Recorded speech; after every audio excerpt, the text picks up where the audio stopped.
Huzzah, huzzah, huzzah! I'd say it's time for a summer vacation. I'm getting at this late. I slept in. Um, and I'm kind of low on sleep. But can you really blame me?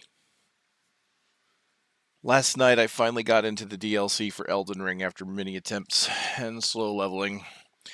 And I got excited exploring and used up a lot of time.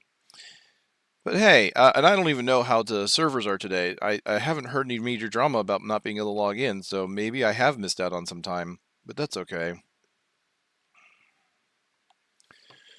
Let me put in my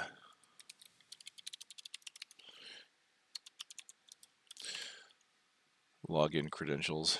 All right. So I guess before I actually hit this, I guess it's best to talk about the plans for anyone checking out VOD or who might sneak in. Pretty much looking to let people take the story at their pace. Not really looking to rush the story. I'm mainly looking at the new jobs right now. The farthest I'm thinking I really want to go with any particular kind of speed is to the first dungeon. And that's because then I can use the first dungeon as a leveling tool for my jobs. That would also mean I'd have the presumably the two starter zones open so that I can do fate trains and farm fate trains for bicolors and stuff like that. So that's kind of the plan. We'll see. I may not go that far because first I got to do the new jobs. There's a few things I want to check out, mechanic wise, for like some of the old jobs, even in like low level content and stuff like that. So we'll see how this goes. Let me hit that play button, see what happens.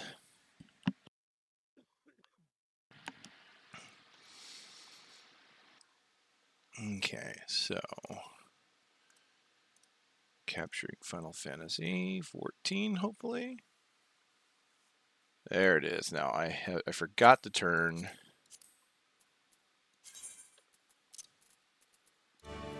There we go. Ooh, hold on. Let me reload that. I want to see that transition and hear that music. It's no longer tales of loss and fire and fate.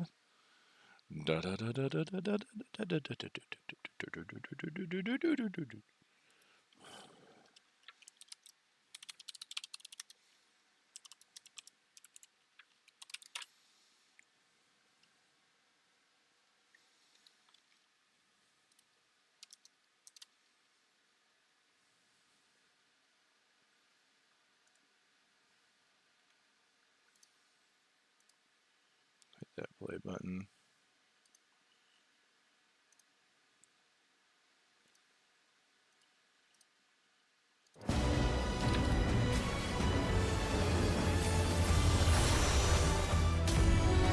I don't think that white flash is too bad. Damn, that is a pretty and very colorful logo.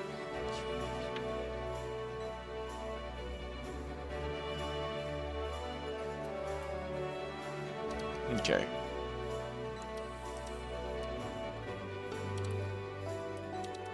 Ooh.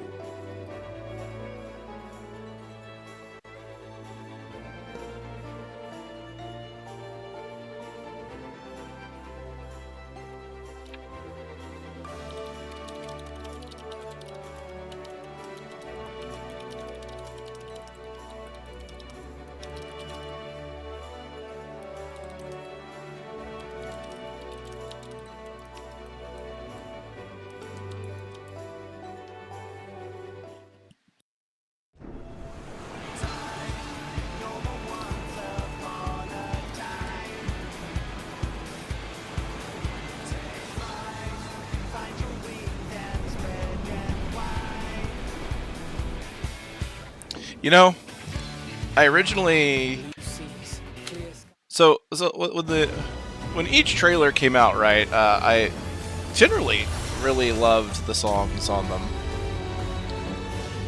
Dawntrail, when the song first came out, I was not all that impressed at first. But I will tell you, this is one of those songs that has just grown on me, and the more I hear it, the more it just kind of infects me. It's kind of cool. Alright, so I want to check a few things here real fast. There's a few... Okay, yeah, they changed the refresh rate. But I want to turn on some features.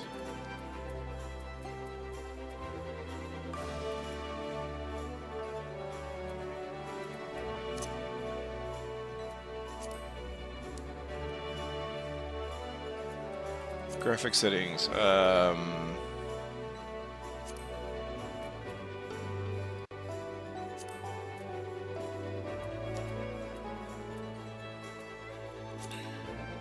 This would be NVIDIA, not AMD.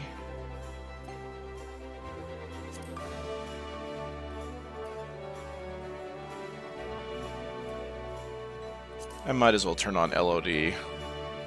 I haven't had it on before, but you know, when there's a lot of people, you might need it.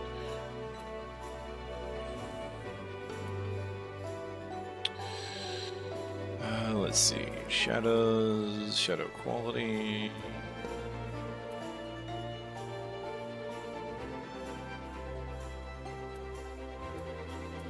We have that turned on? Well, let's see how it plays out.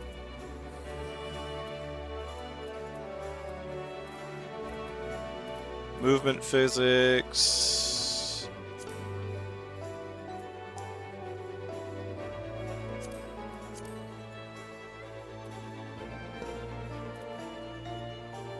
Oh, that's movement. I think movement physics should be fine. It's the effects that I want. Let's see.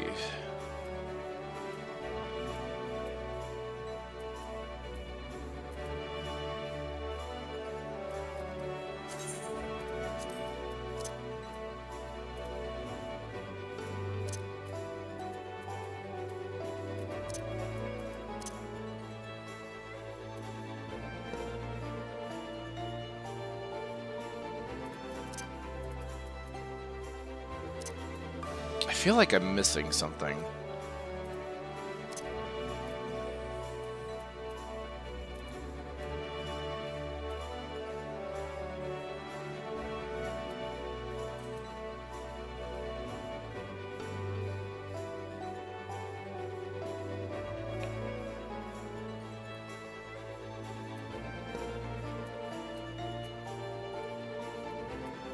There's going to be some features I think I need to turn on once I'm in. All right.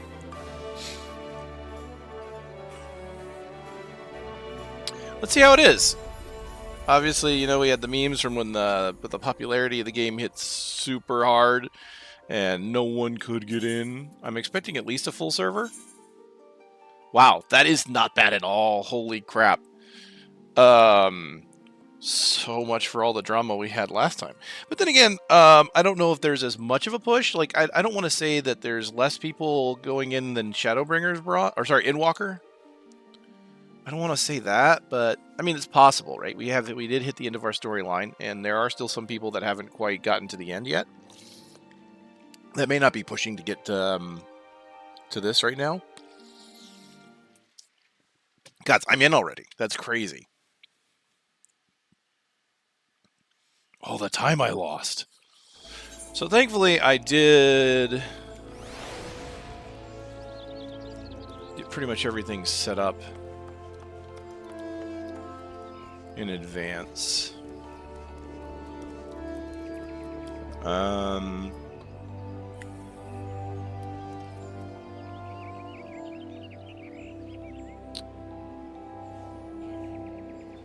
Give me 1 second. I want to check a couple of things.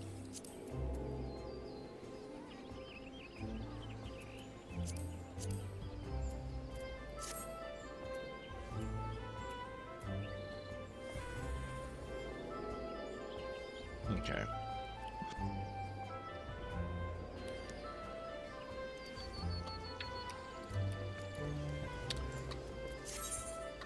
Alright, Umbral Ice 3, 3 Umbral Heart, Swamping Astral Fire, Energy Paradox. So yeah, remember they changed Paradox now, so Paradox does not work on Blizzard phase.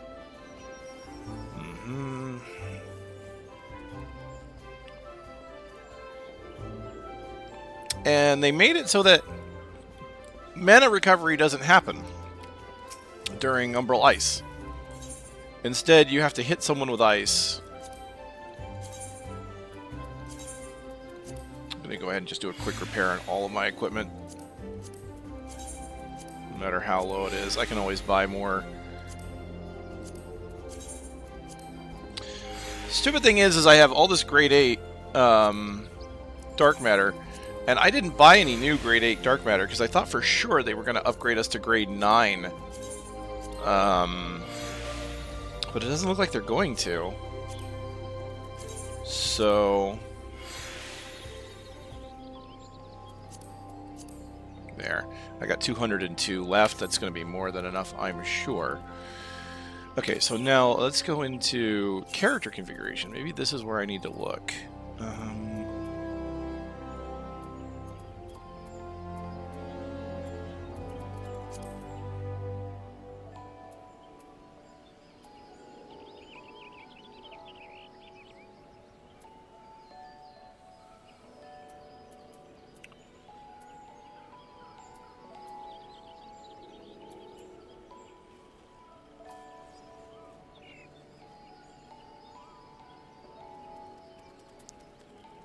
Oh, highlight potential targets. I think I know what that is. Yeah, that's that yellow aura. Okay, yep. Okay, filters. No, no, no. What is this stuff? Okay.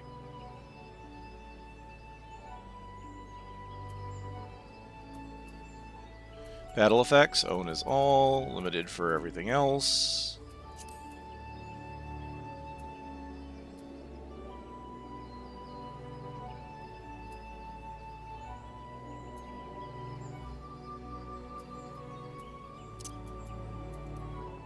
Okay. Store newly obtained items in the armory chest. Yeah, let's go ahead and do that, because I did just recently clear out my armory chest.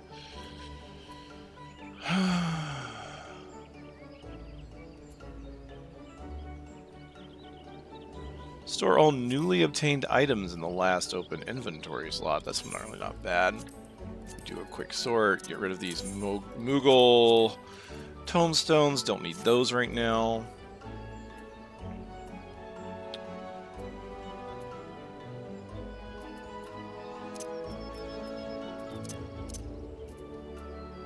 Okay, I'm trying to think of like some of the things they changed. I might have to go look in the patch notes and just verify, because I mean I know there were some things I wanted to enable and change around.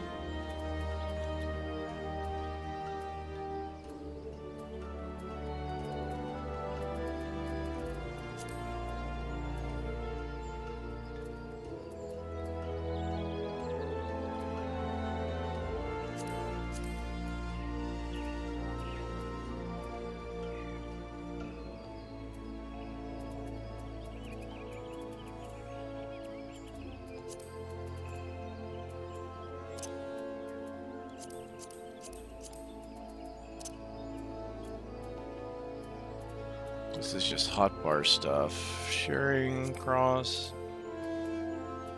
Don't think I need any of this right now.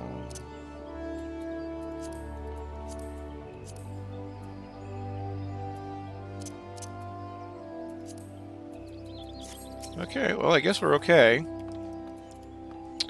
So yeah, I'm kind of curious to see how... Oh, the face viewer. Okay. Enable display this feature is yet to be unlocked, so I don't have anything for it.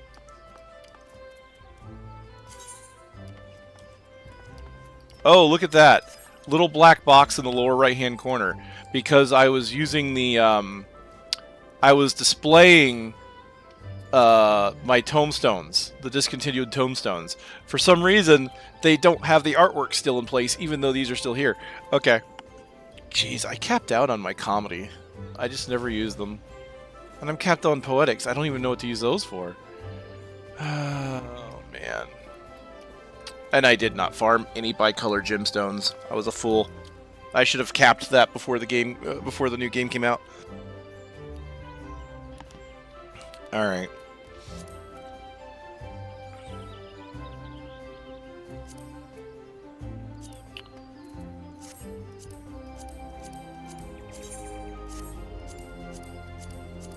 Is it not working at all?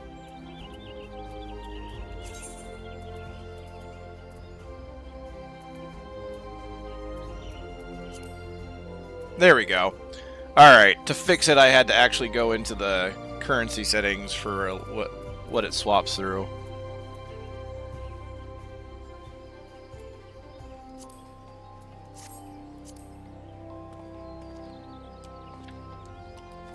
God, I can't even read that on my monitor.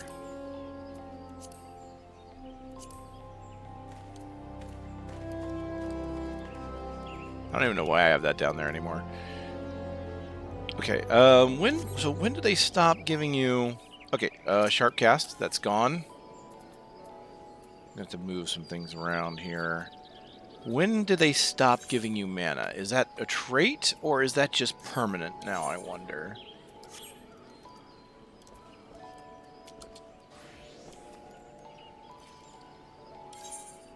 So let's go in here, go into traits.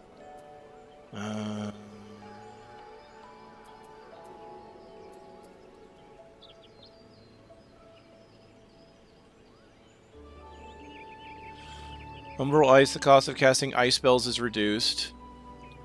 Mana is restored upon landing in ice, and the potential of fire. So yeah, Aspect Mastery level 1. So yeah, I kind of want to go and see how that feels, even in a low-level dungeon, like with the ice changes and all that. All right, so first things first.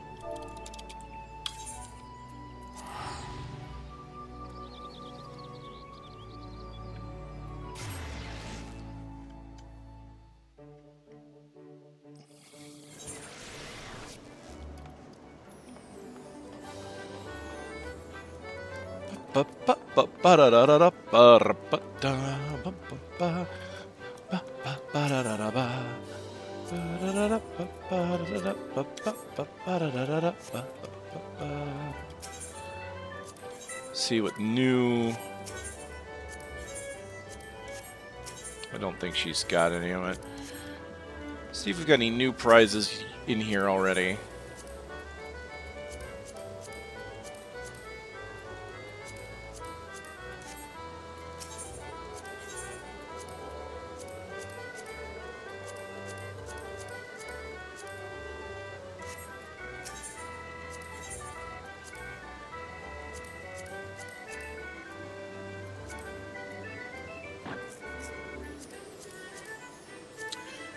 Okay, the faces we wear. So here's the glasses.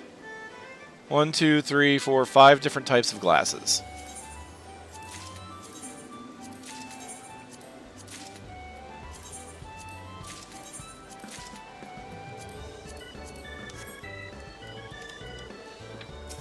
Wait, that was on 3, right?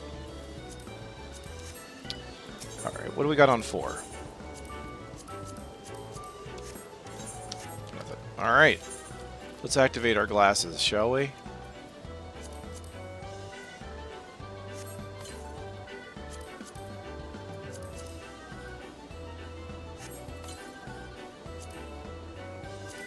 I love having a good pair of glasses.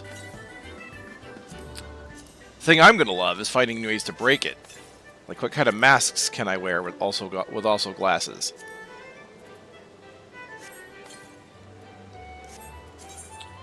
Ah, face wear! Purely decorative accessories can be worn in addition to headgear. Review collection, selecting from the main menu, followed by face wear. Okay. So now, let's move this out of the way. I could go in here.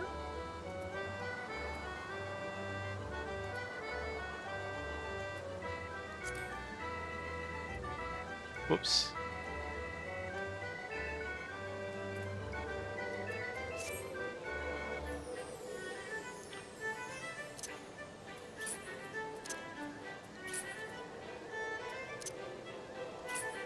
Wait. Oh, clicking on it. Oh, okay. Try on? Oh, look at those babies. Okay, so that's the oval spectacles. And various colors on the rims. You know, the new lighting... I forgot about the whole new lighting thing. Not looking too bad here. I think I need to update my hair color and stuff like that, though.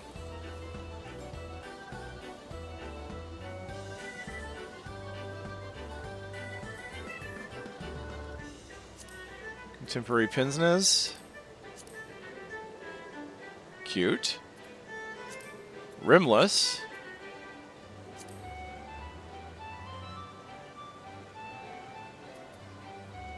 Thick-rimmed. Oh god, isn't that a little too thick? That is thick. Oh my. That's a thick boy! Minstrels. Oh my! Okay, that's fancy. I want just a... I feel like these aren't quite hitting what I would like. I would like more rounded, maybe. I mean, like what some of the headgear that we have, right? Like Hancock's glasses and shit. That'd be like what I really want to kind of see out of this. Can I save this so that it activates when I'm on this class? I wonder.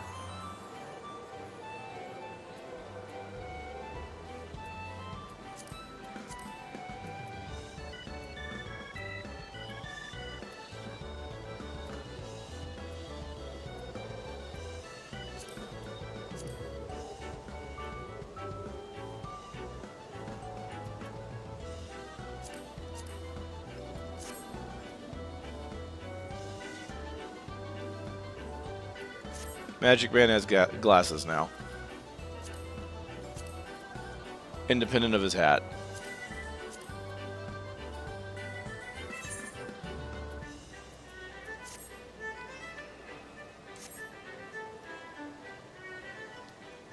I dig it.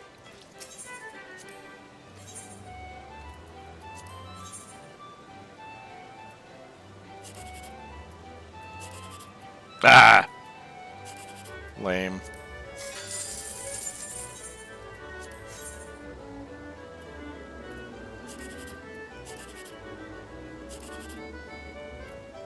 Go for a 3, 2, 1. Nah, of course.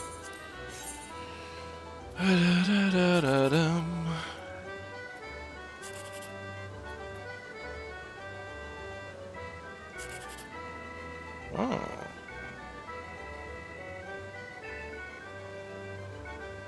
That's 22, isn't it? Yeah. That is... yeah. Unfortunate. I forget if my large pot is available, in which case I will do that real fast. In 4 minutes, there'll be the next thingamabobber. The next gate.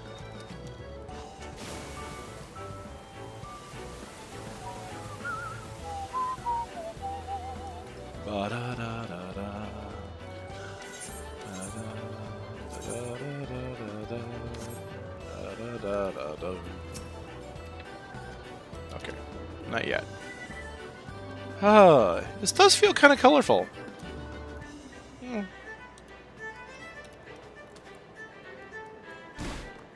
Oh yeah, I can kind of see it a little bit here too.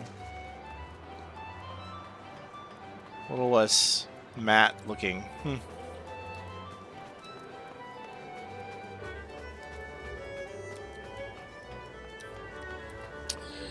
Alright, I don't want to send out the retainers on any kind of mission just yet. Everybody's free and clear.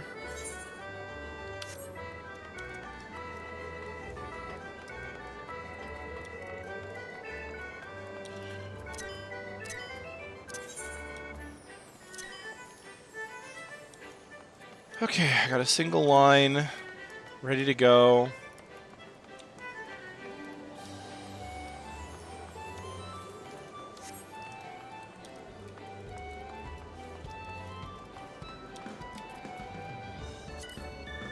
You know what? Don't need to do any gates here. Let's just move on. That's not what anyone's interested in. No, wait. I'm not going to Idleshire yet. Let's go and unlock Viper first, because I think the one I'm going to start with first is going to be Picto. Because there's some things I want to check with Picto. For one, the rotation kind of escapes me. For two, I want to kind of see if there's any kind of like story mention when it comes to, because as far as I know, this is the first time like a major job unlock has been just kind of announced and just done in one of the major story patches. Like, you think about Gunbreaker. Gunbreaker was introduced as just Thancred showing up as a Gunbreaker. There was like really no mention or fanfare. It just was. And later on, I think he mentioned that he took up the sword or whatever. But I don't remember if there was mention if you were a Gunbreaker. I don't think there was. But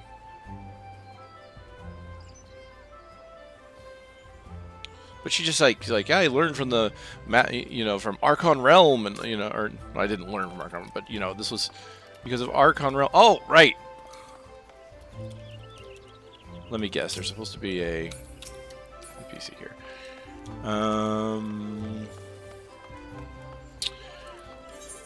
I didn't double check where things are. I know one of them is here in Gridania. Oh, that's right. The NPC. Oh, I just remembered what feature I wanted to turn on, and it's the make people go away. All right. I guess it's worth bringing up the patch notes. Hold on 1 second.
Let's see, resolution. Okay, hold on. There are some things I need to look at here. So, system configuration under general.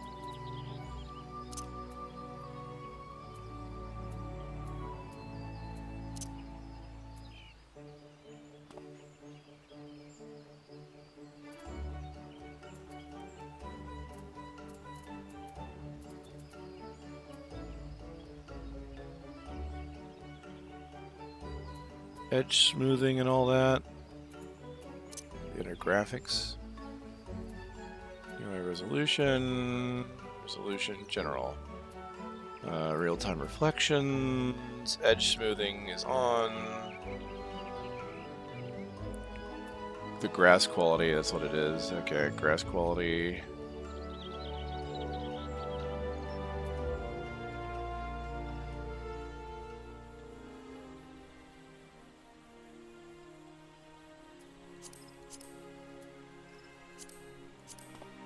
Traffic filtering.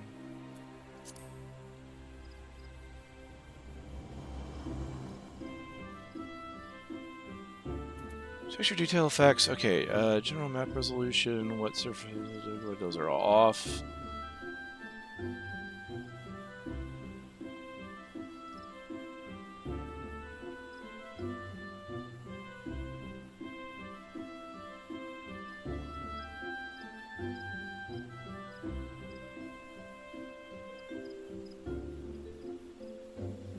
Okay, where is that feature to make people...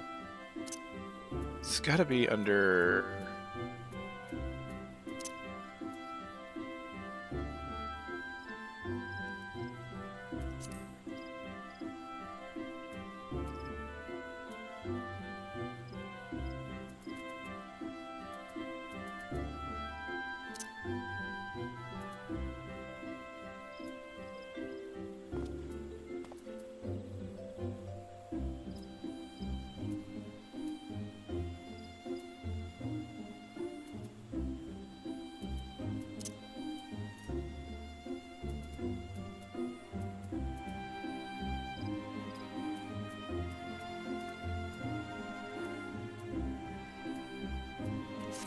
Maybe this one specifically is a character configuration.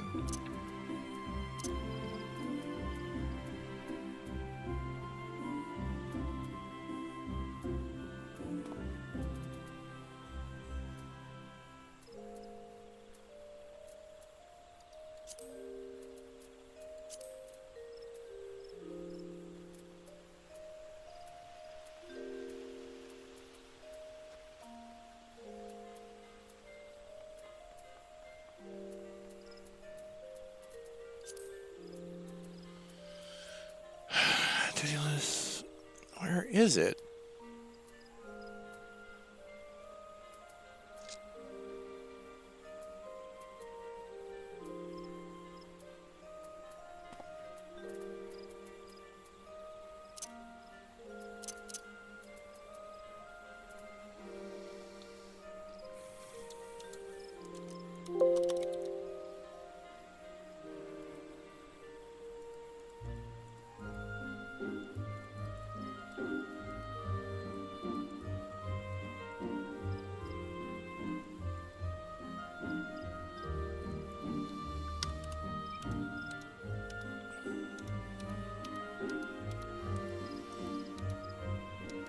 Okay.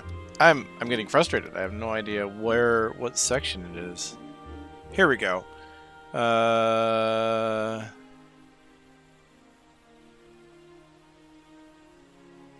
Adjust setting via character configuration menu by selecting control settings. So it is under control settings. Mouse targeting.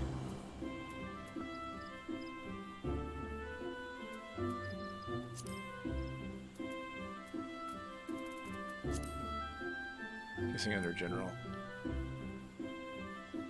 Yep, general tab. Okay. It was here the whole time and I missed it apparently.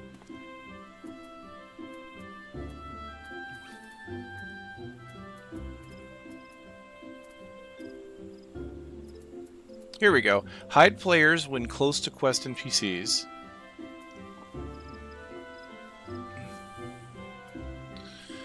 I'm going to do this one. Hide players when interacting with the NPCs. There we go. That's the one I want. Because I don't mind the players around it. I want to be able to see them emoting, though, when I'm talking to them. Oh, the joy of... Oh, why did I think this was... Oh, of course. Of course it's the other way around.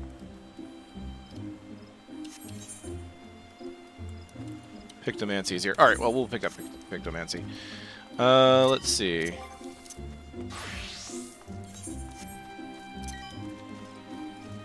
Dragon Sight. I can get rid of this macro.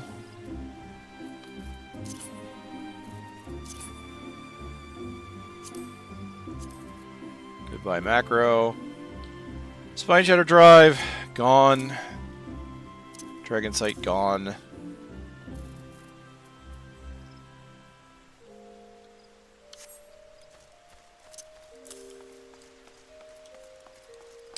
I actually need to change some things because I'm using wheeling and wheeling and clawing here.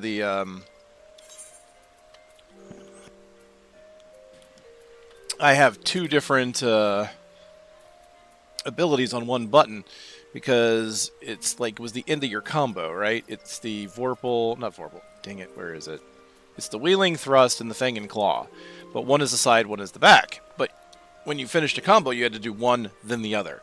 And I hated the idea of having to switch which buttons I was doing. Now you do one, and then you have a final ability that's hit. So I'm going to have to redo my bars here.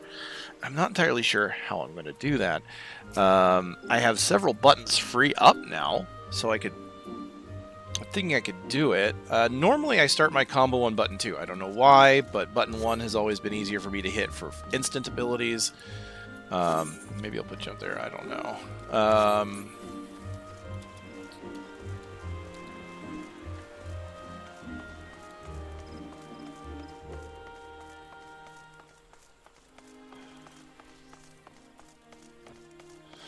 Well, also for now too, since there's going to be gear sets, I'm going to turn off all my glam plates.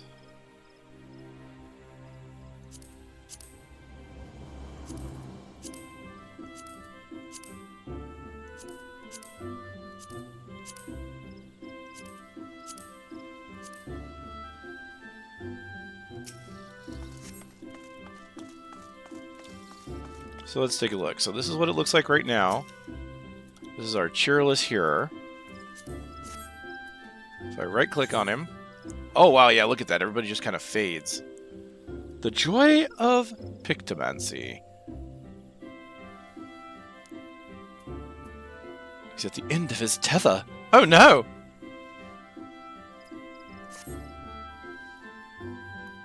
Oh, matron, help me. One more complaint this day, and I swear... Oh, forgive my rambling. Please, tell me you haven't come to make a complaint. I'll have you know my evening is going swimmingly. I haven't... Is something amiss? Like that, okay. Yeah, no, I'll have you know my evening is going swimmingly. Thank you very much for asking. Oh, well... I should warn you that a Moogle has been making a nuisance of himself here in Gridania. The Palmed Pest has been harassing adventurers in an attempt to rope them into some painting endeavor. Despite the lack of interest, he refuses to give up. You are an adventurer sort, are you not? If so, you would be wise to give that Moogle a wide berth. Unless you are the artistic adventuring sort, I suspect he's still loitering in the Aetheryte Plaza. If my tale has piqued your interest. That's our quest accepted song? Oh, that's going to take some getting used to. I don't know how I feel about that one. I was expecting a da da da da da or something, you know? Okay. I'll live with it. I'll live with it.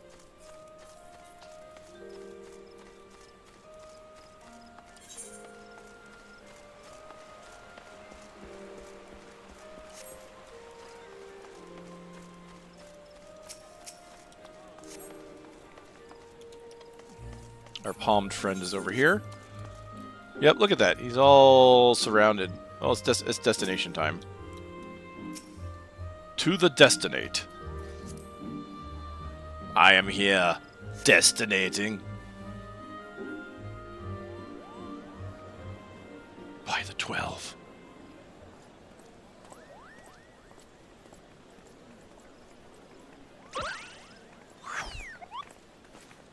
You there, Quo?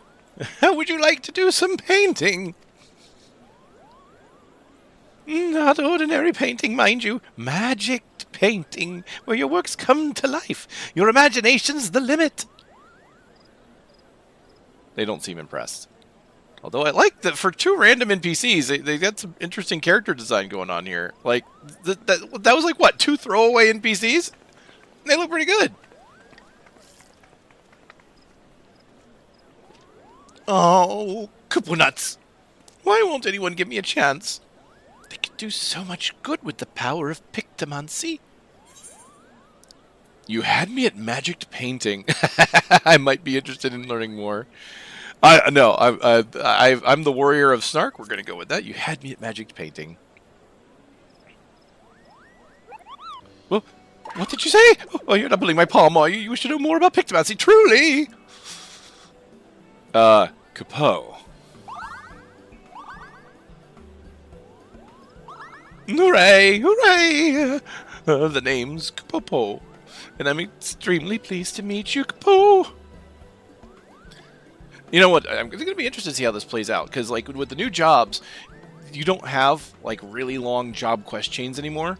Only the old jobs really do, since they stopped doing like job quests and Shadowbringers. So like anything beyond Shadowbringers is only going to have a real quick introduction. You know, like in Endwalker, you know, your Reaper quest wasn't very long. It was a pretty short story, but it got the the tail across. It didn't have to be anything super groundbreaking. But that also kind of sucks because the old job quests, like for the original jobs and stuff like that, were some pretty interesting quests. Especially Dark Knight. I think everybody loves the Dark Knight storyline. It's like, you know, that's a really great introduction to a job and like really gets you into it. I'm the inheritor of a Pictomancer's soul crystal, and I seek a creative individual who can carry on this arcane artistry. History lesson is in order. Pictomancy was conceived some 1,500 years ago in the dusk of the 5th astral era, while other schools of magic that originated during that period, such as black and white, are expressionless of the caster's will. Pictomancy relies on something even more abstract, the imagination. By channeling ether into a concept held in their mind's eye, a pictomancer can give form to the formless.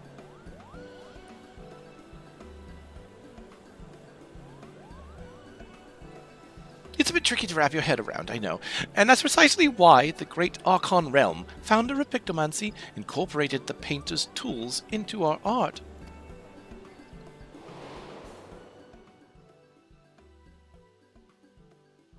A gifted artist as well as mage, Realm took up a brush instead of a staff, and wielded ether like paint to give a shape to her imaginings. It's neat looking. Is that supposed to be Realm then? And they use the Lala for Realm? Okay. In this way was Pictomancy born, a magical discipline unlike any other. Pooh! Now, Realm was a charitable soul, and never ever used her powers for self-serving ends. She dedicated her life to aiding and defending those in need. During the War of the Magi, Realm traveled the land and saved countless people with her pictomancy. It was for those deeds that she earned a place among the 12 Archons. Look at him, he's like, I am so proud of myself for telling you this. So how about it? Would you like to take up the Archon's noble legacy and become, dare I say it, a Realm Reborn? Of course. You know what? If they didn't use that pun at some point, due to the Realm reference, you know, they would have lost it. I mean, I would have been like, Koji, what the hell? What the hell, Koji? This is the most obvious pun. And you are the king of puns. How did you not do this?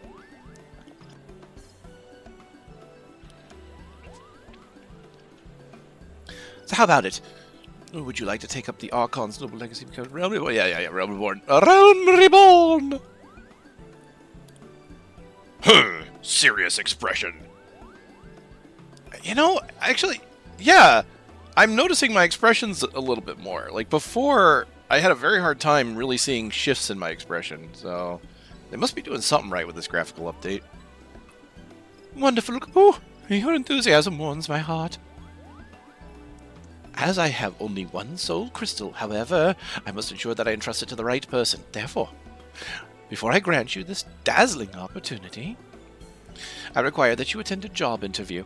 Seek me out in the Carline Canopy, and be sure to come prepared with your fanciest pictomancy-est answers for my flurry of very professional questions. Kaboo! And away! A realm reborn. I'm so fascinated with myself.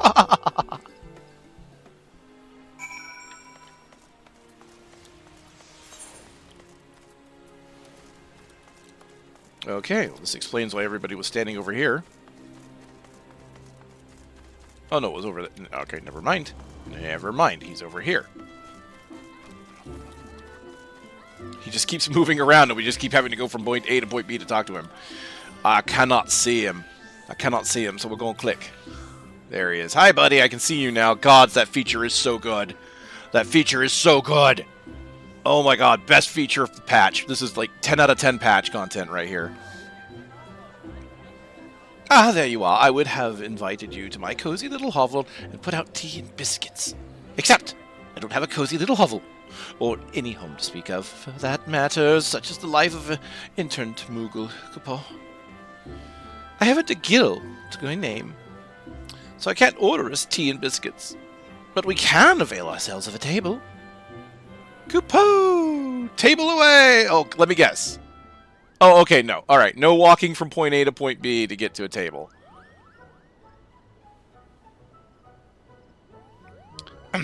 By the power vested in me, I now pronounce this interview commenced. Kupo!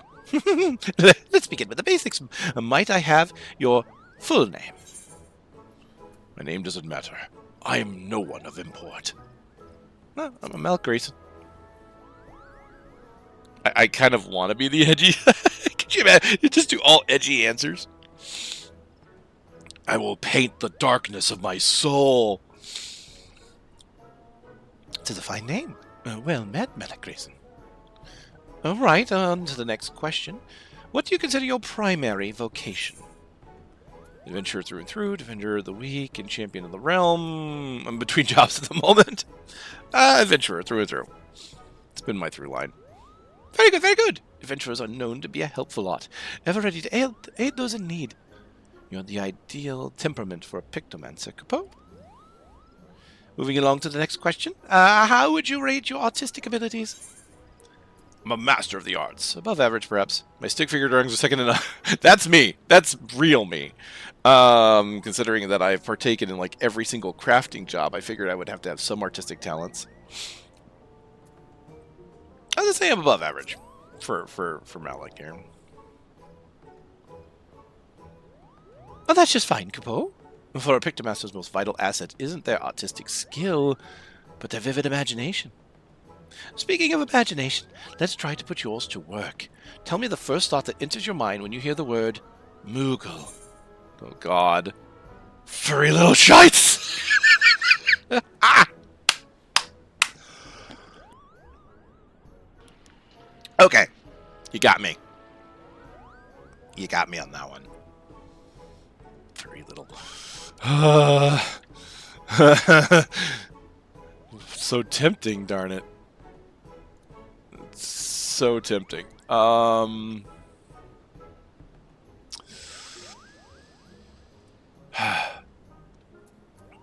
Irrepressible cuteness or fluffiness and fun. I've dealt with Moogles.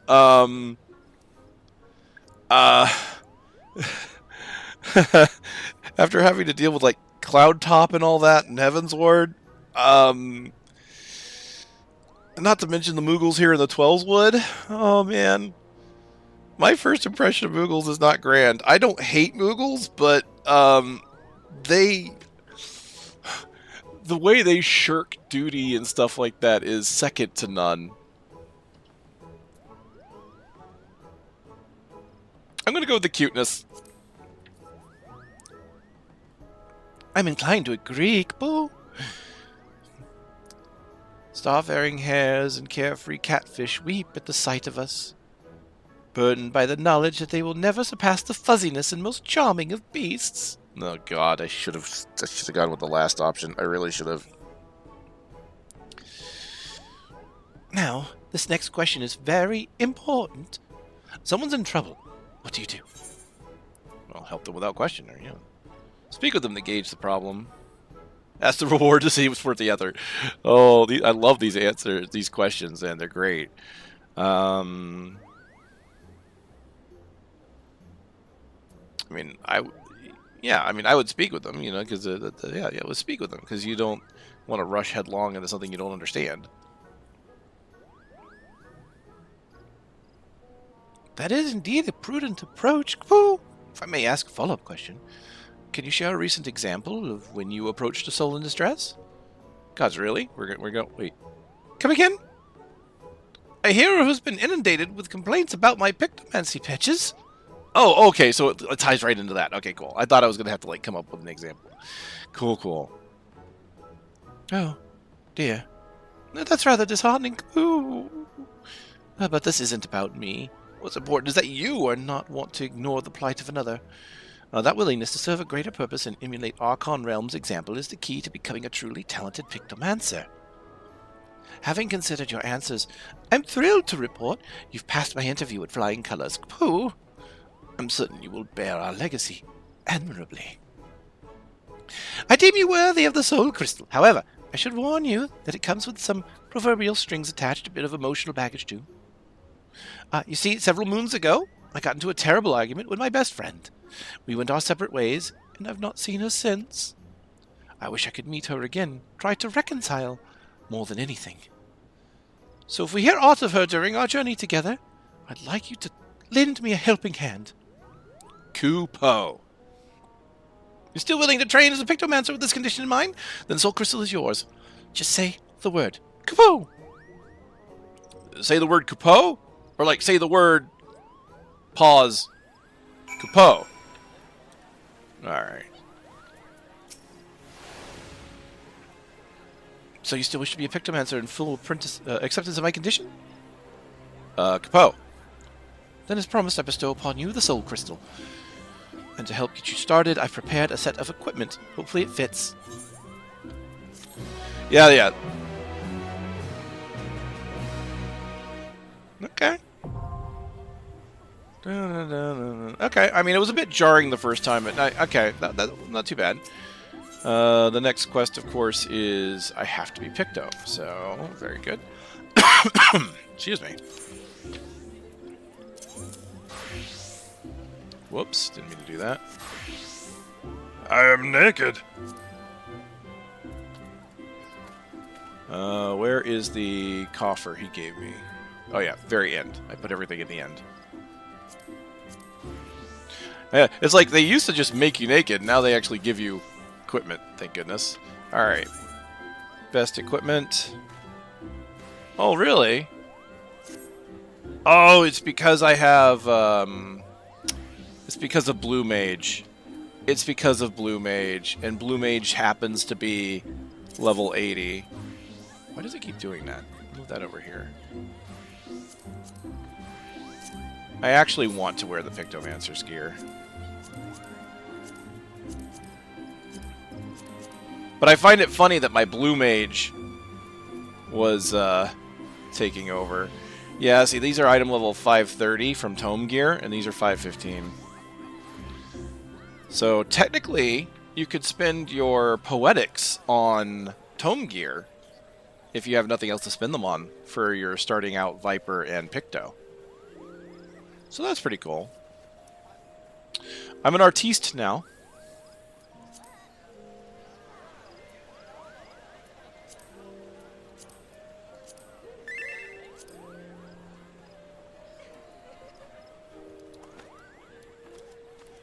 Well, there we go. Look at that. There's no paint on my palette, but that's still cool. And there's my idle pose.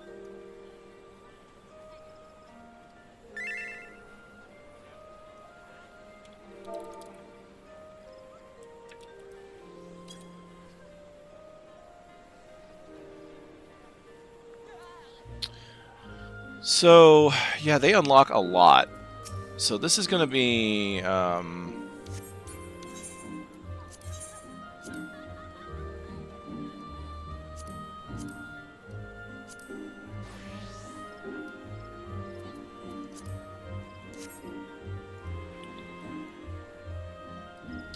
so my plan with this is to basically go through some low-level content to like get used to whatever all the buttons do.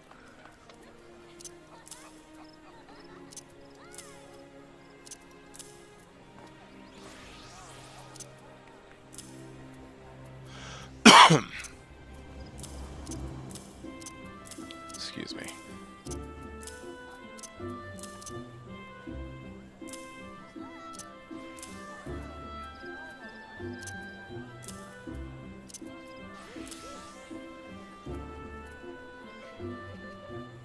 I don't even know why I continue to put sleep on my bar. They've made it less and less required.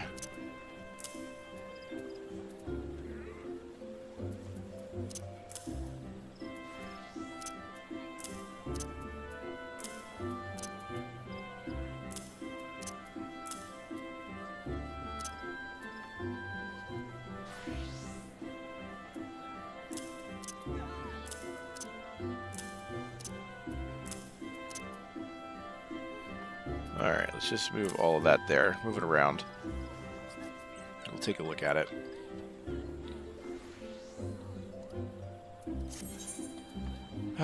Choose the stave for a brush, painting their image upon canvas, bringing them to life, utilizing the creature, weapon, and landscape canvases. Creature motifs are painted to creature canvas, rendered to life through living muse, drops depiction of the mirror motif. I've read this before, and still a lot of it only partially makes sense. Okay. Let's take a look at my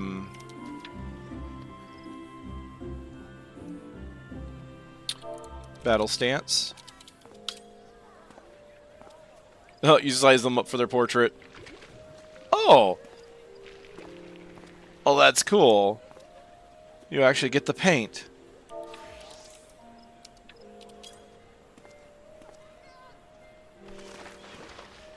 Oh! You paint a portrait for your victory. Do that again.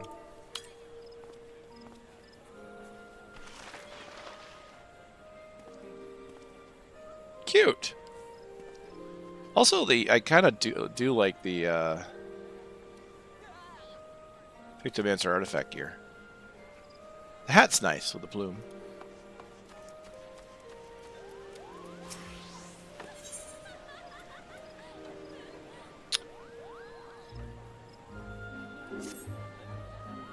Very nice. Now you literally embody the soul of a Pictomancer. Ooh.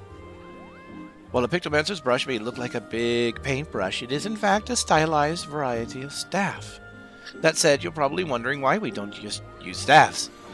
Put simply, it's much easier to bring your imagination to life through the medium of art. Magic brushes and ink allow a Pictomancer to express abstract thoughts in a deliberate manner, Kapo. As I mentioned, though, it's ultimately your imagination that matters the most. For with the wisdom of Pictomancers past at your disposal, you already possess the artistic skills you require. Now, as much as I would love for you to get painting right away, there is something else we must do first. We must go to Nothika's altar and apologize to the hero you mentioned. And by we, I mean me. Off we go, Kapo! I thought for sure I was going to say by we, I mean you.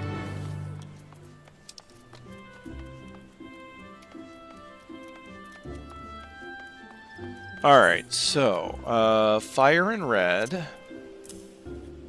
is the first.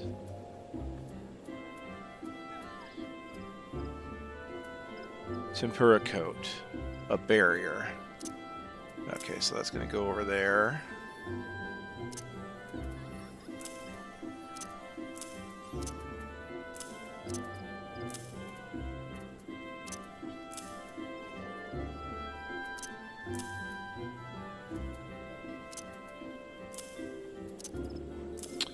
And of course, let's go to General.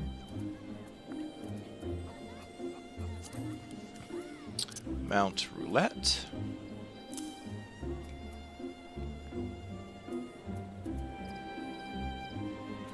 And I need my macro.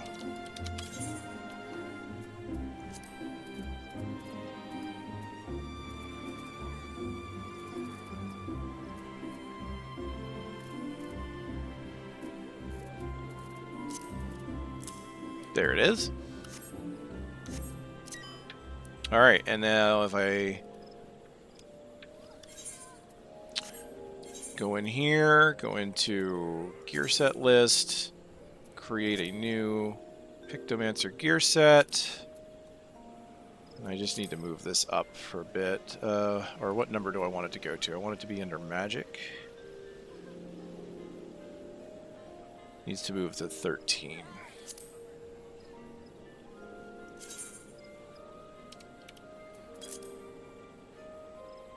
Oh, it swapped. It swapped them. That is not what I wanted.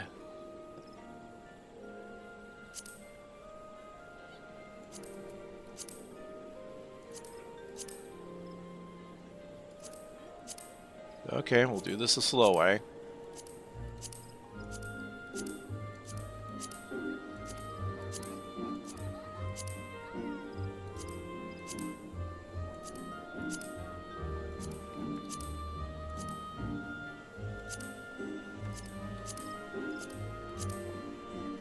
I really wish there was like arrows or something I could click to make this faster. Okay. There we go. And then with that, I can... I should have a macro ready to go. Here for DPS. There it is, Pictomancer. And it works. Lovely. I have my Viper one ready to go too once I get the Viper class unlocked. Okay. Where were we going? We were going way over there.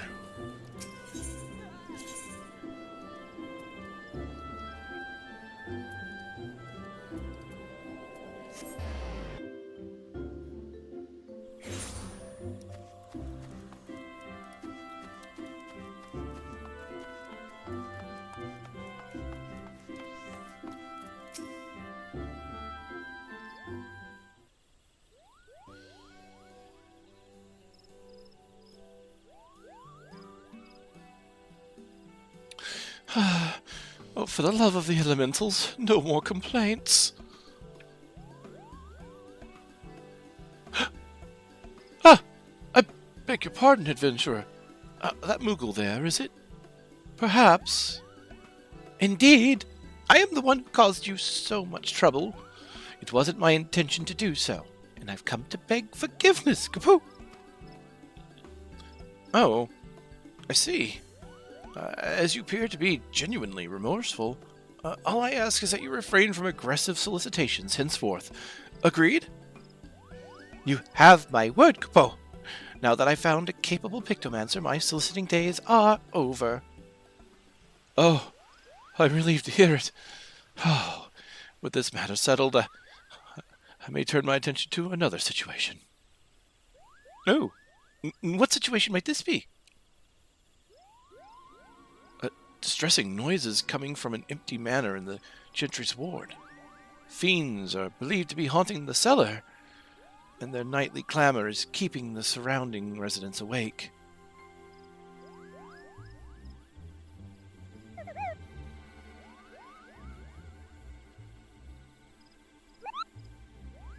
Fiends, you say? Malik here will deal with them, Kapoo. Remember, it's in the spirit of Pictomancer to lend a helping hand to shine the light of hope for those in need. This is also a welcome opportunity to put your newfound skills to the test. Rest assured, I'll be there to offer sage advice every wing flap of the way. Yeah, I would hope so. Seriously, starting a class at level 80, or I guess 90? No, 80. This would be 80. It's a trip. Your offer of aid is kind indeed, and I accept it with thanks. The Gentry's ward is situated just past Apalaku Falls. Proceed when you are ready. Alright, I think I'm not going to proceed because I want to learn the bars. Ready we are, aren't we, Malik? Let Pictomancy training begin! Okay, so that's as far as I need to go. We're going to be in... Yep, you've learned all the Pictomancer actions. Detailed descriptions can be view actions and traits. Yeah. Cool. That's as far as I need to go for that. Let's go ahead and unlock Viper, and then we'll do some training.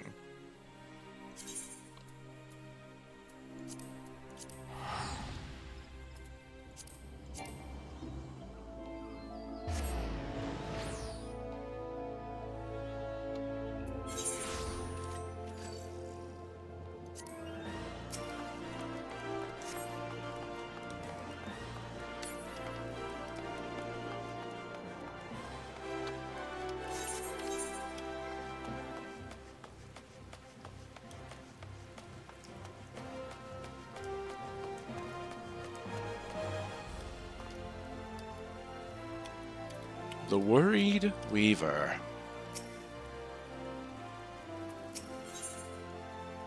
Enter the Viper. Assessing this Weaver could be the beginning of a whole new adventure.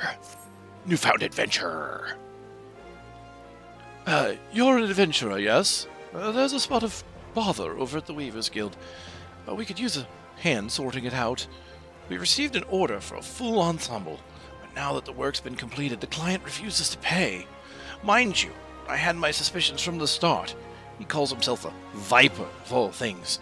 In my experience, people who name themselves after snakes are not to be trusted.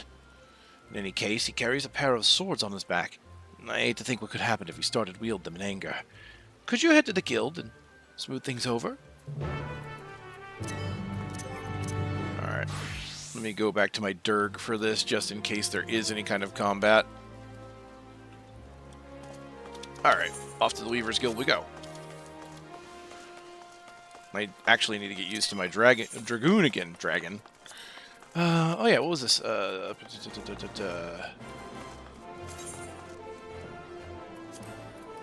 There was supposed to be a feature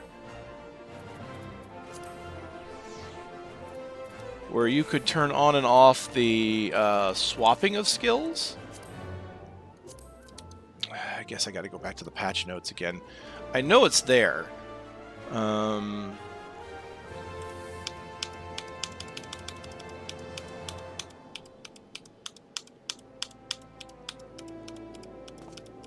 But I thought it was right here in this window, but I don't see it.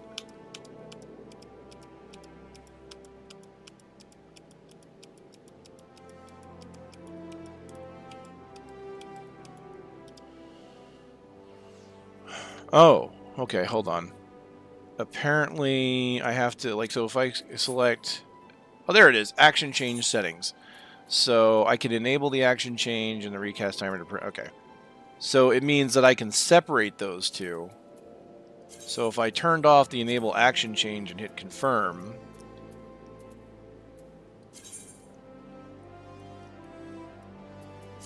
I've got Nestrond that I can put on my bar and Garrick's Global. If I do this, and I turn it on,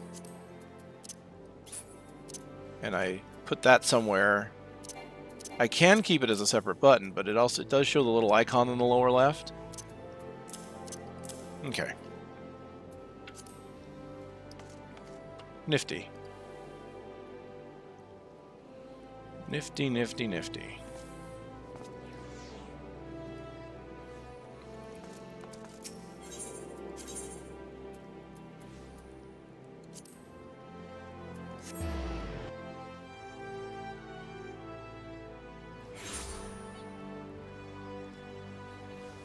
Hey, Plushy! I see you on my chat. There you are. There we are. Okay. I'm still not used to the YouTube interface stuff, so I didn't notice the chat right away, so I apologize. I don't know how long ago you said that, because there's no timestamps on the tool I'm using, but that's okay. Hey, buddy. Hopefully the stream is looking pretty good. I'm experimenting with some new high-resolution options that seem to be working so far. So, yeah. 40 years ago, huh? Oh, man. Yeah, this is the 0.5 version of Dawntrail, released well before 1.0, where all the ideas truly happened.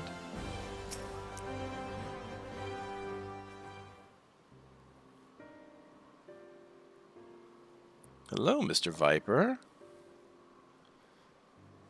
So-called Viper. Good day to you, stranger. I was hoping I might make the acquaintance of someone a bit rougher around the edges. Someone who's seen his fair share of action. Could you tell me what prey is worth hunting in these pure parts? Exasperated sigh. Have you any idea what he's talking about? I took no issue with fulfilling his order, but now that it's time for him to pay, it's as though we're talking at cross purposes. Likewise, I don't understand why this fellow is so difficult. All I'm asking for is the outfit I ordered and the name of some critters worth killing.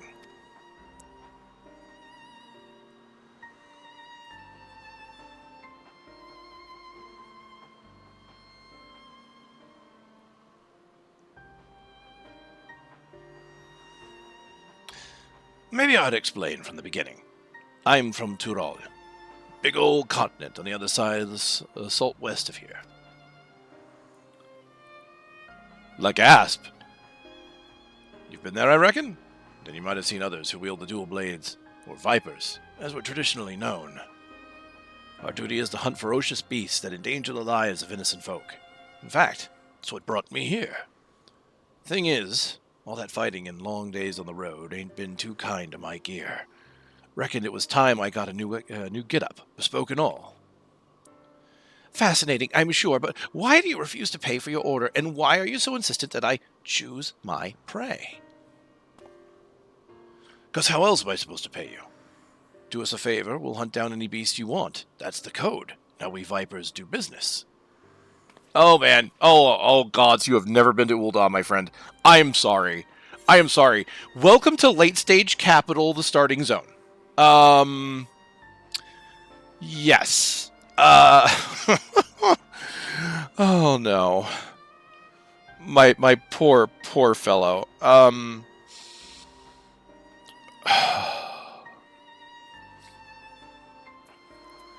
Weavers prefer more conventional forms of compensation. Let's in a way he'll understand. It appears the Weavers Guild doesn't need any fiends felled. That's so. So you're saying they want something else instead? Oh, okay, yep, getting through to him. Payment commensurate with the skill and materials required in guild, preferably. Well, I didn't see that one coming. Guess that explains our little misunderstanding. Surely your countrymen trade in some sort of currency, yes? A viper so far removed from society as to be unaware of such concepts. All this music. Dude. I can see this music in the next Hildy quests. They made new silly music. I love it. You can, yes, Prashi. You can edit your character as many times as you want within 60 minutes of game time. It is actually probably the best thing they've ever done for Fantasia lovers. I've never used my Fantasias, but I appreciate that feature. I think it's really great that they did that, because so many times you'd make something in the character creator and then later be like, oh wait, that doesn't quite look like the way I really wanted it. Of course we know what money is. We ain't no bumpkins, but when it comes to requisitioning goods and services, I usually rely on the elders to deal with the artisans and the like. Which is to say, I ain't in the habit of carrying significant funds. So be it. If your only form of payment is the slaying of beasts, that you'll have to do. As it happens, one of my colleagues in Eastern Thanalan reports that merchants carrying our supplies were attacked by a wild fiend. What's more, the creature is a species of many-headed scalekin, never before seen in this region. It's rumored to have escaped from the Colosseum. It's been running rampant ever since. Scaly? A lot of heads. All right, you got yourself a deal. God, this guy and Estinian would get along so well. Deal? Considering the guild has already fulfilled its end of the bargain, you should count yourself lucky. Still, I'd hate for anything to go awry at this juncture. Might I ask a favor of you, friend? I'd like you to accompany him and ensure that he attends to the creatures assigned. Besides, I dare say seeing a so-called viper at work will be an enlightening experience.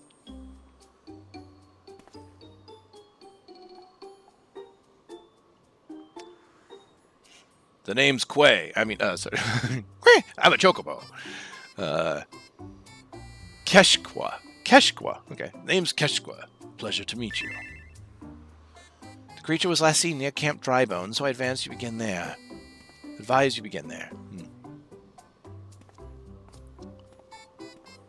Not me who spent an extra $10 failing on Fantasia. Oh, dude. I imagine they've made so much money on stuff like that. Seriously. You know what I need? I used to have a thing for cages like this. Hold on 1 second.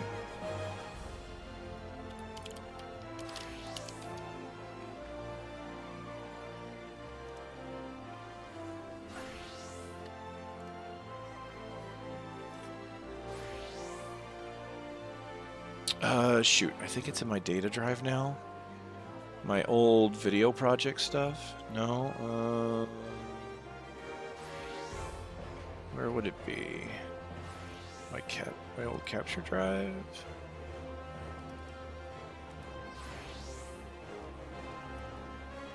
Trying to find an image.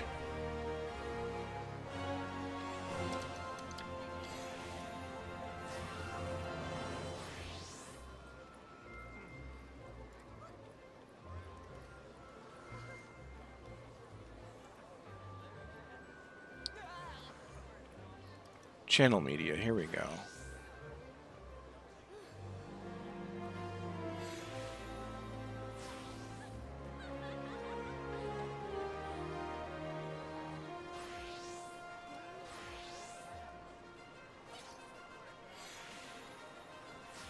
There it is.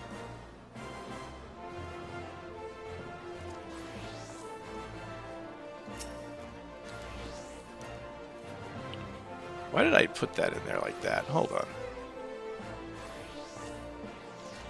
I never ever once had a website like that, so why did I do that? Was I just messing around with graphics? I must have been.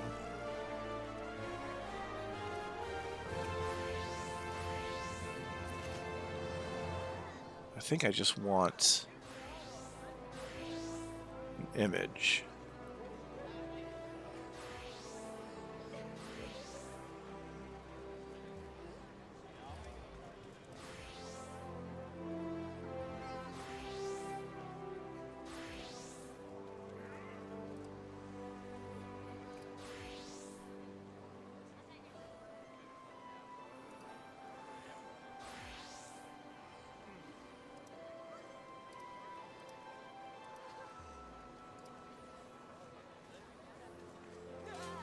You're being told the DPS queue right now is like 1 hour. Yeah, someone in my company was just saying something like that, where it's like they were really high on the DPS list, and then it went down to 6, and then it stopped. And now they're number 3. Okay. Let me see. Oh, that image is just big enough, actually. So if I need it, I can use it. Great.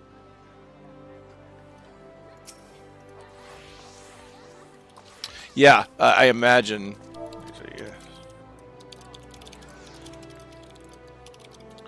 Imagine there's tons of DPS right now. You know, not like 2 new DPS got added or anything. All right.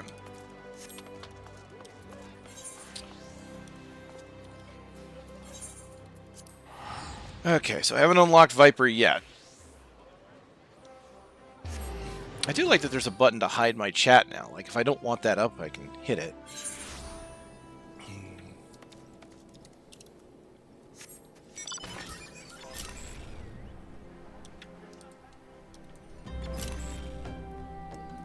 Oh, nope, he's down below.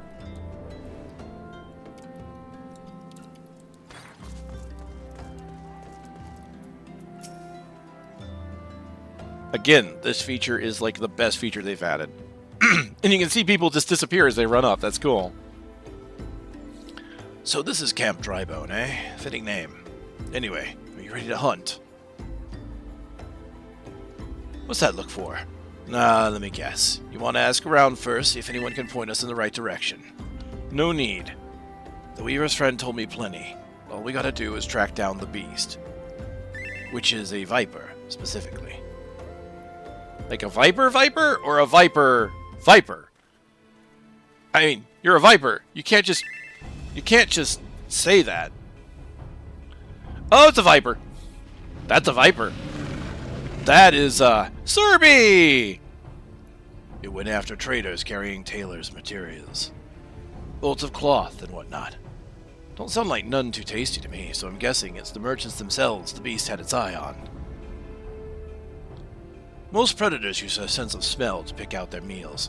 Scents carry on the wind, so you gotta consider the position of the rocks and plants to determine how the air tends to flow through an area. Ain't too hard to deduce where a critter's made its lair after you've done all that. Well, this guy would have been perfect for the Monster Hunter event. Oh yeah, bring out the swords! Yep, that's a biggin. Mean looking too. Must be wreaking havoc on the food chain, never mind the danger it poses to locals. Well, time to do what a Viper does best. Woo! Okay, that is flashy as hell. Holy crap.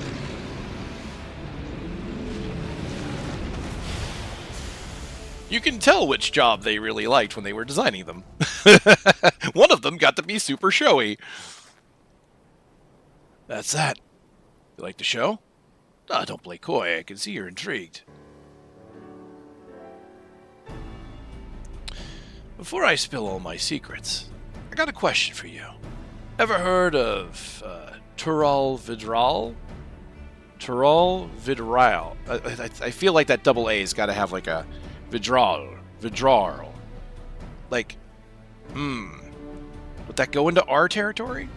In Japanese it would. Double A's usually kind of sound more like an ah. Like, Tural Vidral. But there's an R right before it, so I'm not sure. Maybe it's Vidrail.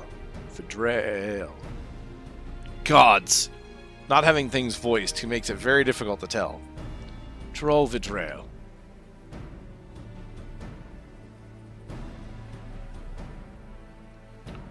Thought not. Well, they're a rare breed of beast that wields all kind of powers they got no right having. A threat to every other living thing that has the temerity to breathe in their vicinity. Temerity, there's a word I haven't seen in a while. Because of their long lifespans and unusual abilities, they were dubbed the Tyrants of Tural. That's more or less what the name means. Anyway, someone's gotta hunt the Tural Vidral, and that someone is us, the Vipers.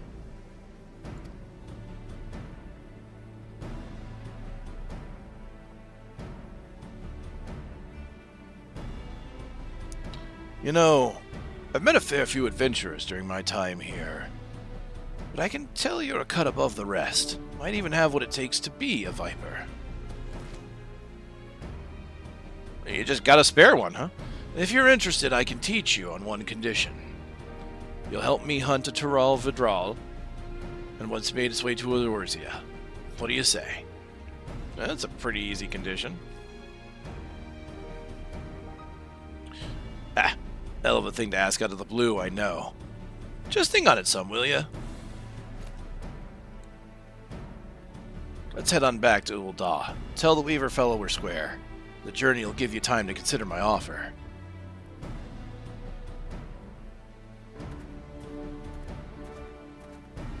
They didn't add new glamour plates? Well, you know, I imagine they will at some point. They added like 5 new glamour plates at one point before there were new jobs, if I remember right. Yeah, maybe I remember wrong. I mean, that's going to be something obviously they're going to need the space for, but yeah.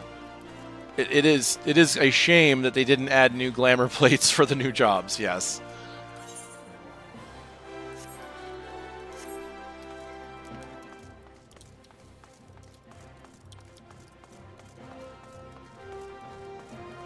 I wonder how delayed my stream is right now. Doesn't look like it's too terribly delayed. Okay, that's good.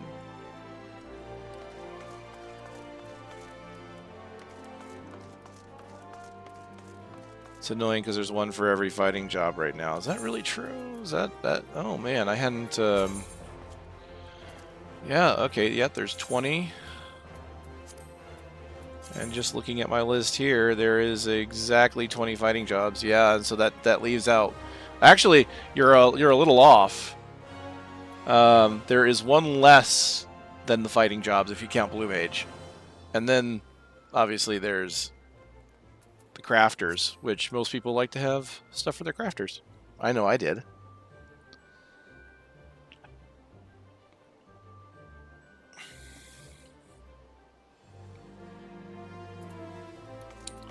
Oh, man. Yeah, that's,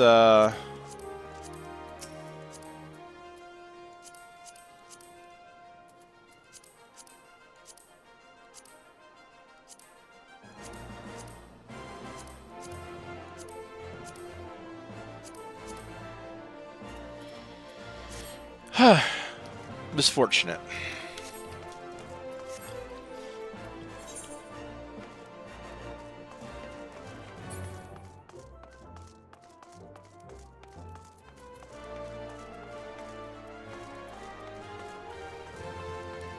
I went the wrong way. Could have very easily just used an Aetherite back there.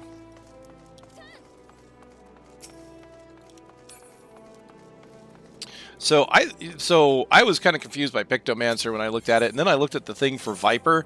It looked like someone was writing out fighting game moves, and I'm like, dude, both of these jobs are going to be insanely complex to read about, but I bet you're going to be super simple to actually play. But unfortunately, because of that, I am totally going to have to start from the beginning. I just gave our Weaver friend the good news, and he handed over the set of fancy duds, as promised. Gotta say, it was worth the trouble. Oh yeah, he looks, he's in the new outfit in the artifact gear now. That's kind of cool. It's about my offer. You ready to become a Viper? Protect folks from the nastiest beasts that ever lived? Yeah, let's do this. Mighty fine answer. I'll make a Viper of you. Just see if I don't. First order of business, let me give you this here soul crystal. Contains knowledge for fighting arts passed down since ancient times, from one generation of Vipers to the next. Assuming you've got the knack for it, our skills can be yours too.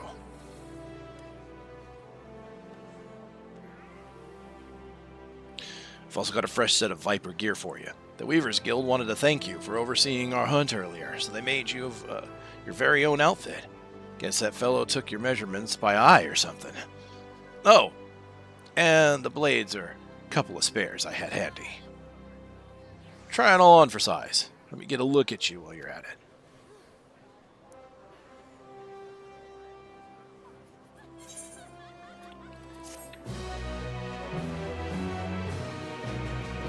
Oh man, yeah. Da da da da da da da da da. All right then. We equip the new twin swords. I kind of like the stance for it. You could just very casually. That's cool. All right. We use this. Now, if I do equip best gear, it should actually be the Viper's gear, because I don't have anything else. There you go. Oh yeah, this is the, okay. The first set of artifact gear. It's not all that impressive, is it?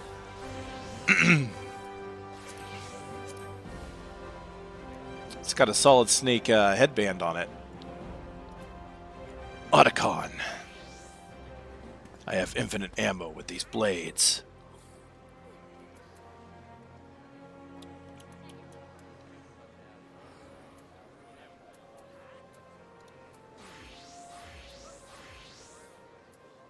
And then I need to make a... I was about to hit the update gear set, but that would update my Dragoon set. Gear set list, add new gear.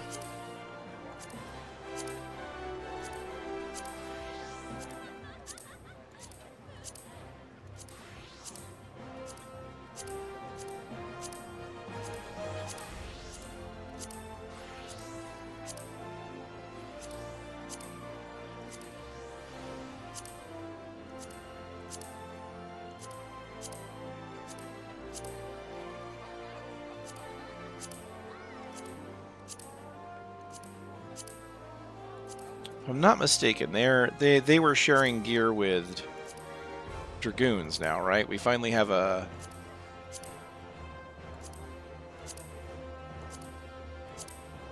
Oh no, that was Reaper. What is Viper? Viper's on the same tier as... they're Dex, right? Okay, there's the same tier as Ninja. Okay.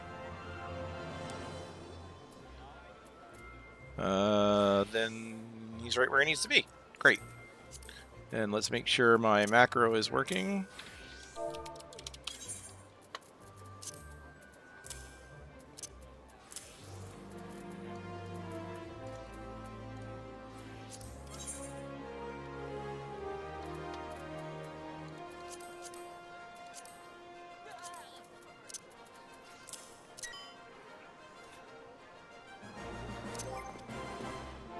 There it is.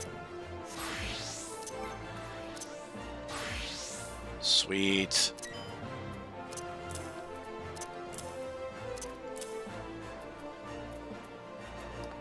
Alright, yeah, there's going to be a lot to go over. I've looked at this on the play guide.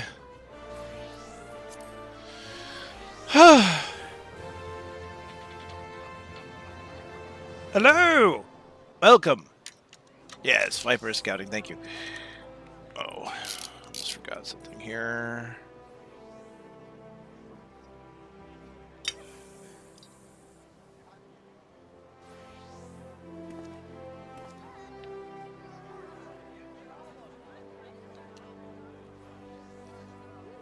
There we go. Almost forgot to do something there.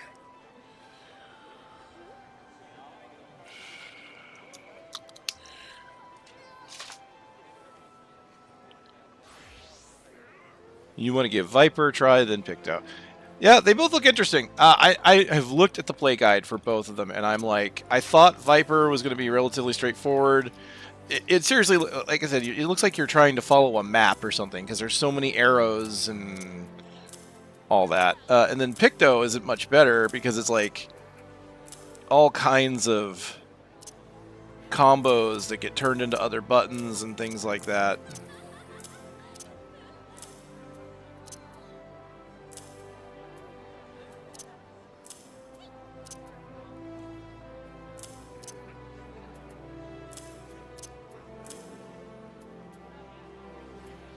Where did I have Faint? No, I had Faint over somewhere else. I'll have to I'll have to remember what I'm doing with that. I may have to even readjust my bars anyway.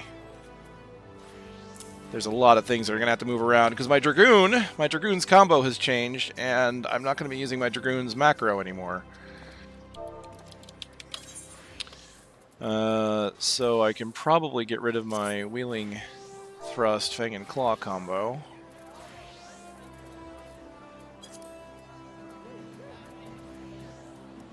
Alright, let's take a look at the stances here.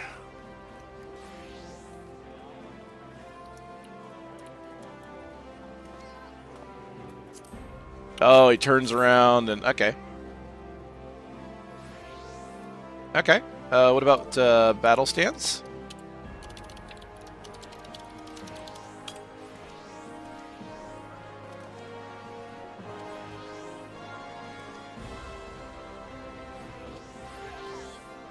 Oh, and he does the twin blade. Okay, hold on. Let me... Oh, wait! Oh, it stays as a twin blade!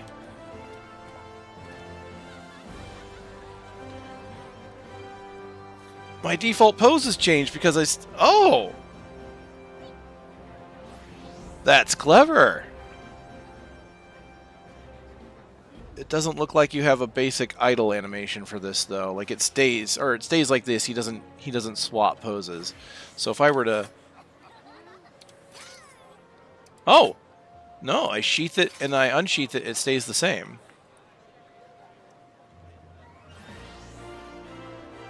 I was not expecting it to stay like that. I figured he would separate it after a while.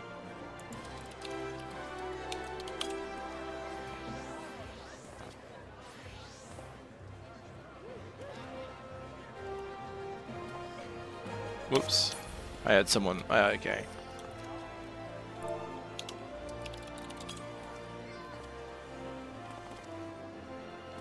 That is cool. And then...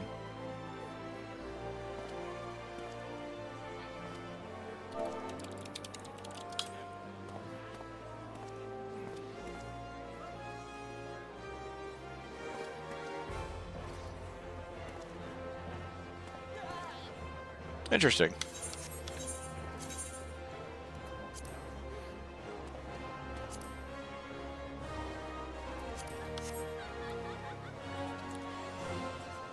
Yeah, 2 combos, 1 buff, 1 debuff, third free setting at a time. Yeah, that's what I was getting the impression.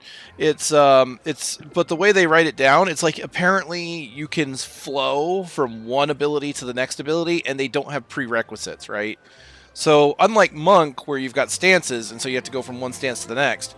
Well, I guess Viper kind of does that in a way because of the way they flow. Because you've got like 1, 2, 3, alternate 1, 2, 3, and so you can do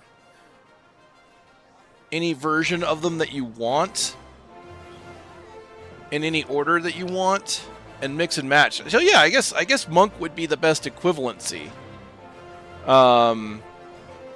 And it's almost like you're flowing from one stance to the next. And then the third hit is based off of what you get like 2 different combo finishers, but those 2 combo finishers are based on what your last hit was. So there's actually like 4 combo finishers or something like that. Yeah, it was like, oh, crazy.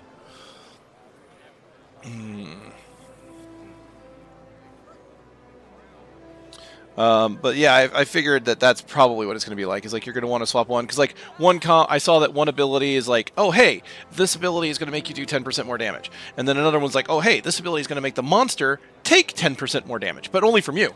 So it's like, oh well, that's like a 20. And granted, it's multiplicative, right?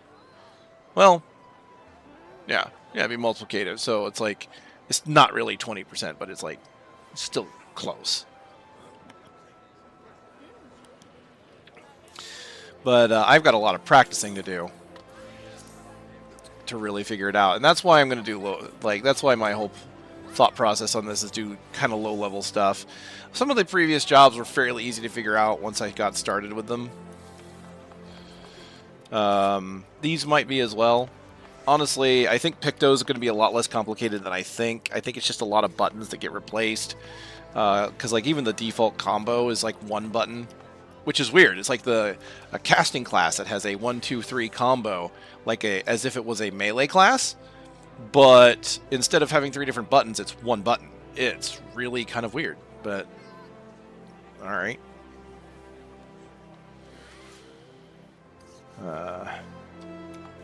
Where is where's my friend? Here he is.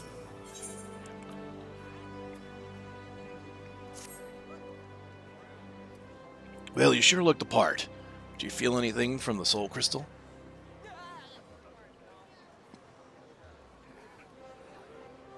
I knew it. Sounds like you got what it takes to be a Viper. The only way to know for sure is to put them new skills to the test. For that, we'll need prey. From what I hear, you adventurers have gotten your own guild. So I'm guessing the folks there will know the best spots for hunting.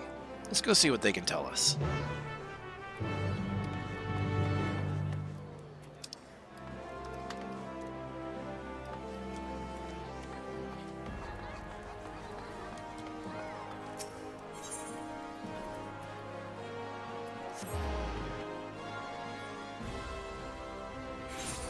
Imagine Summoner, but you become Bob Ross. Yeah, actually, that makes so much sense.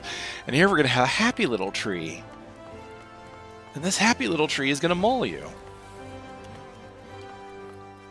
You like the new quest, except it was kind of jarring the first time I heard it. I'm so used to the others. But yeah. Hey, look, it's Simon Belmont. If you're after deadly predators, try Spineless Basin. Lately there have been sightings of heretofore unknown species. Those that slaughter anything that moves, including travelers. What's worse, they work in packs. Even the adventurers hired to cull them ended up meeting a sticky end.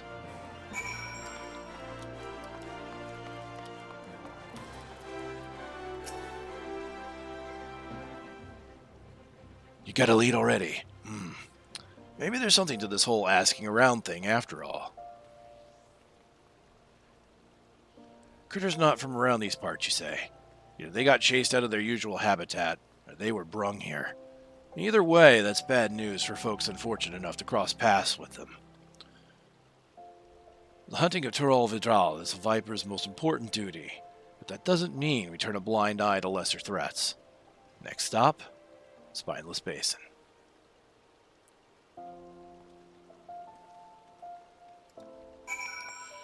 Okay, I'm pretty sure I'm getting close to where this is going to start fighting. So...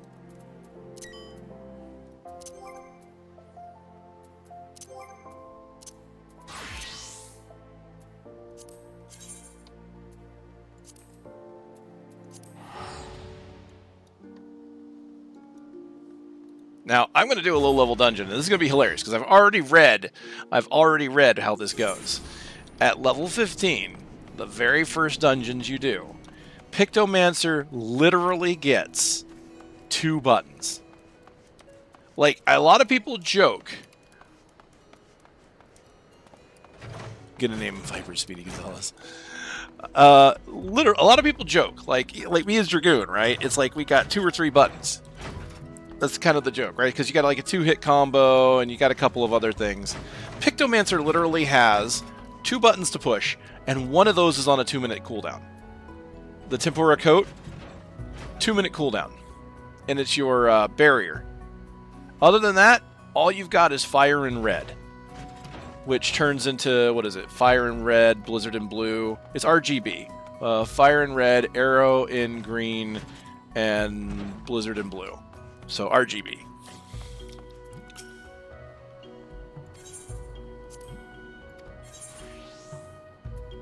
Alright.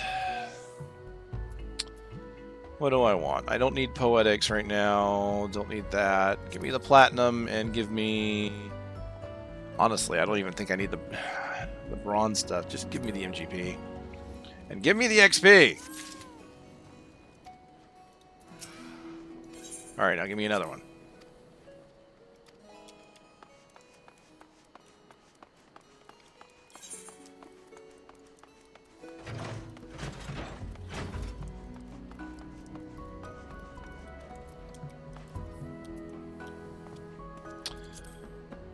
Alright.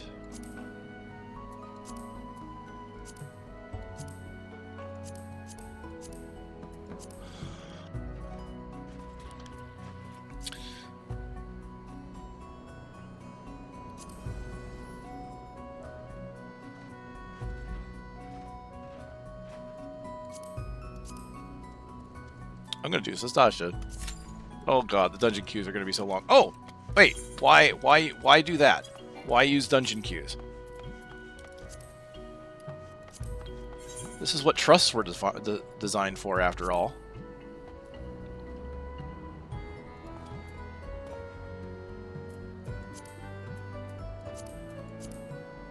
Oh, right, not trusts. That's a different system, technically. It is the duty support.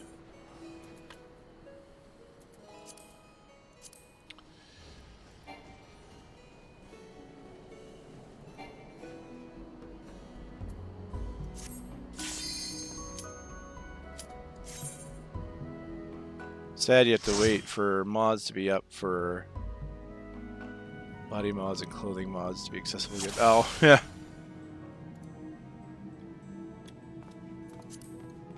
Alright, so yes, at this point, I literally only have Fire and Red and Tempura Coat.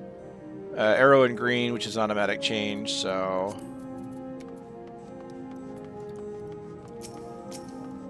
Let's just see how this... So let's take a look at my... Oh, that's cool. That's my barrier.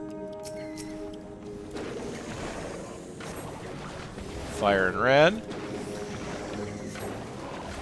Arrow and Green. Water and Blue. And it's just a 1, 2, 3. This is literally what you spend the entire dungeon doing.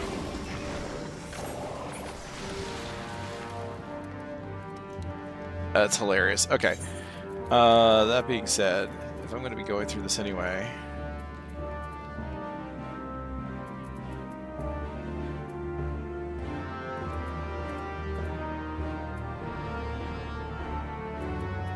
I have all this crafting food, but I can use it for the experience.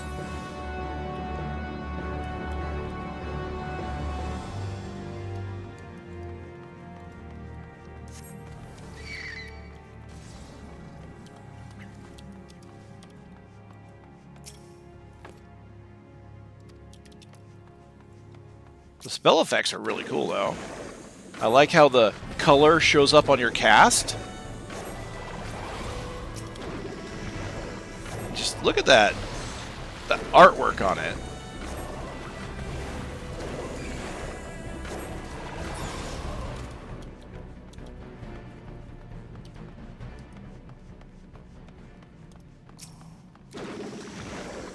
I had I had heard. I haven't. Oh, that's right. Okay, yeah, they give you something called Aether Hues, which is all Aether Hues is the thing that converts your stuff to another spell. I've been hearing that they're like the theory crafting is that Pictomancer does more damage than Black Mage if you play it right. Although I imagine that's going to be a fairly complicated rotation. I'm not sure how I feel about that, because the whole point of Black Mages is to basically be like Samurai. You don't do anything for anyone else, you just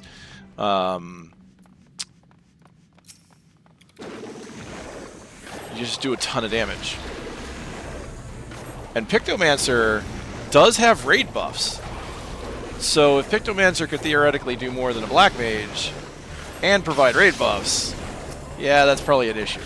But then again, it's having not looked into it, if it's got a fairly high skill ceiling, then maybe that's okay. We'll have to see how patches fit it out, right? It's the new job. There's obviously going to be balancing needed.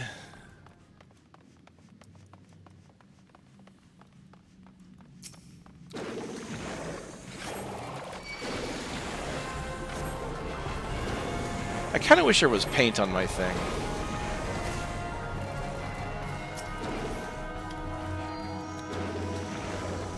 What are you doing? Guys, what is the meaning of this?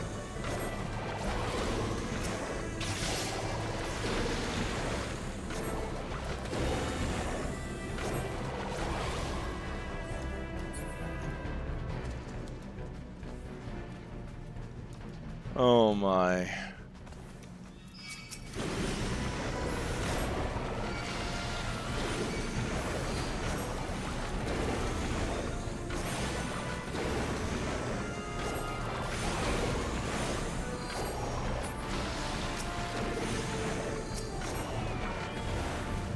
I really do love the look of these spell effects.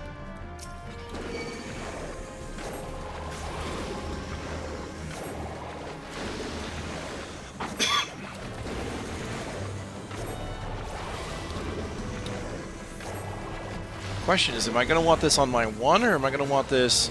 Normally my nuke spell is on 3. This 3 is like just the easiest button to hit for repetitive tasks.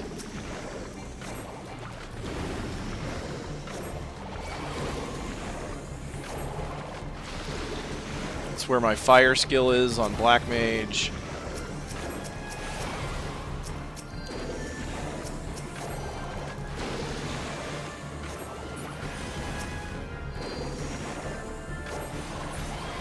Am I wearing Azima's earring? I am.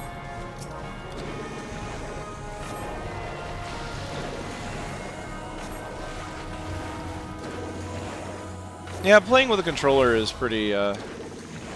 Honestly, I love the fact that this game has not only controller support, but really good controller support, actually. I actually had it set up so I could hot swap between my controller and my keyboard. I mainly do it when I'm farming, specifically when I'm gathering, because then I can just sit back and relax while I'm running from node to node. And that's another thing, I mean, the fact that you can swap so easily without a problem.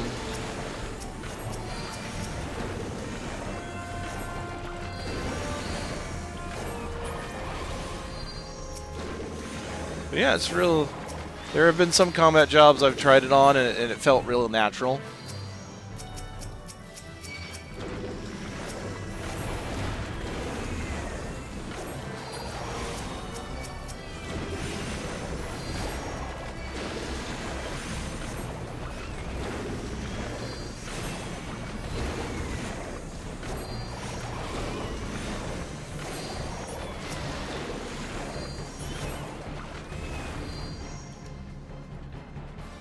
I did not check to see if I had to do one of these dungeons. I do! Ah, this will fit my 1 to 49. I'm going to be doing a couple more, though, but I'm not going to be doing them one at a time. I'm going to be jumping levels to pertinent ones so that I can get used to the combo.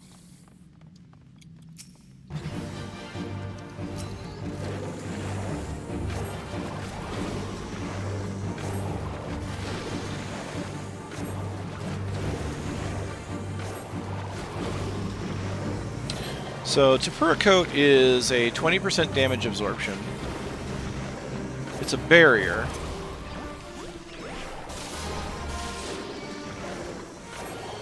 And it's got a 120-second cooldown.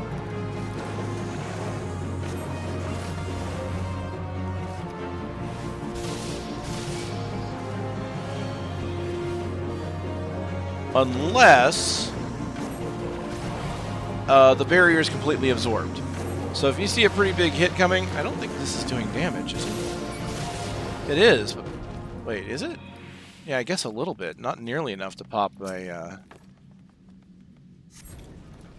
Alright, let's grab the treasure coffer so that I can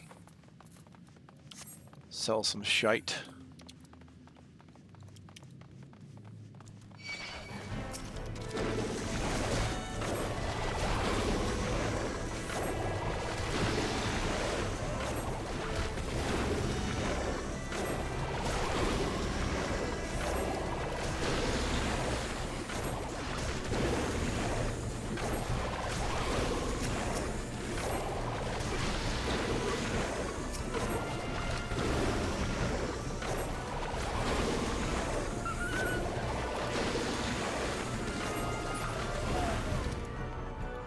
So yeah, if you can pop the barrier, it goes from a 2-minute cooldown to a 1-minute cooldown. So that's pretty cool. So it like rewards you for using it at the right time.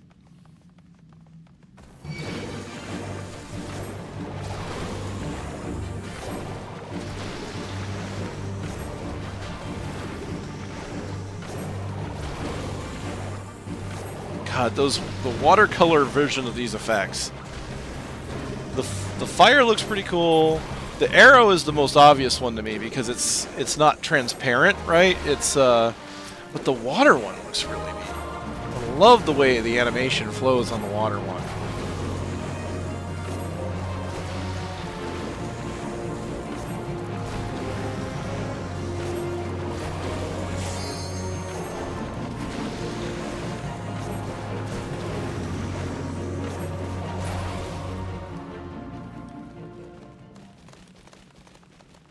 Right. Who needs dungeon queues when you can just go in with duty support?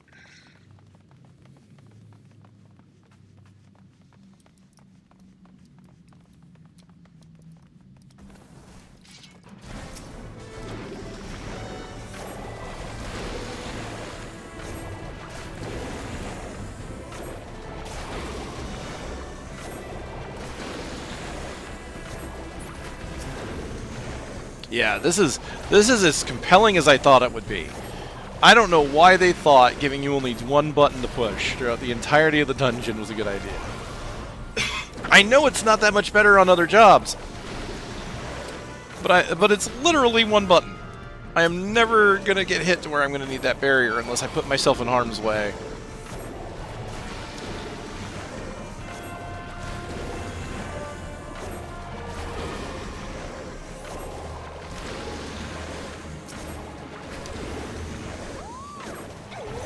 I know I could leave, but this is going to give me credit, so I'm just going to complete it.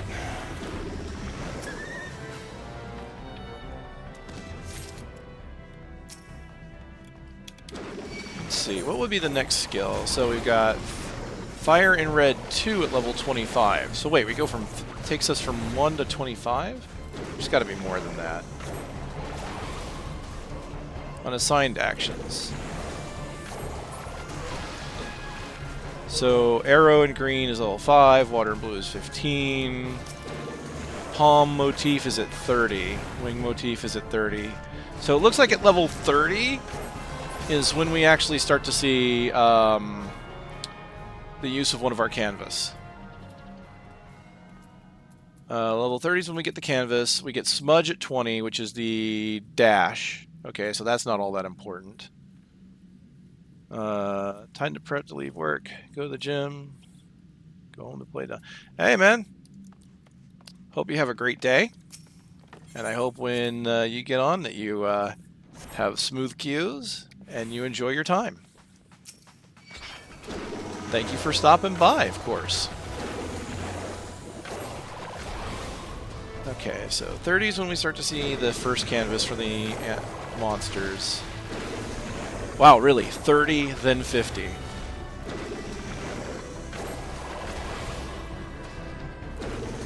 My goodness.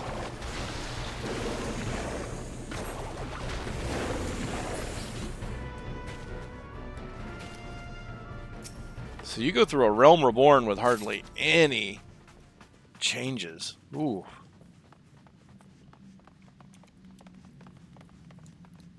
If I'm on Aether or Primal. I keep forgetting which one I'm on. It's Cactar. So...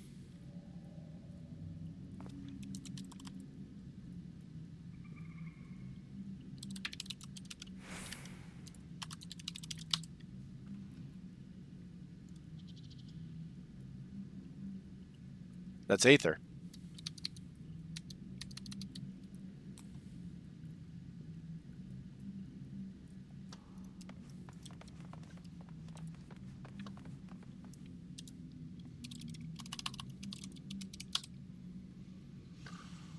Oh.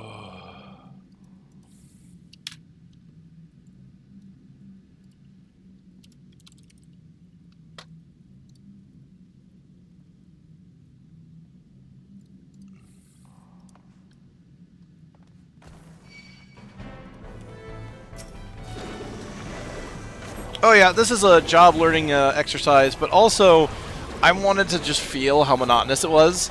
Because when I read the job guide, I realized that I literally had 2 buttons, of which only one I'd be pressing the whole time. Sastasha is mind-numbing enough as it is.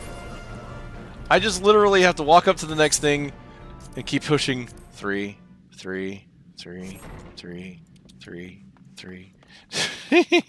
and then the next thing is at 30. That's when we get the motif. And then after that it's 50. So you get 3 changes throughout all of ARR.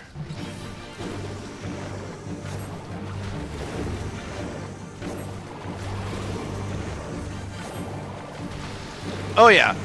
Palace of the Dead is definitely an easy way to do it. The only reason I'm not doing Palace of the Dead is the 1 to 50 slog can be a bit of a chore if the job has barely any changes. Like Picto here, it's going to change once. It's here at level 15, then at level 25, 30, and then at 50. So there's only 3 changes. If I go through Palace of the Dead, I'd have to go through all 50 levels, whereas here I can go through maybe 2 to 3 dungeons at most, and I'll have that skill set. I'm probably going to do it just because I would honestly rather do it in the actual queue, like with other players, to just kind of have fun with. But with the DPS queues being where they are,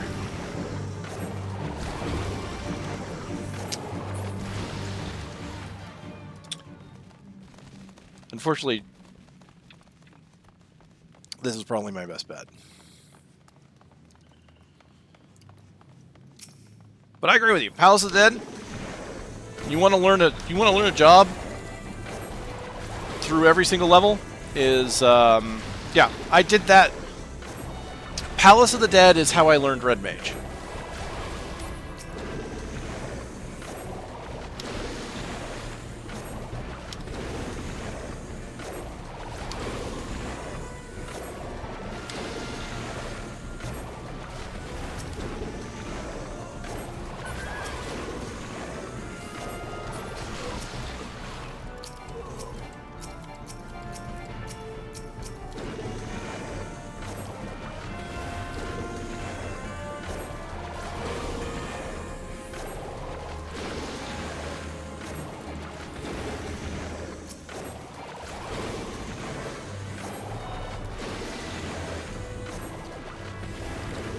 just really do love these spell effects, though.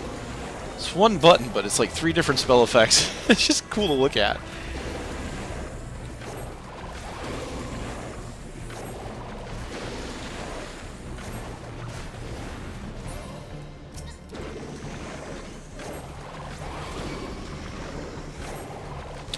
What amazes me about this is that with the canvas system, I can see them adding a bunch of really neat complexity to Pictomancer. Like different animals or maybe different weapons. Because as of right now, the weapon canvas, all the weapon canvas does is use the hammer. Right? Why do you need an entire canvas just for one weapon? So my bet is that eventually, in other expansions and stuff like that, they're going to add things like new weapons, maybe new portraits, or landscapes, I think is what they're called. Yeah, landscapes.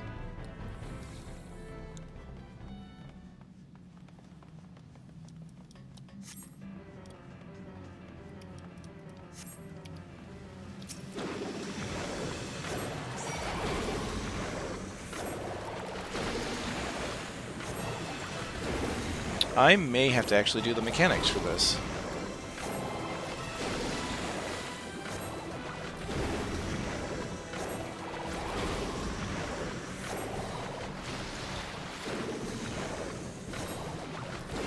Well, they're not. They're not doing enough damage for us to kill them before the... Alright, well, let me stop one from spawning at least.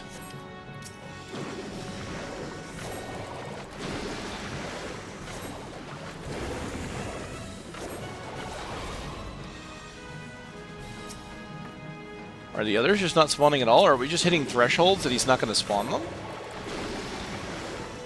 Or is this just a unique thing to the duty support? This feels very weird. Nope, nope, they spawned.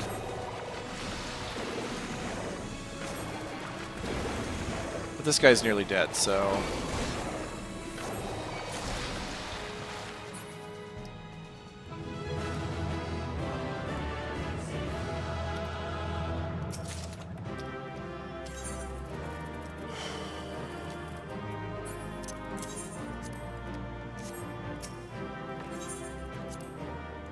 Alright, I need to take a small break. I'll be right back.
Alright, so I believe level 30 is kind of where the next set of things lie. So what does level 30 bring us to? That brings us to Brayflox, or Karn.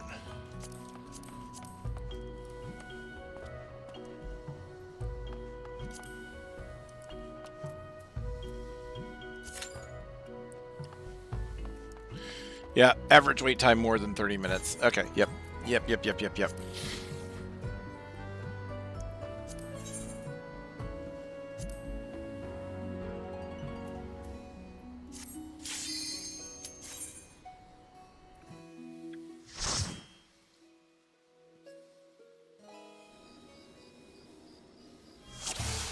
Okay, I have one canvas.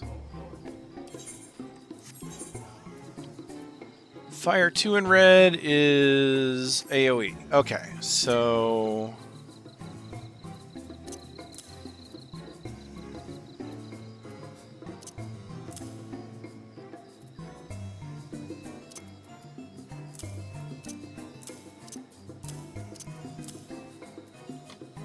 So I have an AoE spell now, which should transform, much like Fire in Red does. And then I have Creature Motif. Here's Smudge. Here's my dash ability. Oh, that is cool. That is very cool. Alright. Palm Motif. Paints a palm. Cast immediately when used outside of combat. Creature canvas must be empty to execute. Does not share a recast timer with any other actions. Upon execution, the recast timer for this action will be applied to all other weapon skill and magic actions. So that's my cast. Okay, so Creature Motif. And I'm going to have Living Muse and Mog of the Ages as well. So if I think that's going to be my first canvas, put that on Control 1.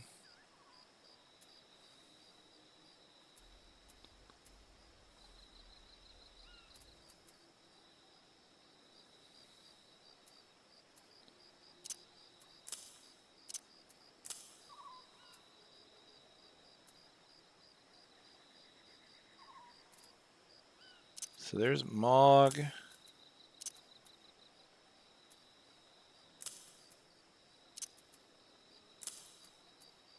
And Living Muse.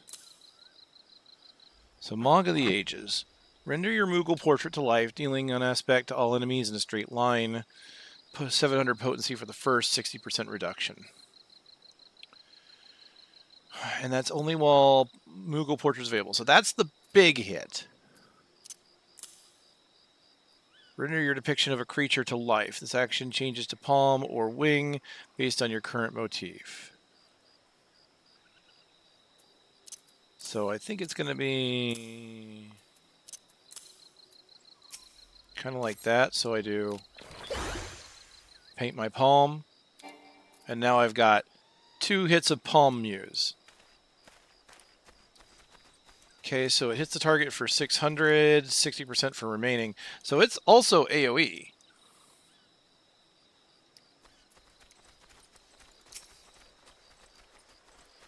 Alright. I don't think anything's changed for my primary combo.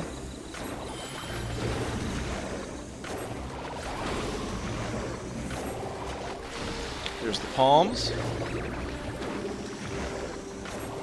And then I've got a 30-second cast bar.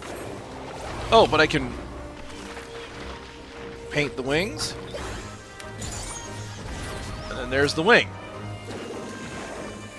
And now I've got a Moogle. Okay. Oh, alright. The job has become a lot more intense. Just in those few buttons.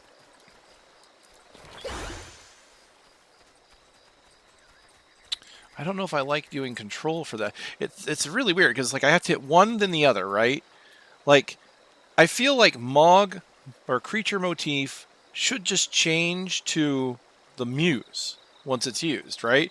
Because you can't use the portrait if there's something on it. So why not make the motif turn into the Muse? And certainly, sure, have a separate button for the whole creature. But I feel like they should do it that way. Like, they've already done it with this 3-hit combo here. Why not do it for this?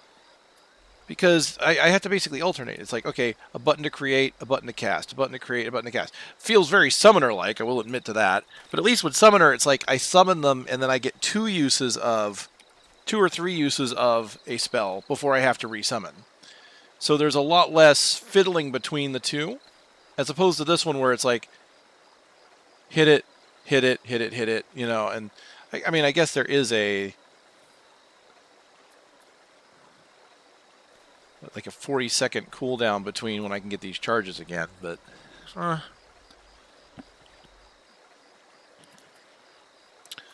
So this is a 3-second cast if I'm doing it in combat.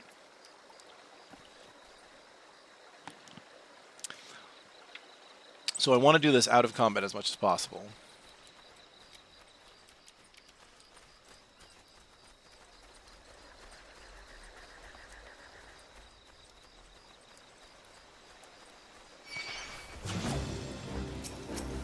So let's take a look at the AoE.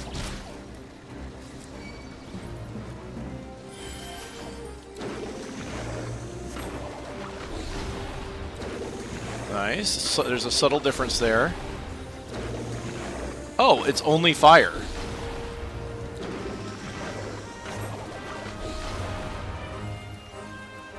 But it does turn my single target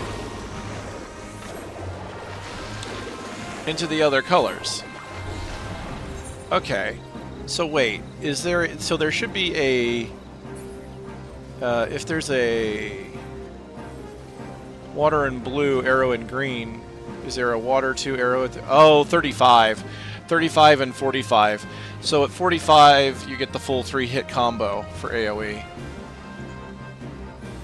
Okay. Okay. So for now...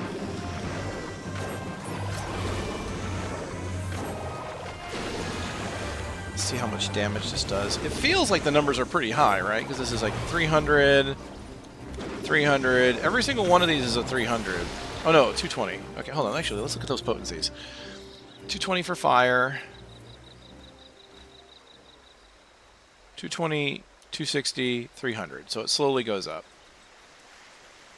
Whereas Palm is...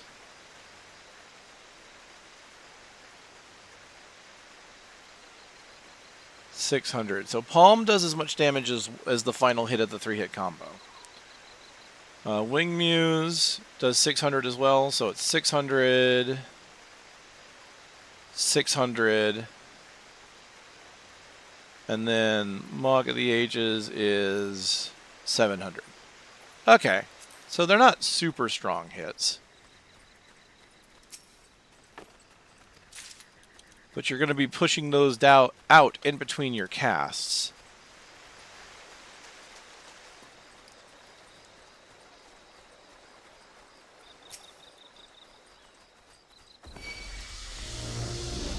Alright, so I would do...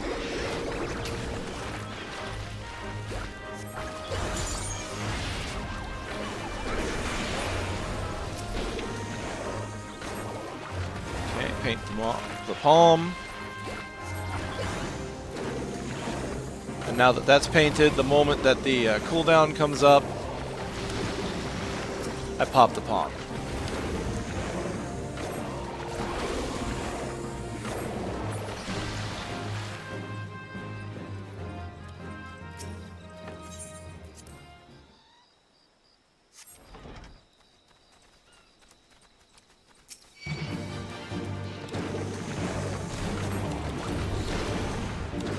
Oh, I just noticed kind of like the splash zone. So if you look at it from a little bit from a higher angle, you see that Fire 2 splash zone.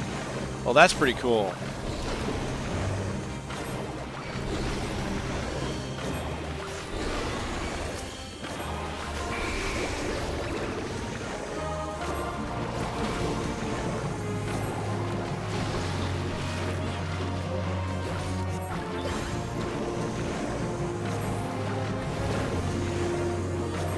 Okay, cast that.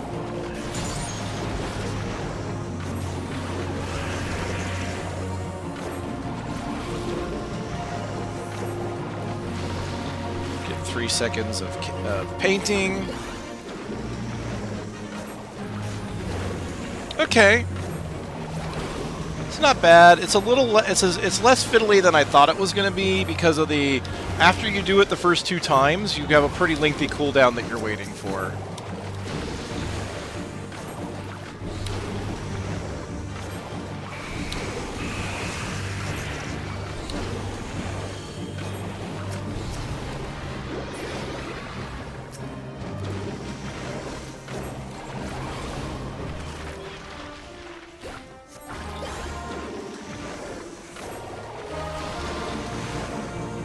And in 26 seconds, I'll be able to use the next part, and then I can Moogle of Ages right after.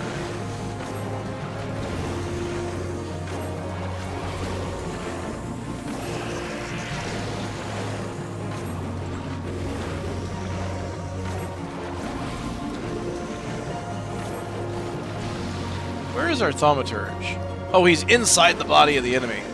That's funny.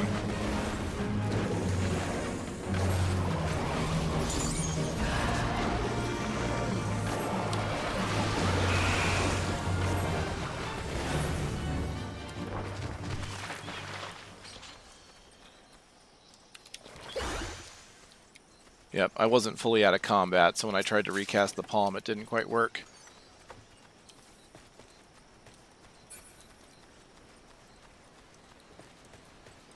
Interesting. This is very interesting. I wasn't expecting it to be... Okay.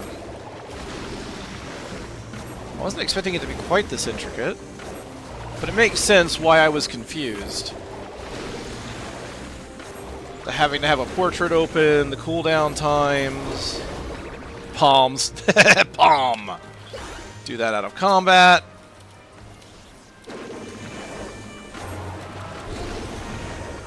So which is better? Fire and Red is 80 to all targets.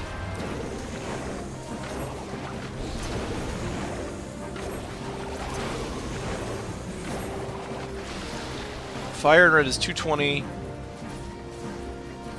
80 to target null enemies. Okay, so that's actually not really good. Fire and Red is not a very good AoE. 80? So in order to match 220? 3 targets. You would need 3 targets for Fire, 2, and Red to be better than Fire. So if there's 2 targets, you're single targeting. Unless you're using the Muse. In which case it's AoE, it's AoE anyway. So here...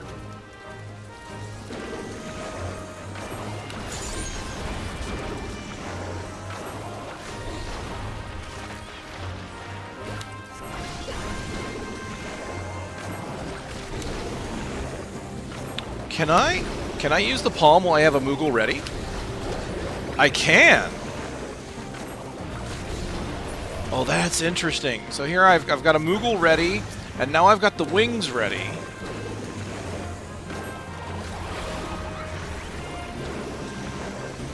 So I can keep the Moogle queued while I summon other parts. That's good to know. That's good to know. So I don't have to be exact. I can play around with it. It's a fairly open rotation.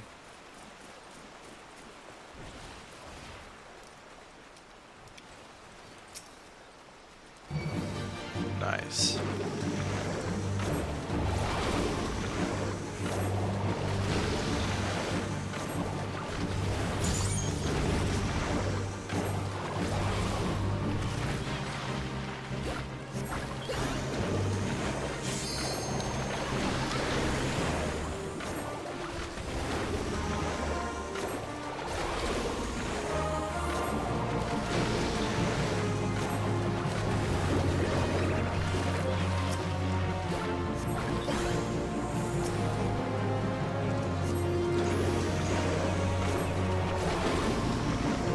Him to sleep.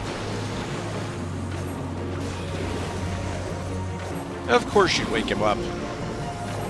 Brayflox, you're terrible.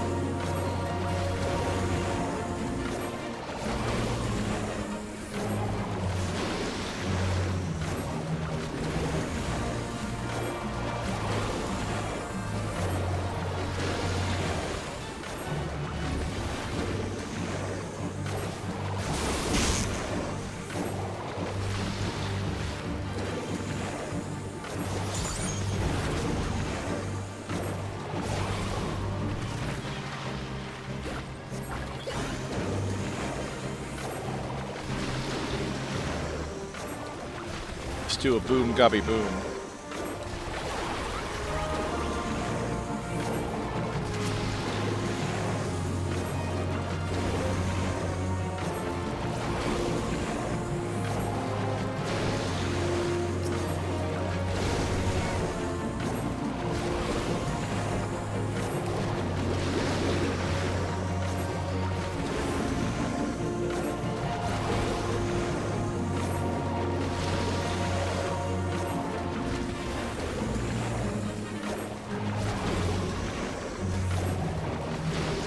There's some relatively decent burst even at this level.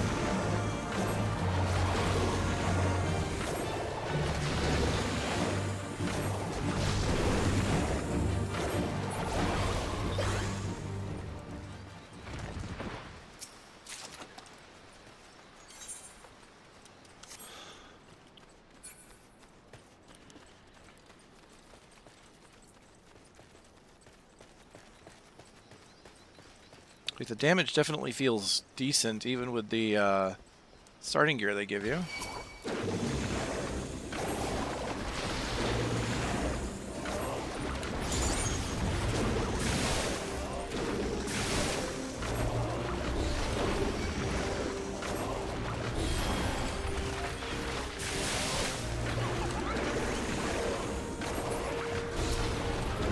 Alright, now there's only 2 targets, so my better DPS is single target.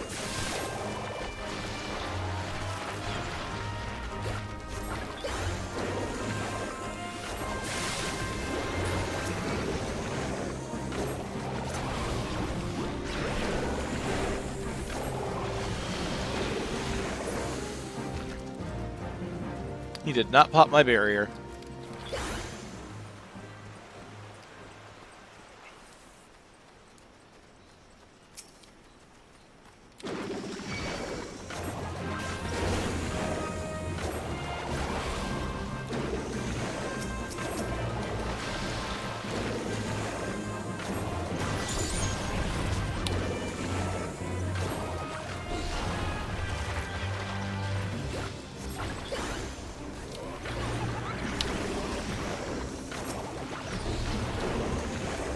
That AoE is pretty good.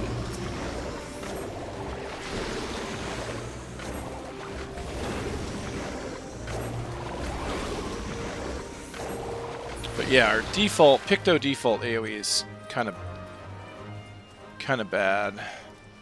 I'd have to double check on Black Mage. I think Fire 2 is considered, or High Fire 2 is better even at 2 targets, but I'd actually have to double check that.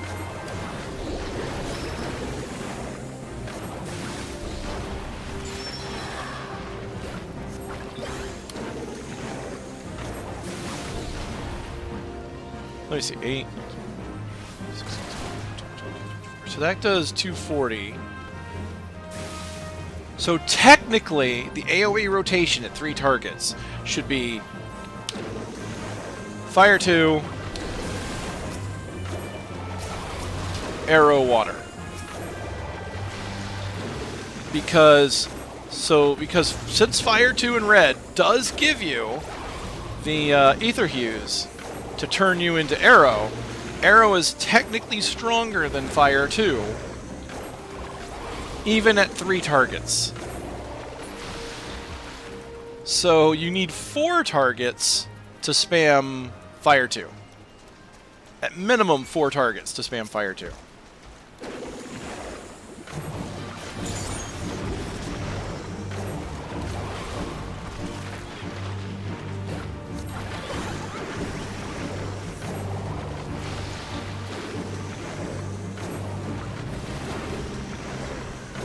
I'm learning rotations, even if there's simple AoE math.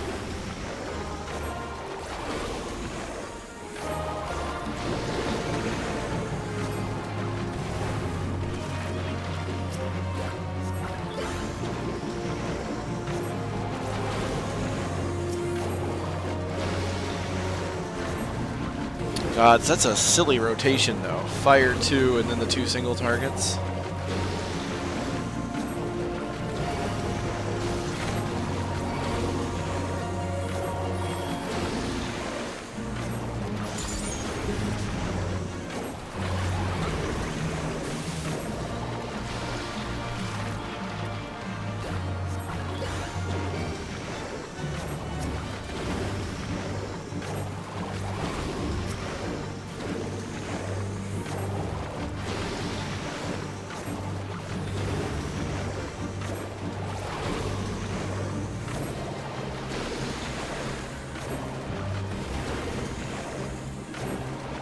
Now, once I get the 3-hit combo for AoE,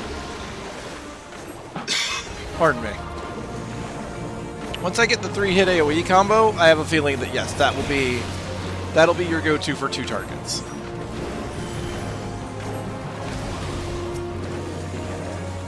Well, actually, probably 3, because as of right now, it was 3 targets. I'll have to redo the math.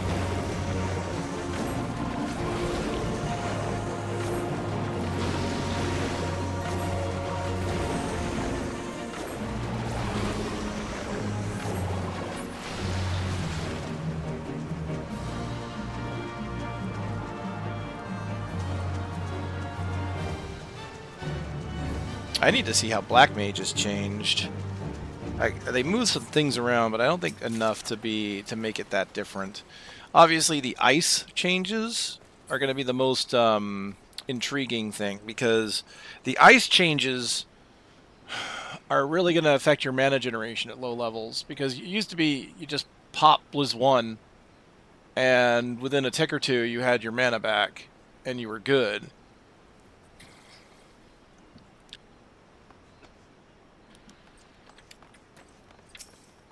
I think it would like cast it. Well, I think you would cast it once or twice anyway, so maybe it's about the same.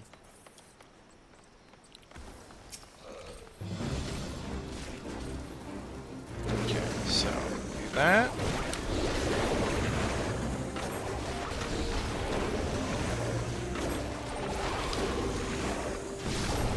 She goes to the water, then the fire 2.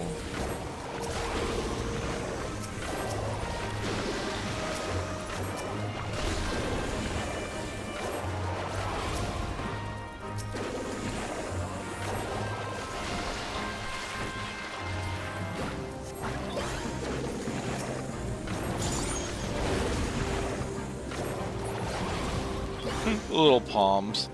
It's great. The spell effects are just so cute, especially when it comes to the summons. And I like that there's like a little music note. The Moogle's just kind of sitting there singing.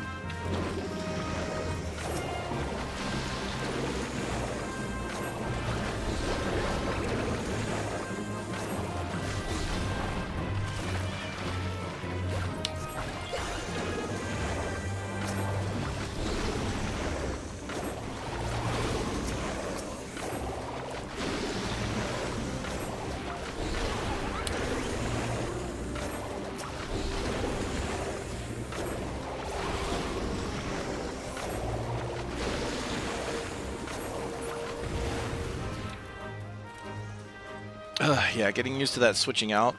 I mean, the good news is, for whatever reason, you only have to do the switch out to AoE. Like, this rotation is only optimal here in A Realm Reborn, in like the mid-levels of Realm Reborn, right?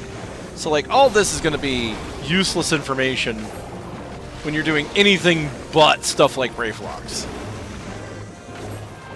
I still find it interesting, because this is the order that they chose to unlock stuff.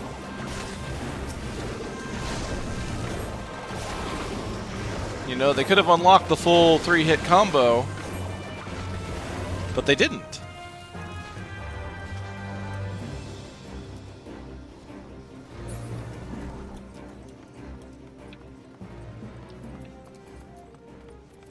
And so the next is basically end-game Realm Reborn, where we get the weapon motif.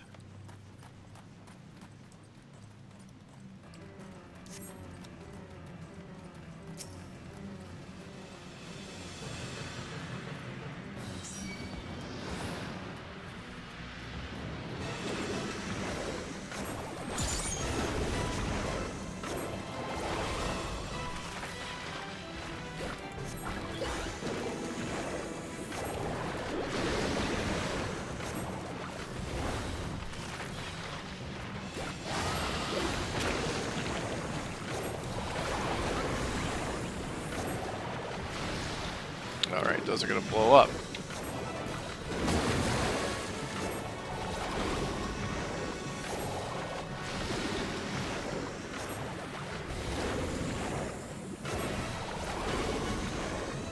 Five more seconds. I almost feel like I want to move some of these up here next to my character so that I can see when the timer's up, but I tend to look down anyway. There's the Moogle. So cute. Okay, painting. Paint the palm.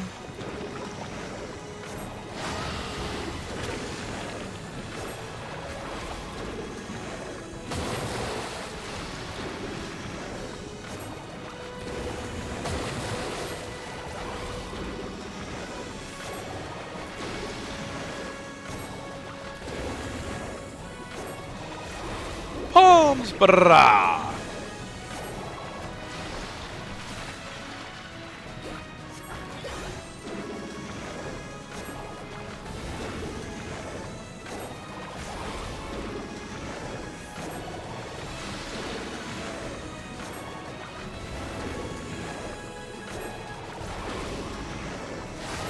Oh, you know what I don't have on my bar? Limit break.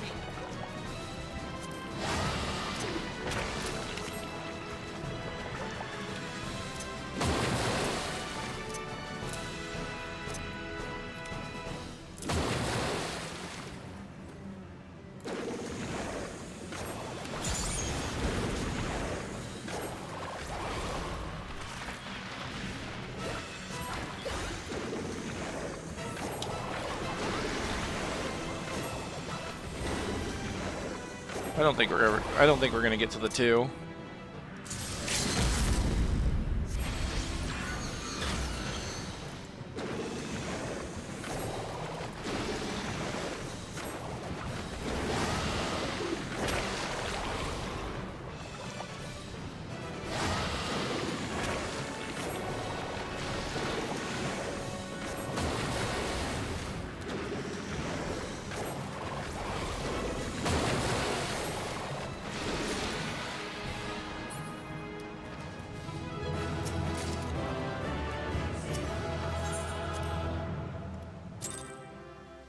Okay, so if I need to do 50, what I should do is a roulette.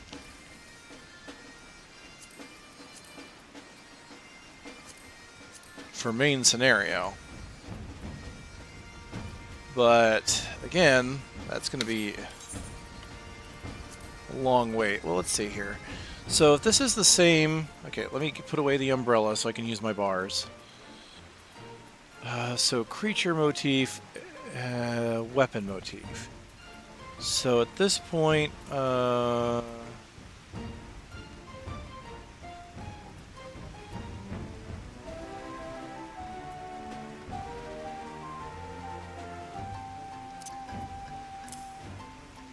hammer motif. So living muse.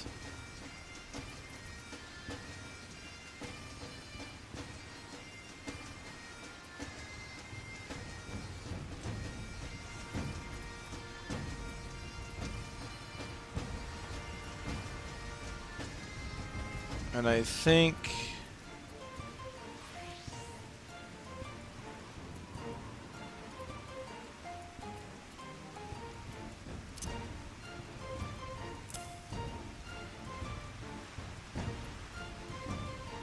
Where'd it go? I thought I saw it here a second ago.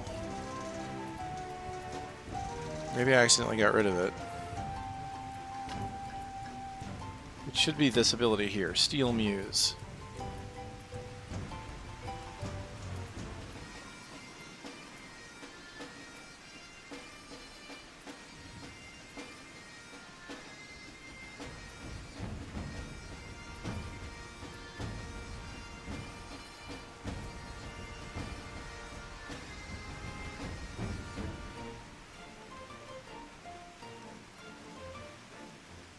So if I paint hammer motif,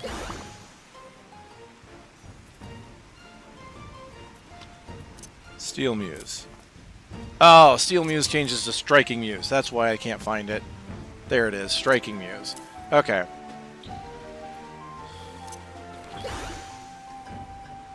So Striking Muse, render a mighty hammer, 3 stacks of hammer time. Can only be executed while in combat when a hammer is printed on weapon canvas. So, technically, unlike the creature thing, where it's like, okay, paint the creature, summon the creature to do damage, paint the creature, summon the creature to do damage. It's paint the weapon, summon the weapon to do damage, but then press another button. So it's a 3-button thing. It's paint, summon, do damage. 3 separate actions.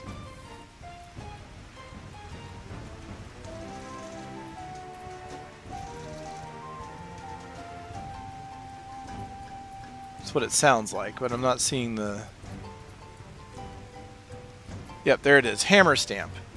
So, hammer stamp. So, I do this, then do that, then hammer stamp because... Dude, okay, this second portrait is a pain in the butt. Okay. I guess I could put that on G then.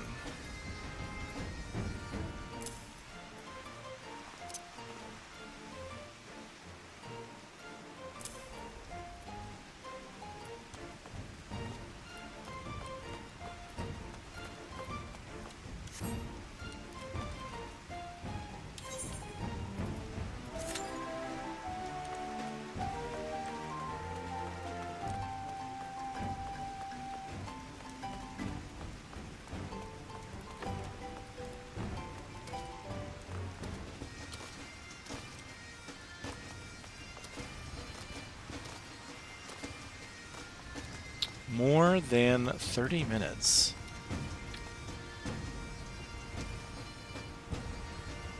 Well, I know what I can do in the meantime.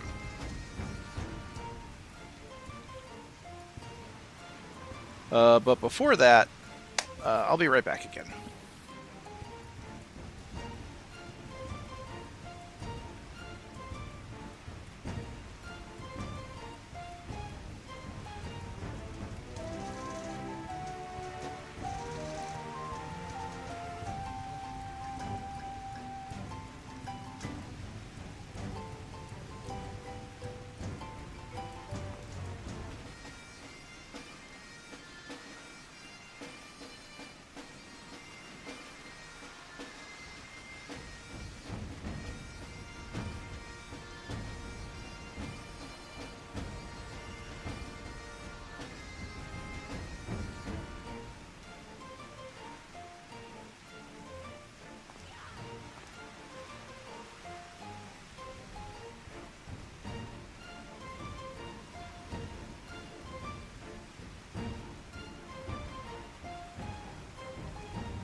Alright, I'm back. So we're number 20 in the queue.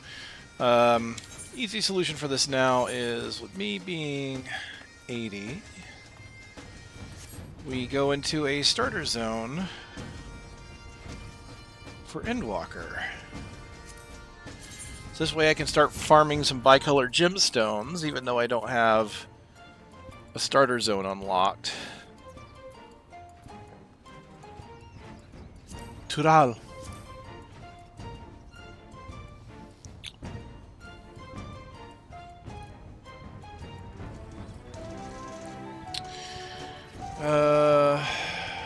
I don't want to do Labyrinthos. The Labyrinthos music drives me nuts sometimes. I think we do Rods of Han.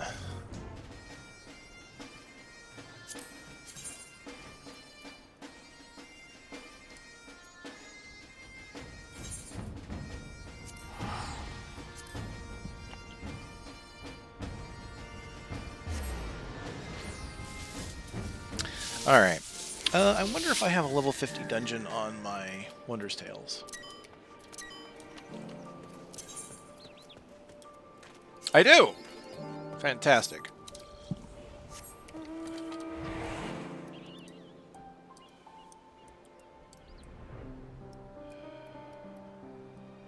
Really? There's nothing open. Alright.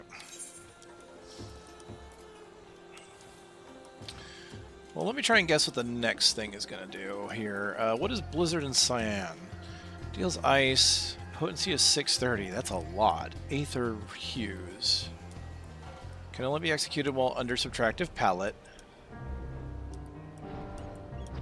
So it is a separate combo, because I'm guessing Blizzard and Cyan then more than likely changes to Stone and Yellow, and then Thunder and Magenta. Yeah. So that's the subtractive palette. So if that's the case, if this is basically just a powered up version of my base attack,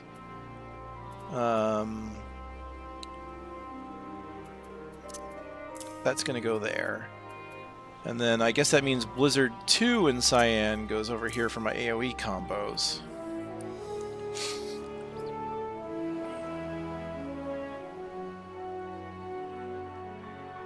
So this takes palette gauge. So when do I get the palette gauge? The palette gauge comes at 60. So, which is funny, because we go from Hammer Stamp at 50, basically literally the last level of A Realm Reborn, into the last level of Heaven's Ward. Like, there's nothing in between there. So what happens in between down here? Nothing. Wow, holy crap. So we go to 50, 50, 60. Holy, wow! So you basically go through, if you're going from ARR to Heaven's Ward dungeons, only like a little bit changes, and that's once you get to 60. 50 to 60, no difference. I mean, I get it. This is a level 80 job right now, so that shouldn't be a big deal, but it's like, man, just imagine if this had, if you had to level through that content with that change. That'd be a little boring, I'd say. So, alright. So then, yeah, literally the only thing that changes after A Realm Reborn is that we gain subtractive palettes, which is the cyan, magenta, and all that. We get the single and AoE versions of that at 60. And then literally the next thing is 70. So we go from the end of Heaven's Ward to the end of Stormblood, 60 to 70. Yeah, 60 to 70. So basically they've made it so that this character only gets new abilities at the end of each expansion. I guess to prevent there being any confusion of your rotation if you're ever scaling back in level.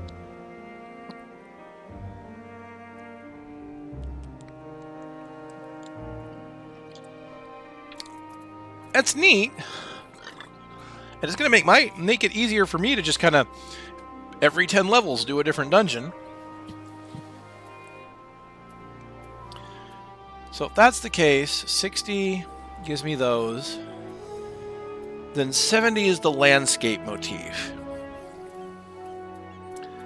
So how is that going to work? There's Scenic Muse. Am I going to do this on 4? I feel like the Scenic, since this is a buff, like a very long cooldown buff, maybe I put it on 5.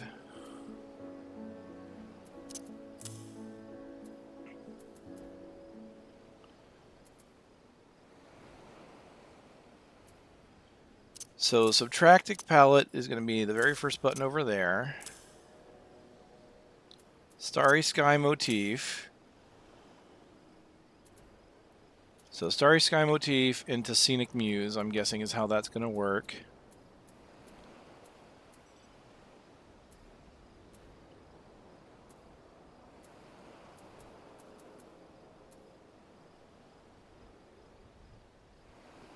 And what does it do? Paints a starry sky. Cast immediately when used outside of combat. Oh, yeah, that's the motif. What does Scenic Muse do?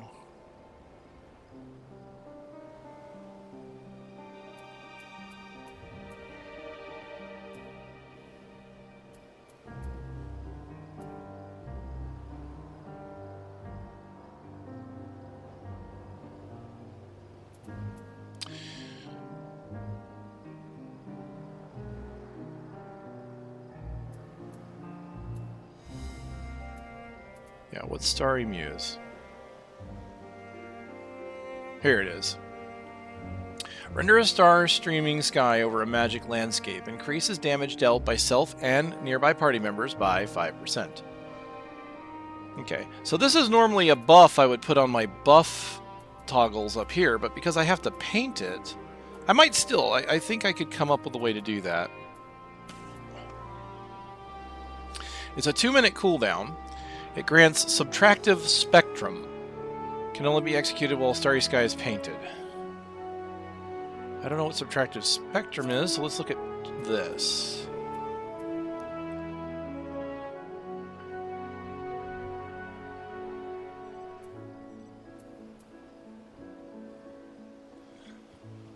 Palette gauge. Okay, so the palette gauge gets increased after you do a 3-hit combo on your normal paints. Okay.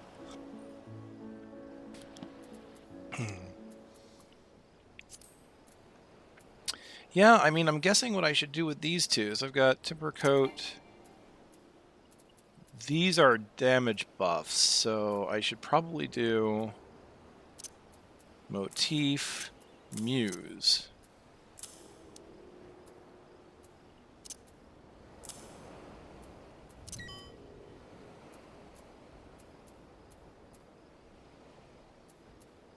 At this point, the only skill I have unaccounted for is Holy and White, it looks like, because then we go from 70 to 80, which is Holy and White, and then that doesn't change until 90.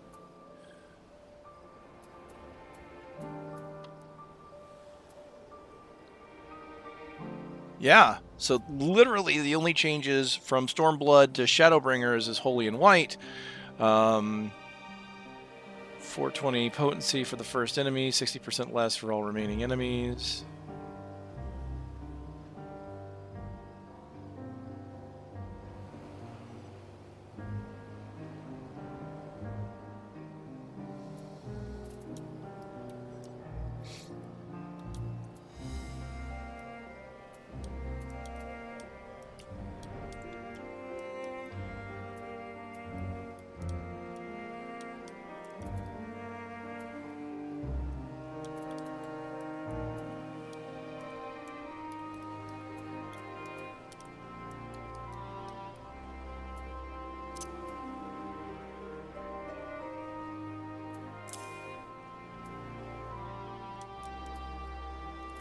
I could put that on 4. I could put that on my Control F or G.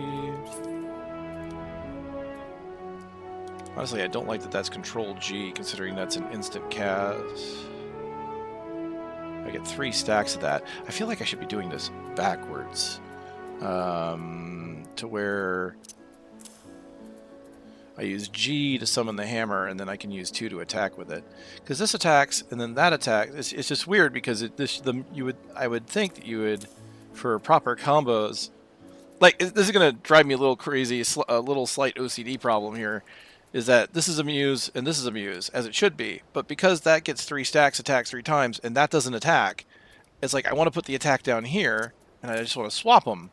So I hit this button to summon the hammer, and then I can just spam 2 while doing 3. Like, that makes the most sense, but then it forces me to move because this does damage. This does damage. This does not do damage. That does. Ugh! Okay. That's gonna drive me a little bit crazy. And quite honestly,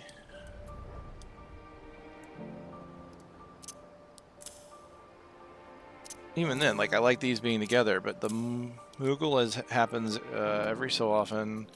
I feel like white and black should be my easily accessible F key. God, I don't like these.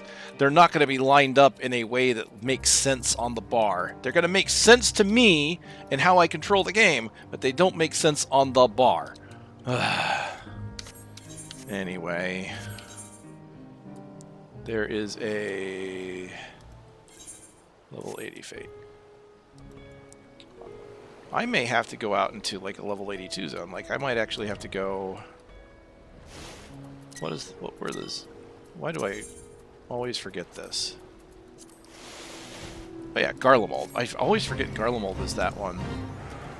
Oh yeah, speaking of, I can summon a Chocobo for help.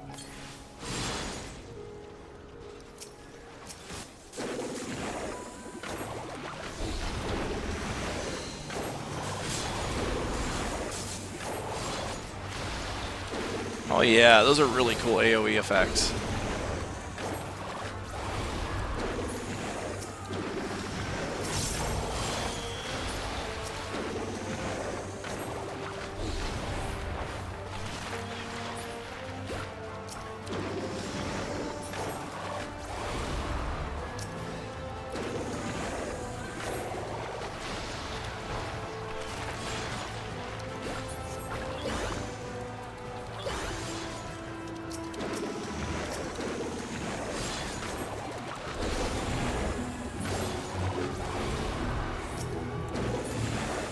Oh yeah, there's a bunch of people here doing these, as expected.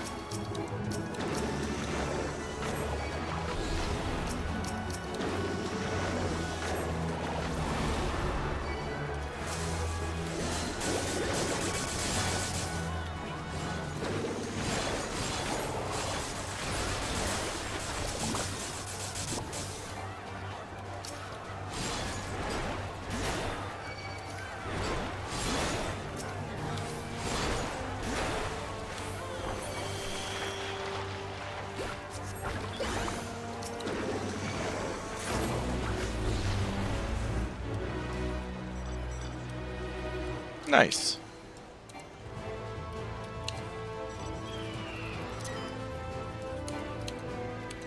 So many people are doing these, and they're going to go by so fast that I'm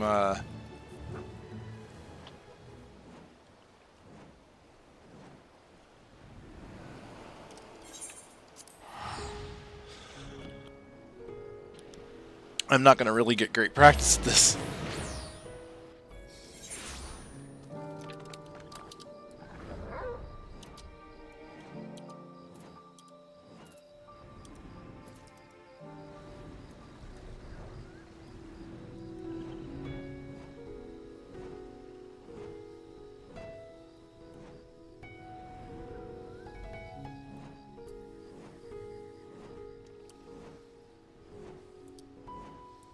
Okay, this is a gathering quest. Easy enough.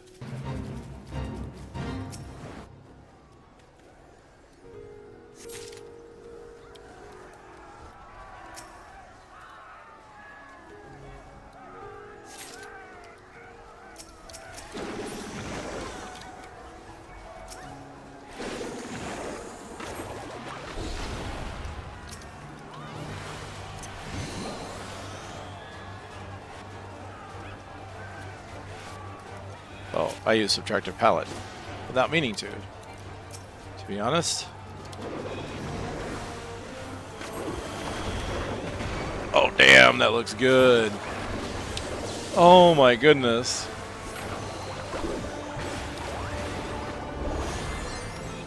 Oh wow, the holies, the subtractive palette stuff looks so good.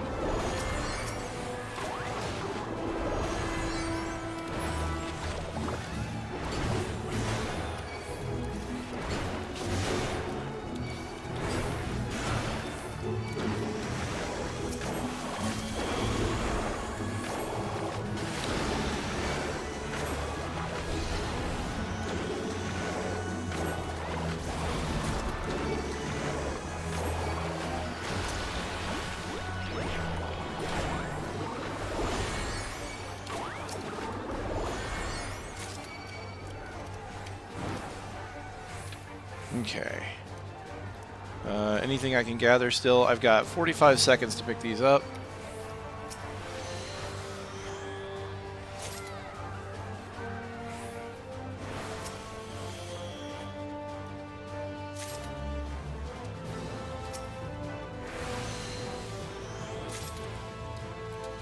All right, let's go.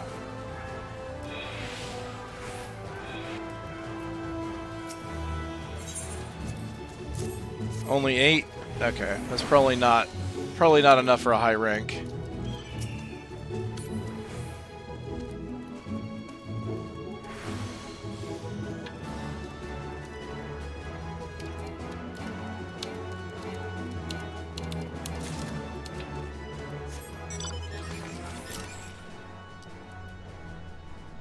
Not bad. Full Petal Alchemist. Jeez.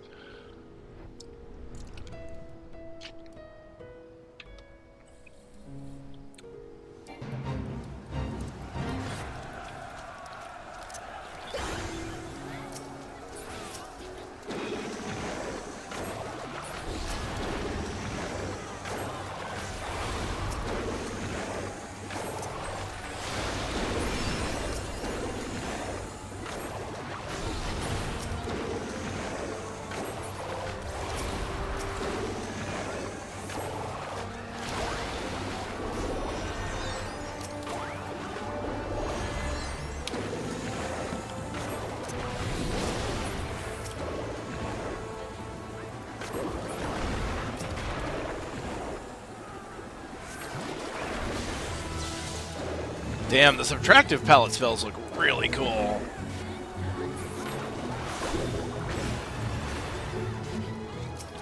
That is some...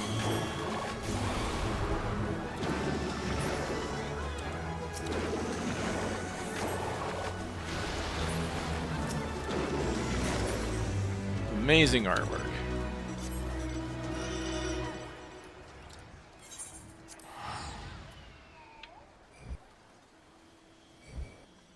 Okay, still number 10.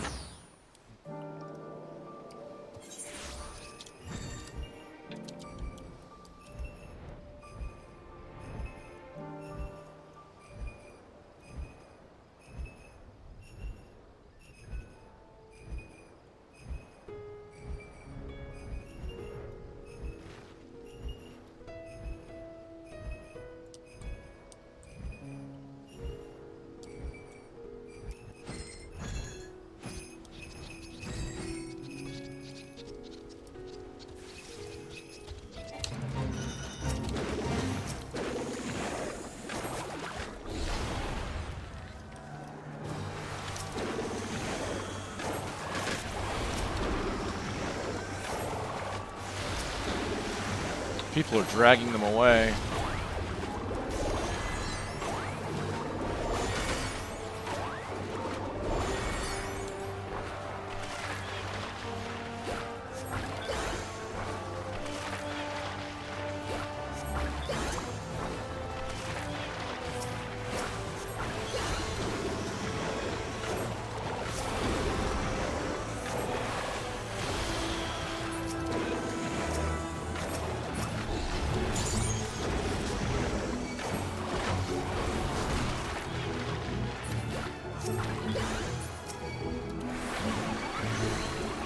Moogle! I am the Walrus.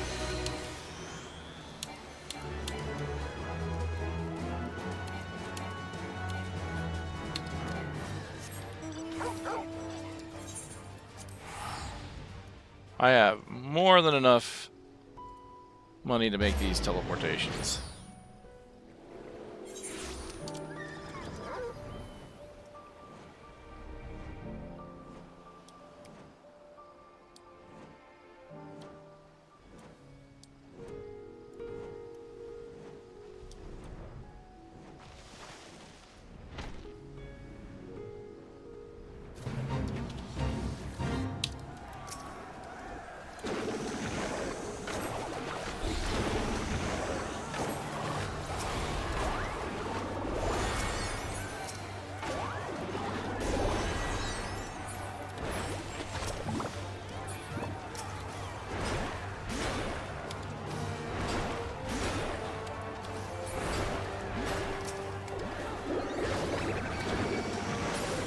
Woo!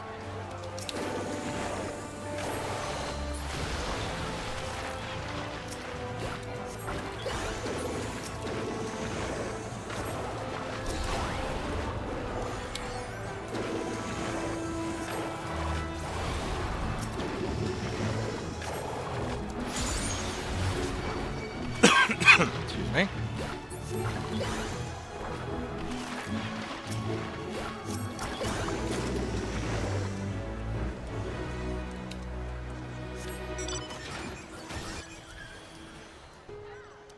Part 2 of that. Oh, a boss one. Nice. Oh yeah, I forgot about this. The leaning when you're turning. Like, look at my tank actually lean. It's not just turning side to side. It's leaning. It's so immersive. So much more immersive.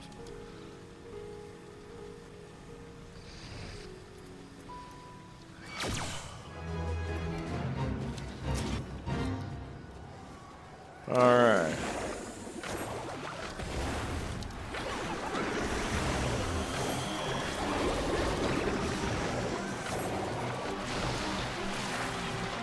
Alright. Get that in. What's interesting is that the hammer is not a melee attack. You kind of think it was?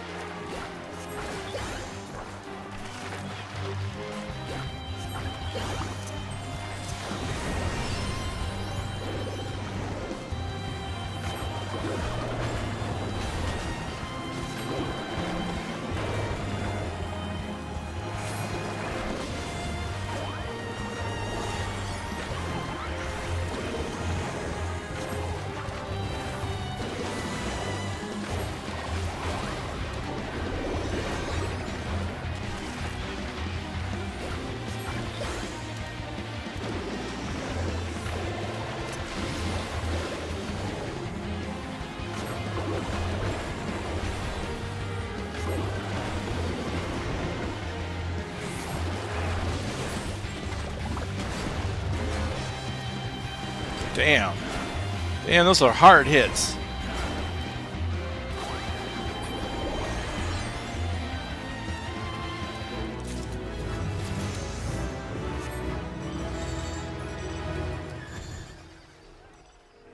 Da da da da da da da da dum da da da da da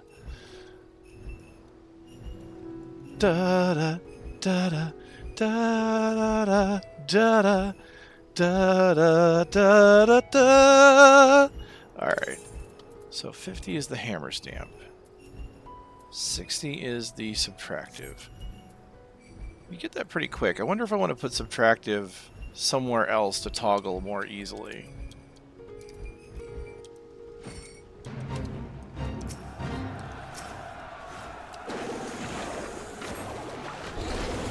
Yeah, I feel like I want the subtractive palette somewhere that's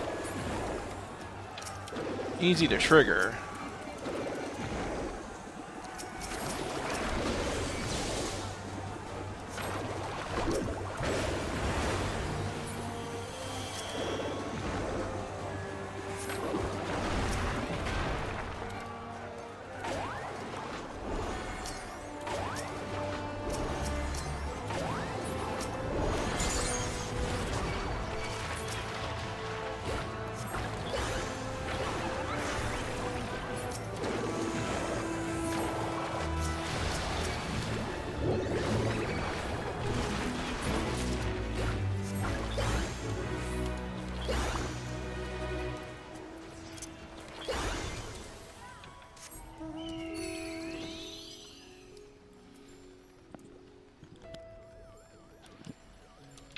Okay, wait. If F is holy, Control F needs to be Comet.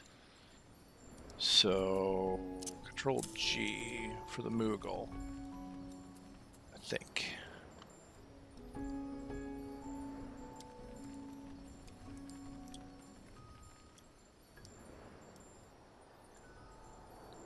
Oh yeah, look at that glide.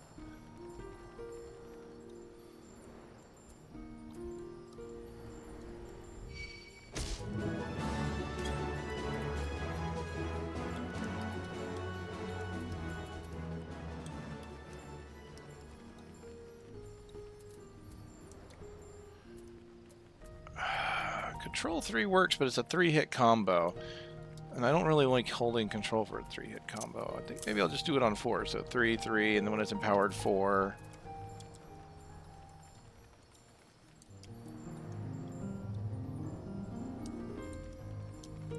That should work.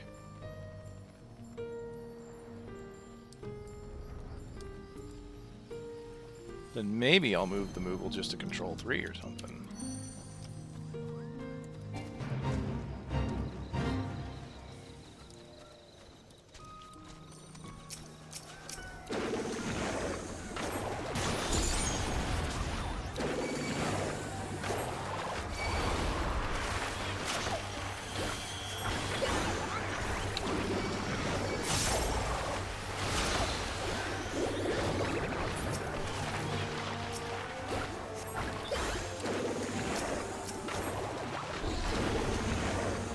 God, having to do all of this and, like, pay attention. Trying to target things quickly and pay attention to my buffs? Ha! That's funny. Oh shoot, I'm gonna die.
What if I do subtractive palette on control 4, because 4 is the palette itself, and what I'll do is I'll actually make a duplicate of subtractive palette and put it over here for my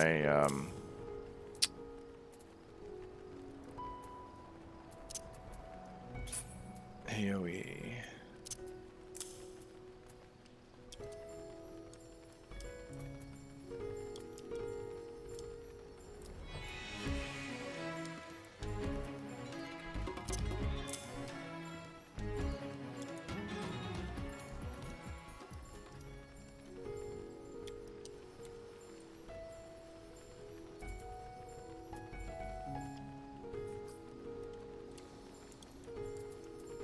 Right, and then what I'm thinking is, instead of putting that on, so I'm just going to do Control 2, Control 3 for that, because that's easy to do, Control 2, Control 3, and then just start spamming 2.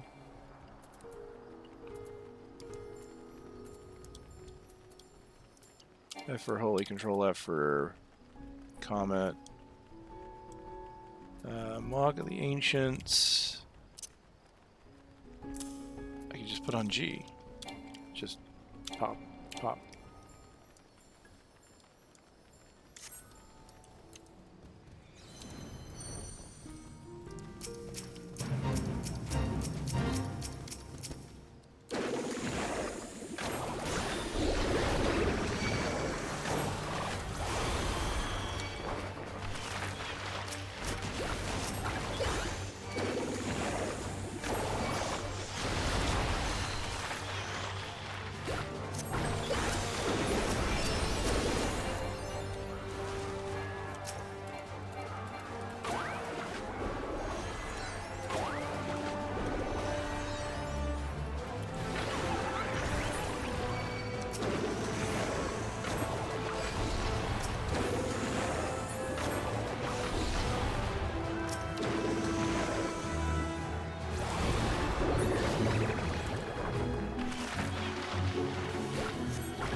Things are dying too fast. Here we go.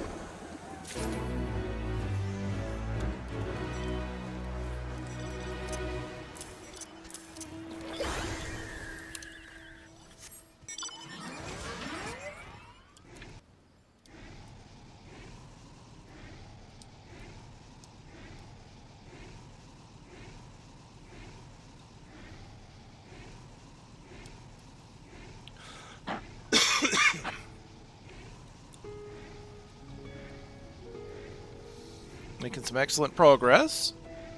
Boy, yeah, down to rank waiting number 7.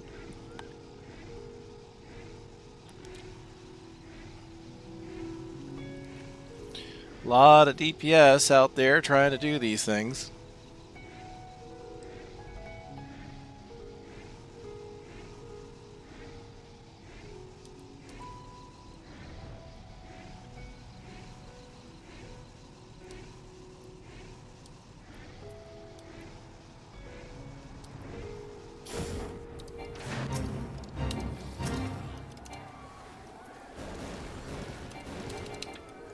Oh, it's because I'm in subtractive. That's why I can't use my AoE.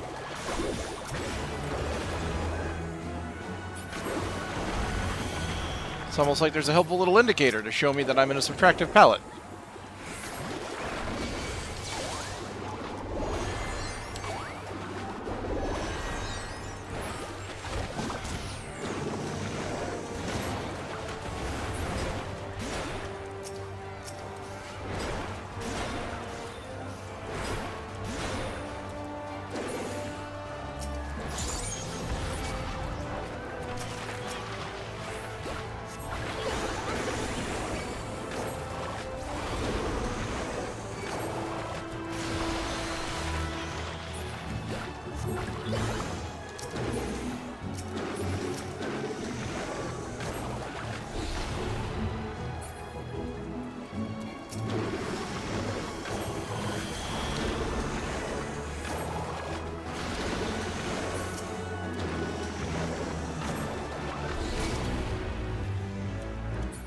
Okay, and there's In Your Fate with even more XP.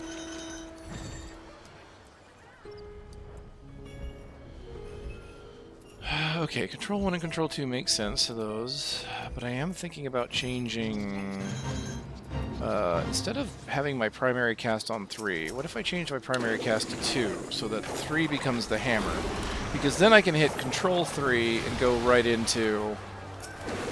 like, Control 3 right into 3. I think that makes the most sense.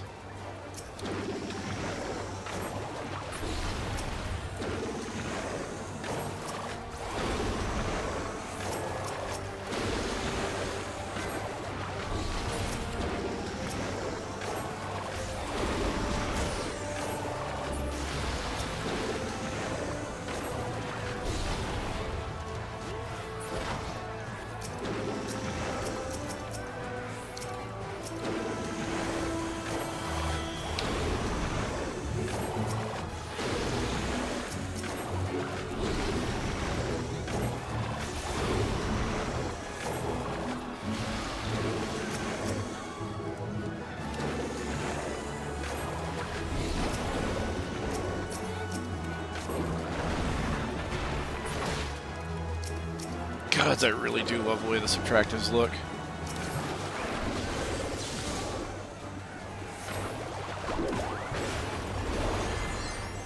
And honestly, the Painted Holy looks good too. I really like how Pictomancer is basically a lot like a Red Mage, to be honest. Like they function, their mechanics seem to function more like a summoner, but their abilities make them seem a lot like a Red Mage because they have access to Holy and Flare and like white magics that tip into white and black.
So I think ideally you want to do your 3-hit combo and immediately go into holy. Except for, actually, maybe not. I mean, right now it works, but I think you can turn whites into blacks, so that means maybe I want to stack them a bit.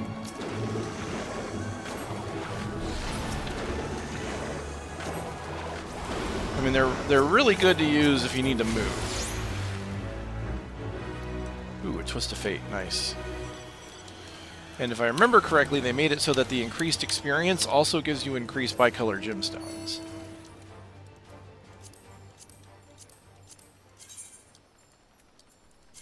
Can I put bicolor on here? I can.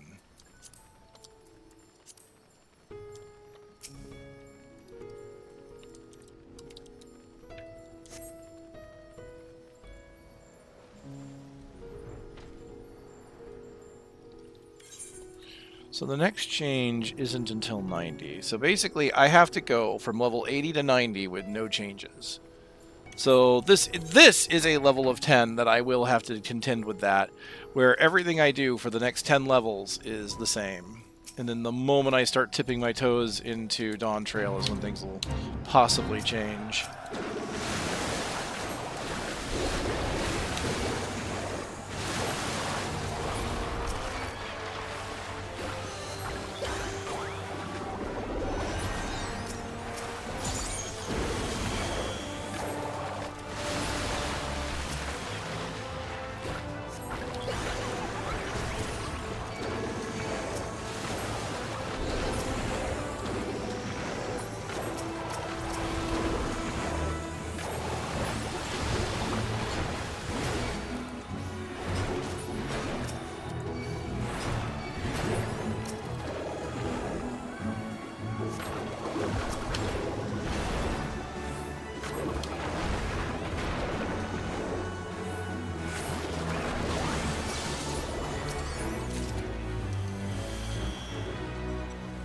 Nice. Yep, bicolor gemstones. The amount went up. Oh my goodness, I have 666 gemstones. Whoops!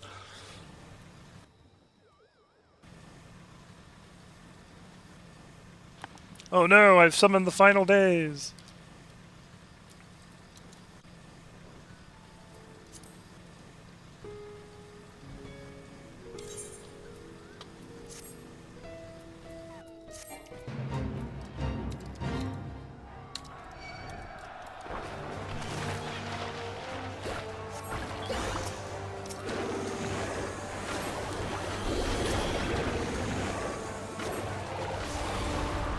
Doing a rotation for this.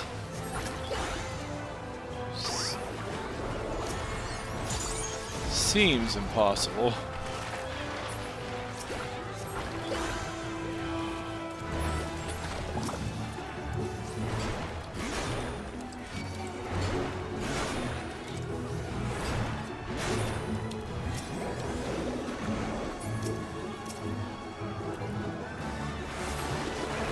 I really love that. Honestly, out of all of them, I think I like that lightning one the best. I love how it's 3 brush strokes to represent the lightning hitting the ground.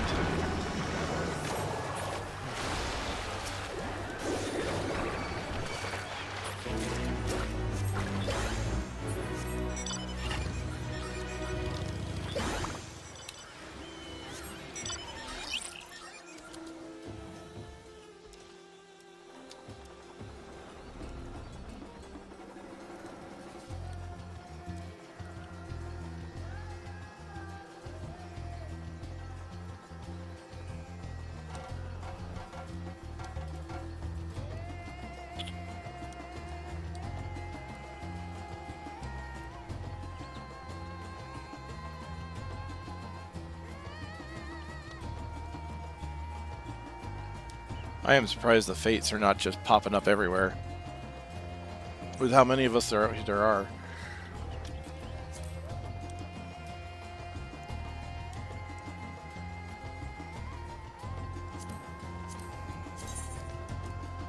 Yes, my challenge log. I nearly had forgotten that this was a thing.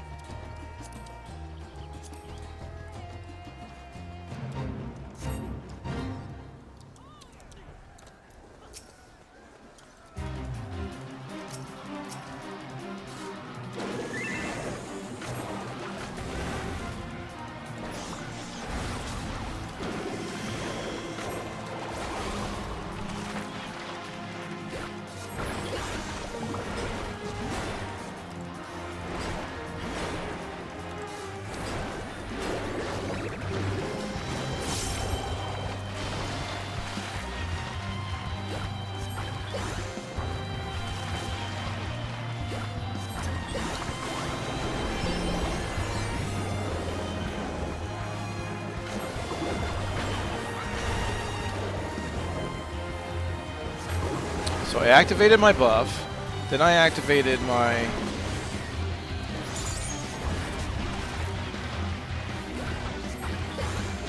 subtractive palette.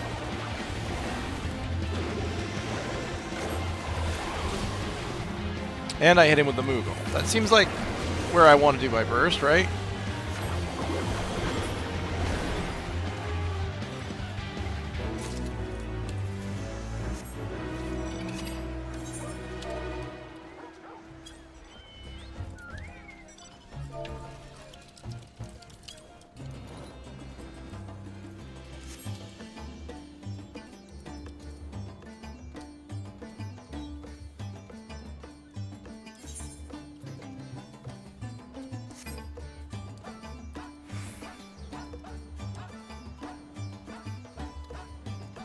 This is probably not the best place to do it, but it's the safest.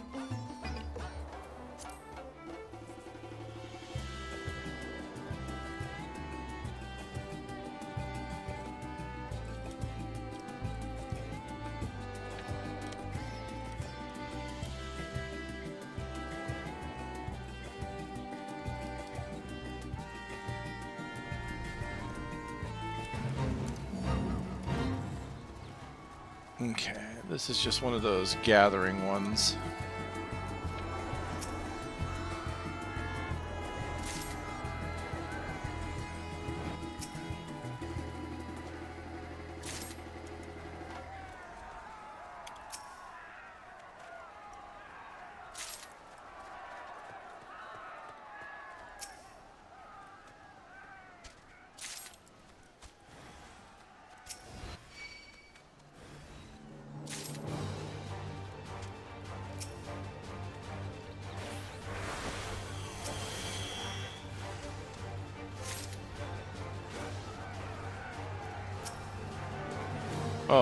Oh, he released.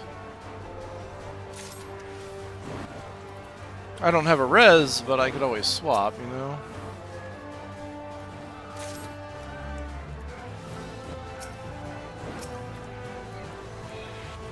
Oh, it's already complete. And another fate is down below, so I'd better go turn this in. Where is the... There it is. And of course people have enemies on it. That's hilarious. I'm sure it's not intentional. 9? Yeah, that should be more than enough.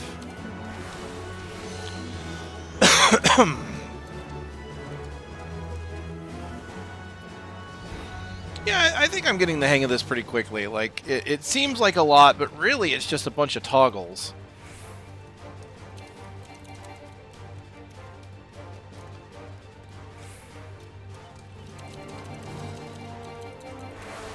Come on, let me get down there.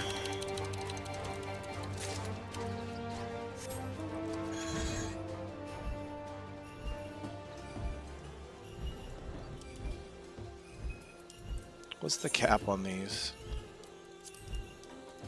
Oh yeah, 1,500. They totally increased it. Thank goodness.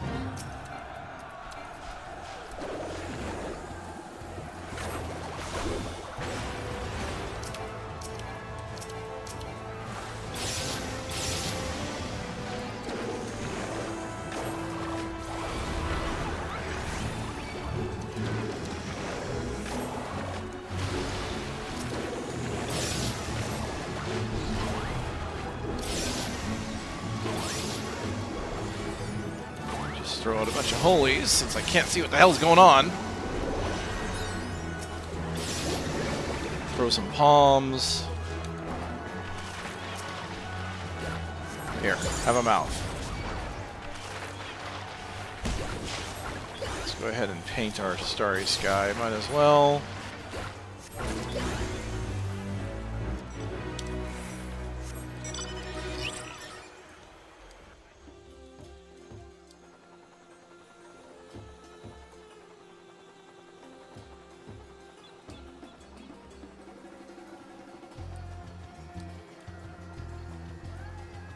Yeah, I would feel more comfortable once I get into a structured environment, and I'm able to like actually try rotations and stuff instead of just running around spamming.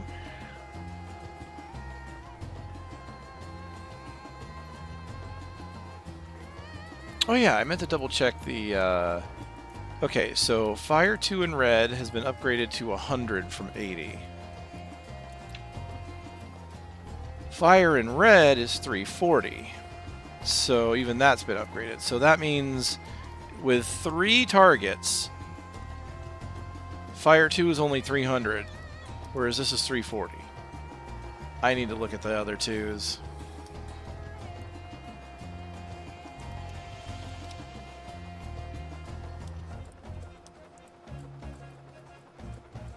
That means you need 4 targets to AoE.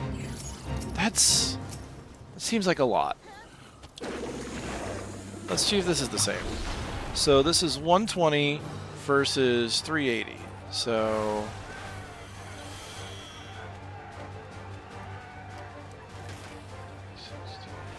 Yep. 3 targets still isn't enough. What about this one? 140.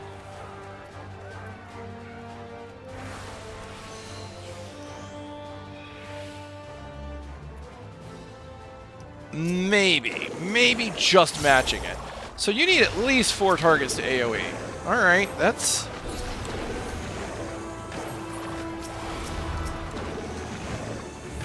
So that means in dungeon runs, if we don't have a pull of at least 4, I got a single target. Granted, even with single target, you're doing AoE, because you're going to be dropping palms. You're going to be firing off Moogles.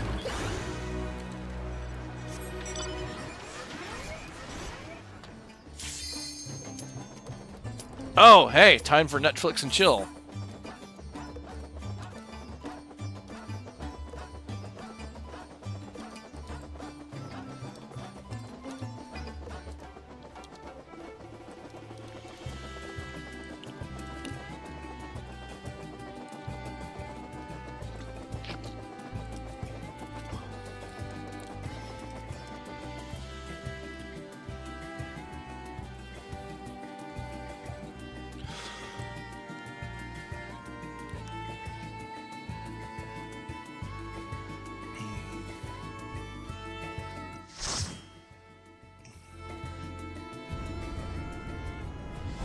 Oh, and it's Ultima. Fun. Cool. This is good stuff.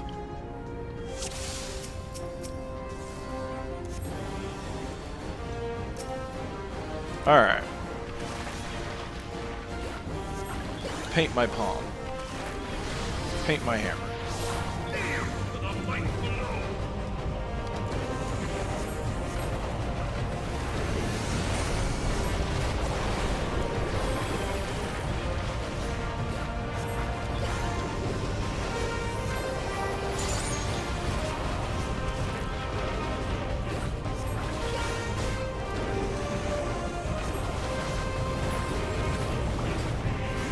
I'm gonna hammer! It's hammer time!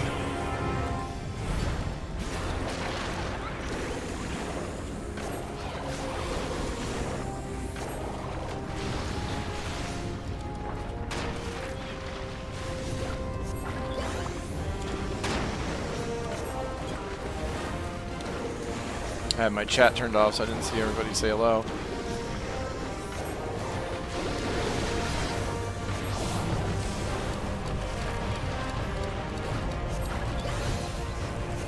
Okay, I got my I got the painting off before he sealed us, so that's good.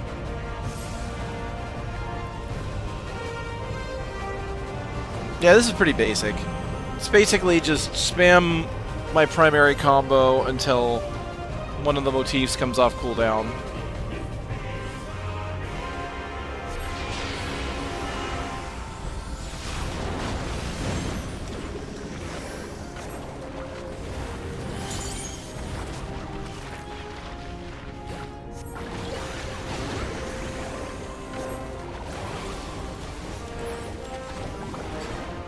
I love that this is, even though it looks like a melee attack, it's still a magic attack.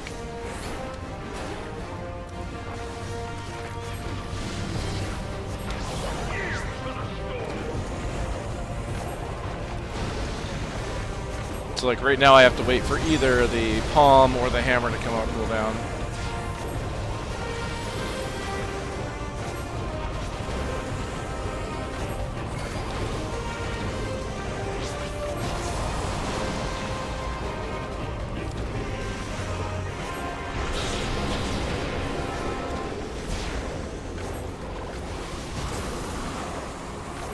Okay, palm.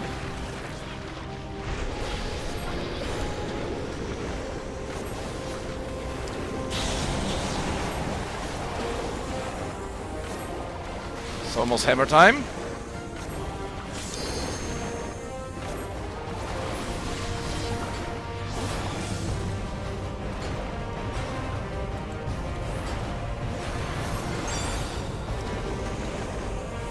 Ah.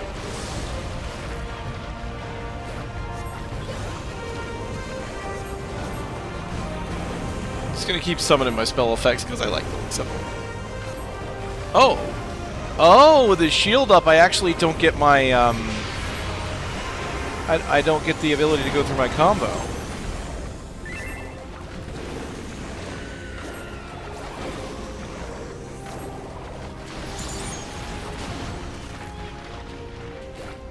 Okay, that's painted. Let's do throw a Moogle out there. Hammer is still 13 seconds away. Meanwhile, Palm is back.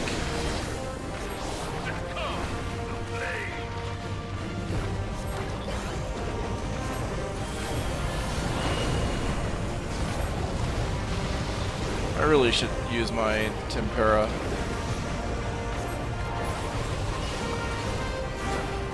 Perfect time for me to be in hammer mode with all this moving.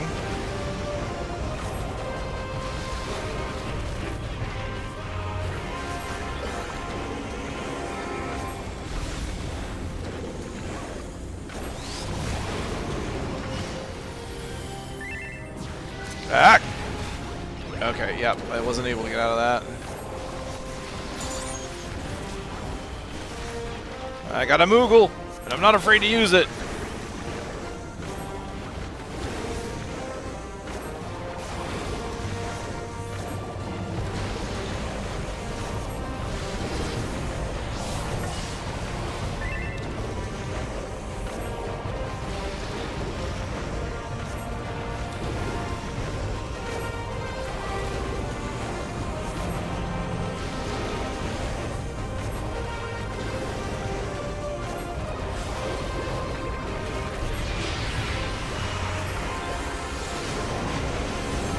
Alright.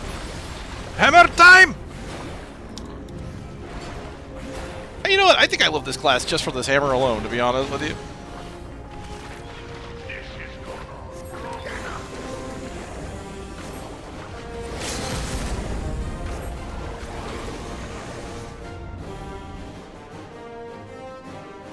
But the ultimate weapon is all powerful. Why does my enemy still stand? Can his strength truly be so great? It is the blessing of light that confounds you.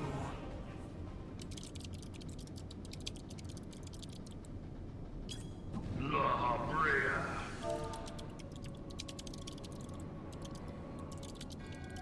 Your foe acts under the protection of the crystal he bears.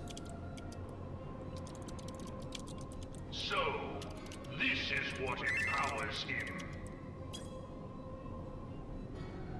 Beyond mortal limits. If you are to prevail, the hammer of darkness must needs be brought to bear upon the shield of light. And so it shall, for the ultimate weapon is host to a power of which you are as yet ignorant. Speak plainly, Ascian. The heart of Sabik. It is the weapon's core, an enigma whose surface even the vaunted scholars of ancient Alec failed to scratch. The magic within has lain dormant for eons. Of what magic do you speak? A spell Without parallel. Ultima! I sought the life force of the primals for no other reason but to quicken the core, for the true power of the Ultima weapon lies within its now beating heart. La Brea, what have you done? No more than was necessary for my god to be reborn. Damn you, Ascian. The hour is at hand. Behold, Hold but a the sliver of my god's god's power. I mean, that's not entirely true. That's not Zodiark's power. Whatever. It's okay. And from the deepest pit of the seven hells to the very pinnacle of the heavens, the world shall tremble. Unleash Ultima!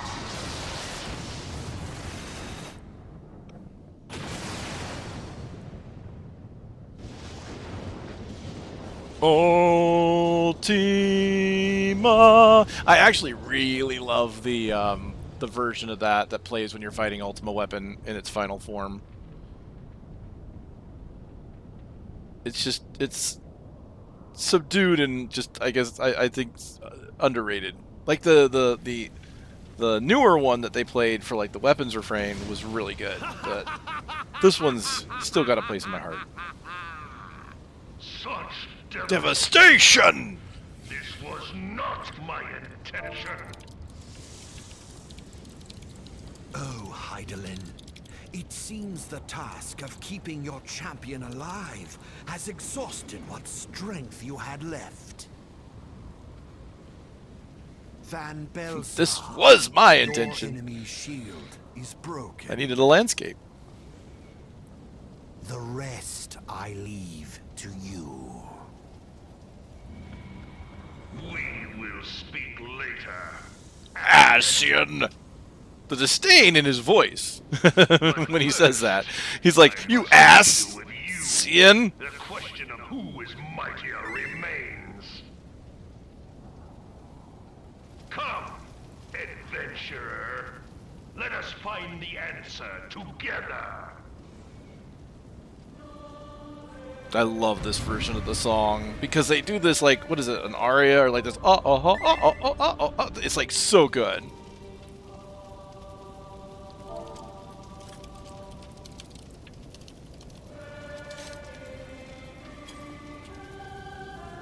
Ultima would look fabulous in pink. I agree!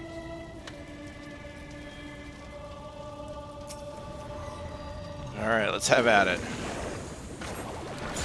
Palm! Palm! Head, shoulders, knees, and toes. Knees and toes. Oh, what? Why? You jerk! Just because I hammered your toes.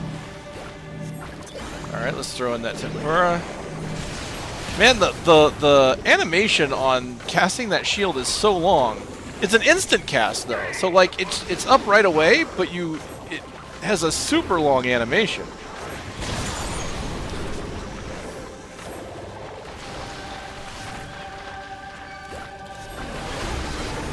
This part, I love this part.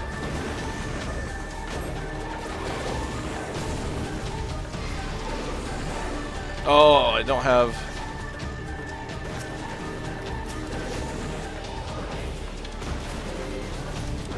Say, I don't have my shield for that, but it doesn't hit very hard. It'll be good. No, I just caught that. It's like, it ultimately looked great in pink. Dang straight. And they're like, no, pretty gay, actually. I'm like, you know what? You win.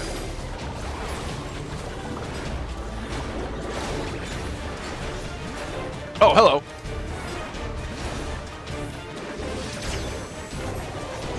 Time to repaint. Cool. Good positioning for this.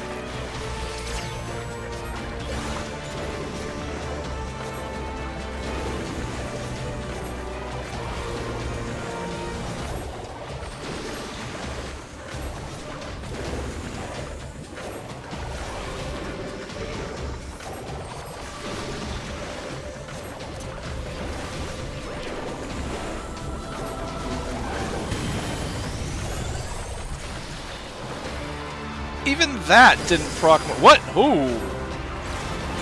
I did not think that would hit me.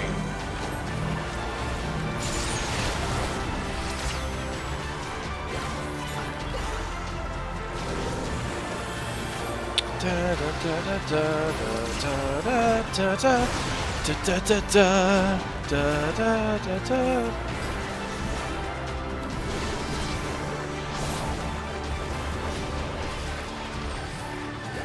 Eat Moogle, Balsar! Alright, so I'm going to pimp out his ride. I'm going to paint flaming hot flame streaks on the side of Ultima so that it looks like it's moving faster. How did I get snapshotted by that?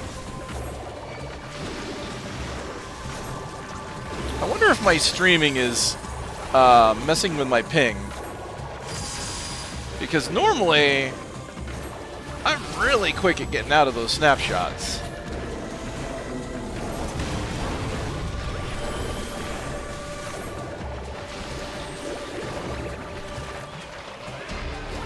Because I am streaming at a pretty high bit rate now, so I might have to get a little more diligent, maybe. We'll see.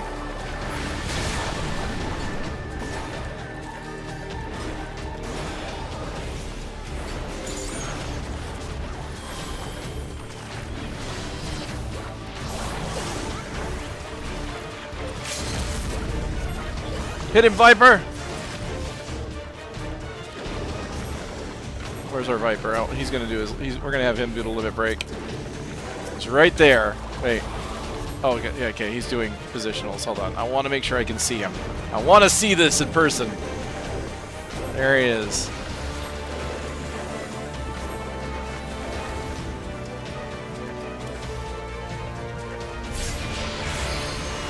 Get him!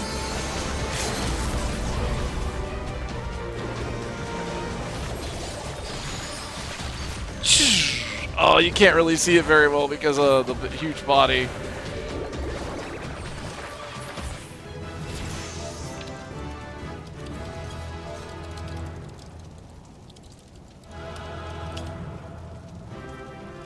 Alright, now my typical thing is, since I liked everybody, I usually put a commendation on my fellow DPS, because usually DPS don't always get commendations. If I'm a tank, I give it to a healer. That's kind of my thing, right? Tanks and healers share, and DPS share, unless like someone actually seemed to really stick out. That's been my opinion on it.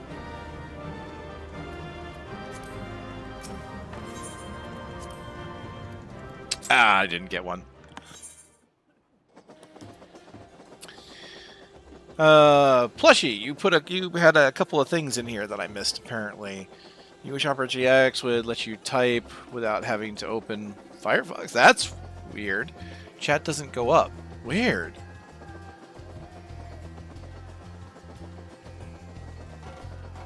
They just released a video about the Dawntrail? Is that on the visiting site? Dawntrail, right? Dawntrail.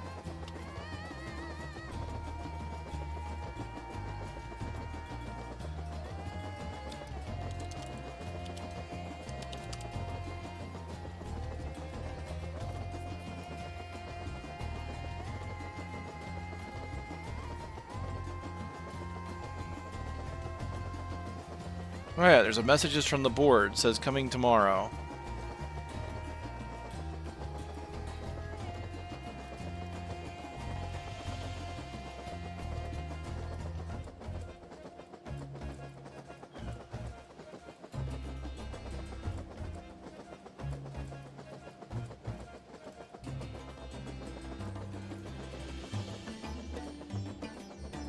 Wait, there's a video? I see there's a new blog in the Deputy Director's blog. Hold on.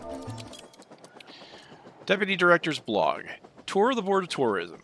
3rd Umbral Moon, 29th Sun. So yes, 29th. That's technically tomorrow.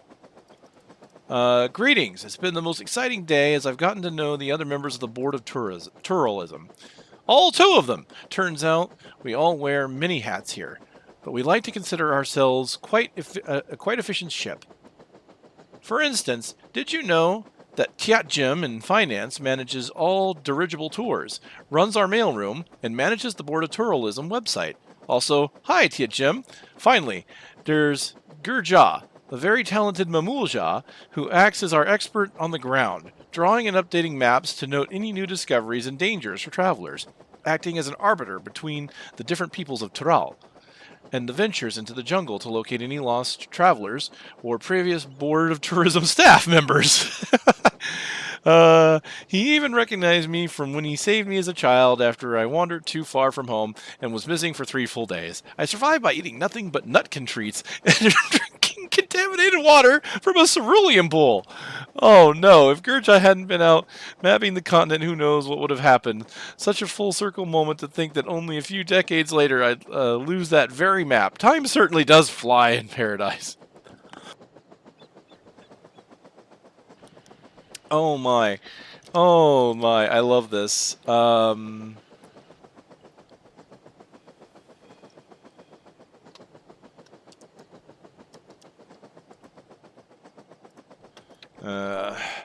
New blog on Torturel.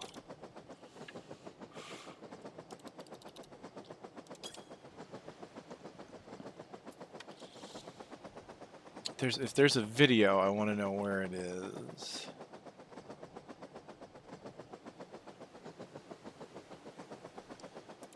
Let's see, inspiration.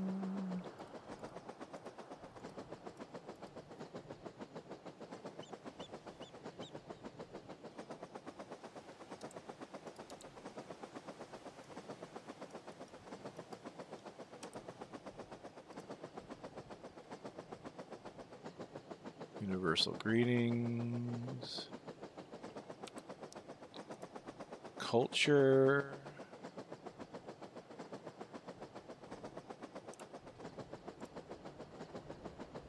Oh wait, there is an update section. Updates. Yeah, that's just the Turellism. My new job. If there is a video, maybe it's on YouTube.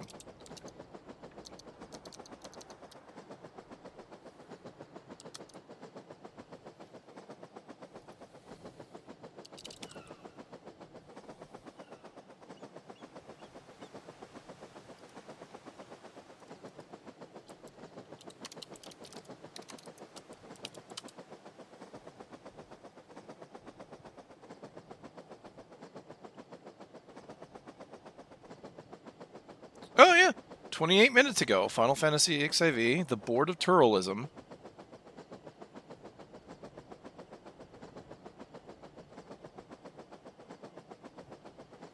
Okay, yeah, I haven't seen this. Hold on.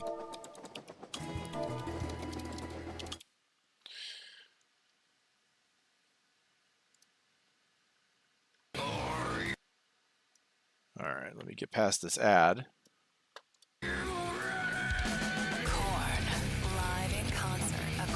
North America with special guests Gojira and local art.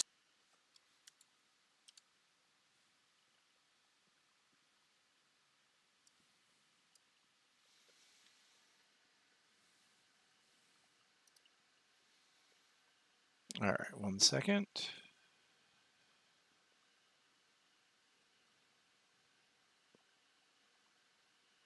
Window capture.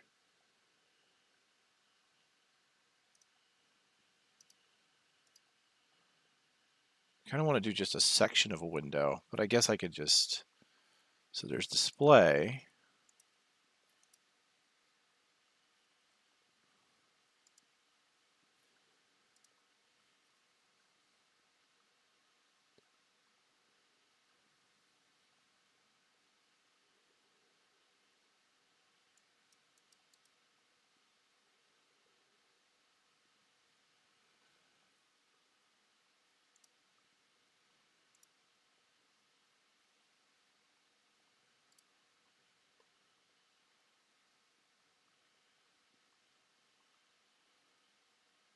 Is there a way I can just capture part of the screen? There used to be. I could have sworn there was a way to capture just a part of your screen. I know I've done it before. The question is, where did I do it?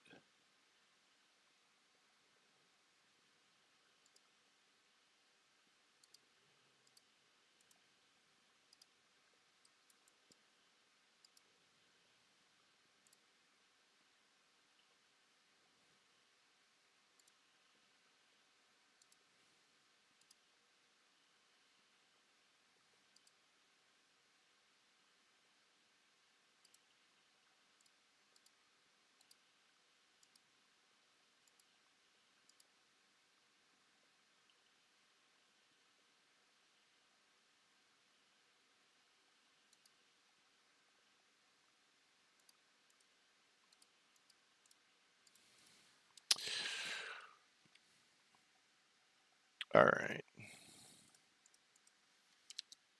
Give me 1 second.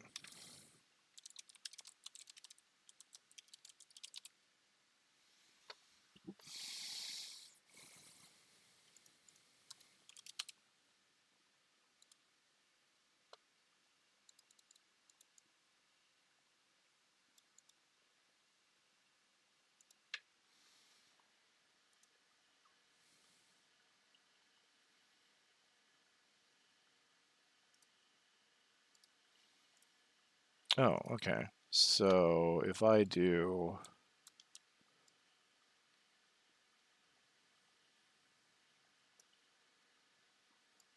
Okay, I can just crop it.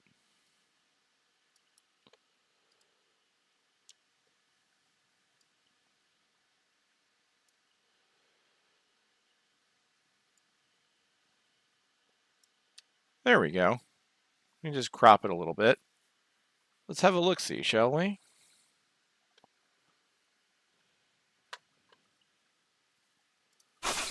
Welcome to Tyrol. It's a thrilling time for tourism. I should know, I'm the new interim deputy director of Tyrolism. And I like buttons. The capital city is home to local artisans, culinary delights, and brave warriors. Oh, Such a the waste. loose kebab there. The loose In the kebab. desert, all fear the barrel tender. Now this is more like a baby tender. Some come looking for the city of gold. Nice. Others come for the golden tan. Touch too much, I think.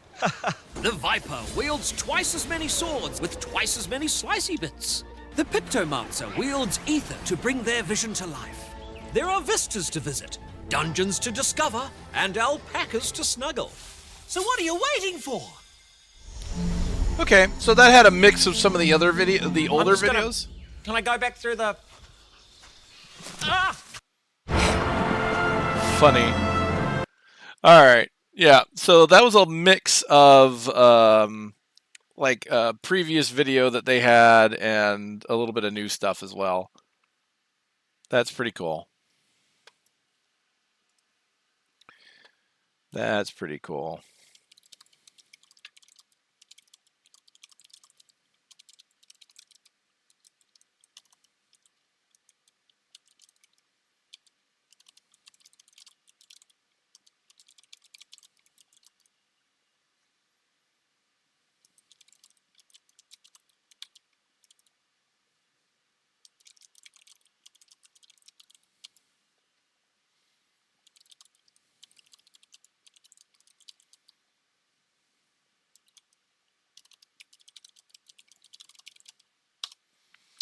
Nice, very nice.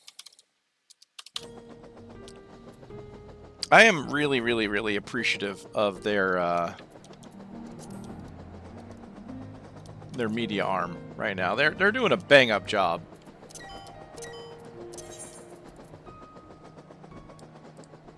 Oh, that didn't count as my level 50.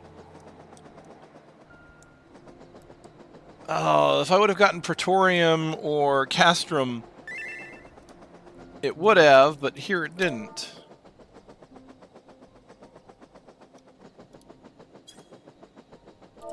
They put up a real Aetheryte in London? Gosh darn. They are promoting this heavily.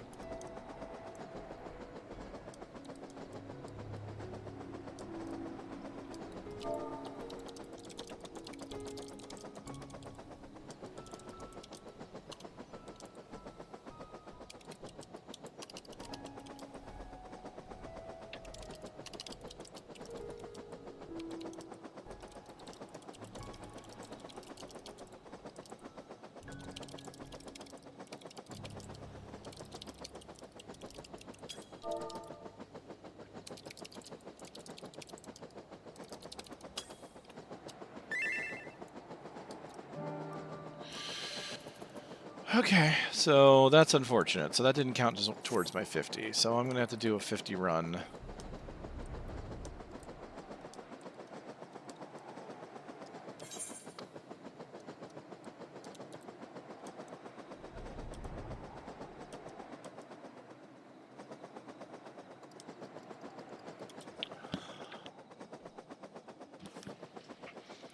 I don't want to do...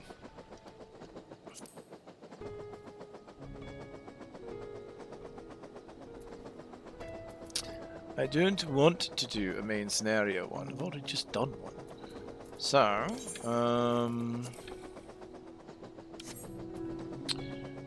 I would just want to do a 50. The question is what?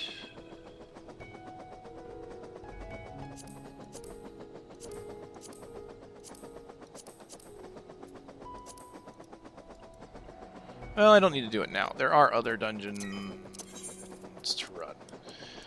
A leveling Heaven's Ward. Wow. My tails only went up to 60. Crazy.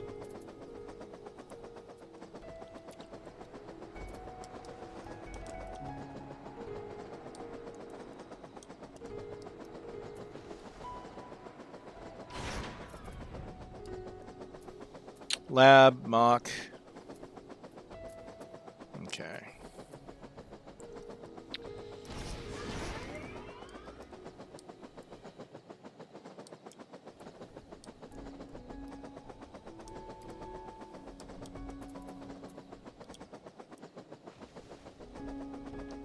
So I kind of want to do something 60.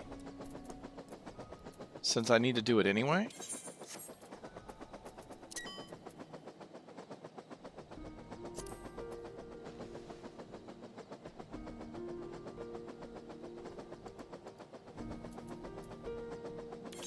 Because I pretty much just did 50 where it's hammer, and 60 gives me the cyan stuff. And 70, the only thing 70 throws at me is the landscape.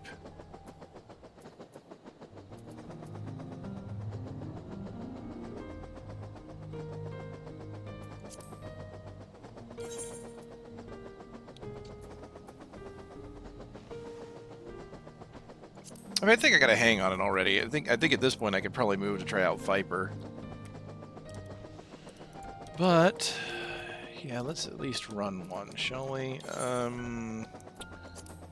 Sorry, not the duty recorder, the support. What do we got?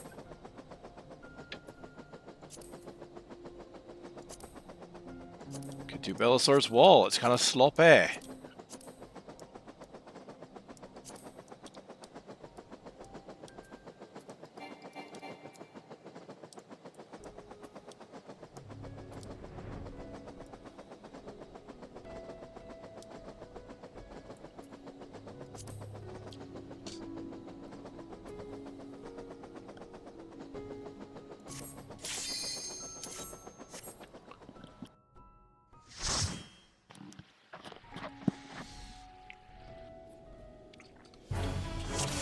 Let's hit the Bellasaur's Wall.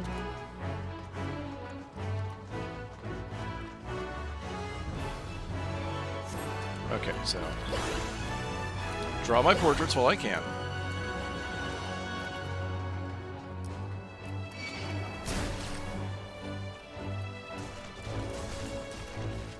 So I find it crazy that this goes from, like, so the 80, right? I need 3 targets at this level for this to be good, right? So right now, it would be good. There's my 3-hit combo. That looks... Oh, ooh, I love that pool of water. But on my maximum level right now, this needs 4 targets to be more viable. I'm in shock at that, to be honest. All right. So we pop a palm, repaint until we're going to pop it again.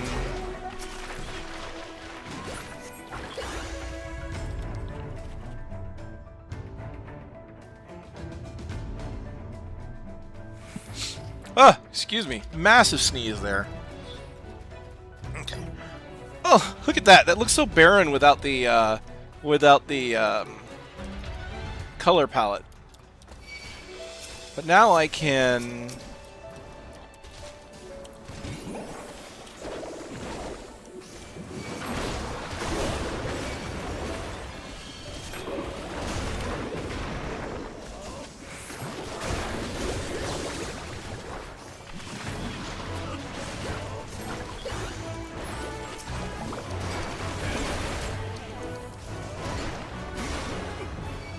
Dang, that hits hard.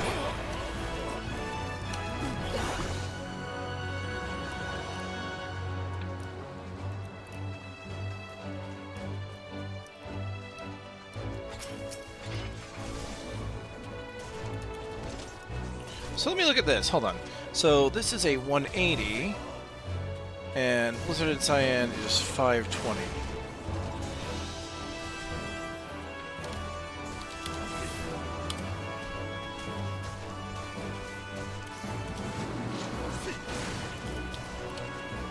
So I would need 3 targets. Okay, so that hasn't changed.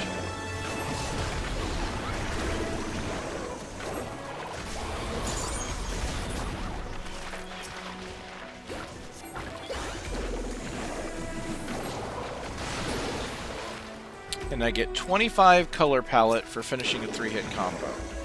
So I do a 2 full combo, and then I can switch to subtractive palette.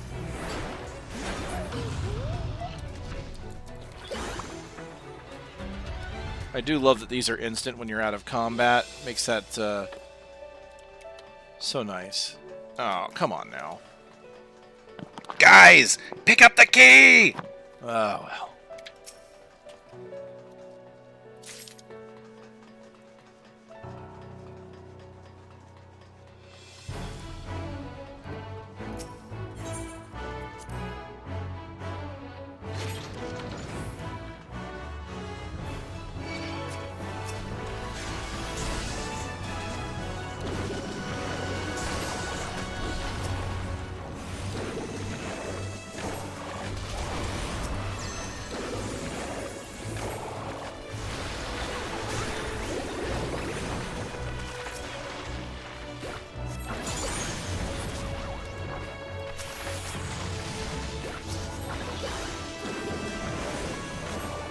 So the hammer's AoE, right? It is.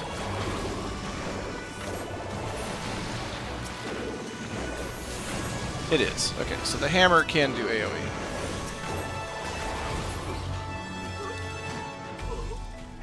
But it just so happens to also be really hard-hitting.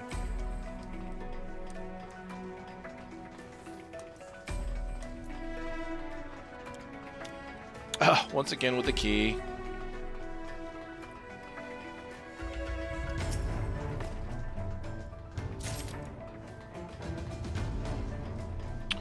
All right.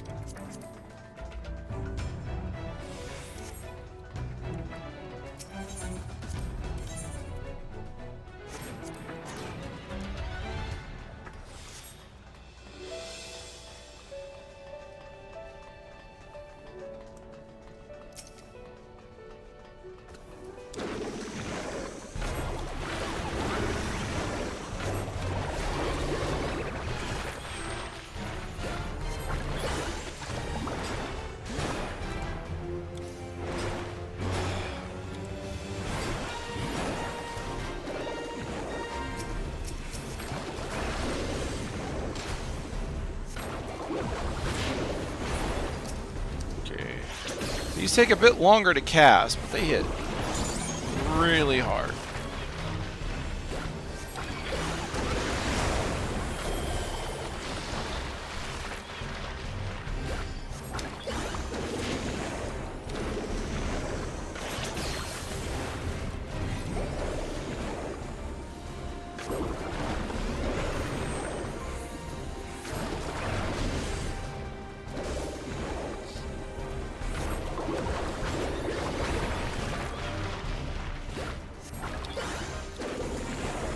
And they give you so much time on the stance change buffs that even if I go out of sequence, I can return right back to where I was.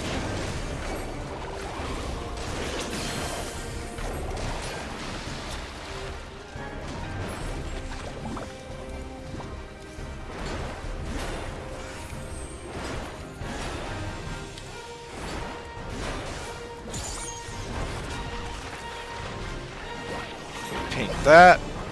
Paint that. Subtractive and start casting. Google out. Google. Get a Google out there. Yes. Kupo. Where to find Kupo nuts?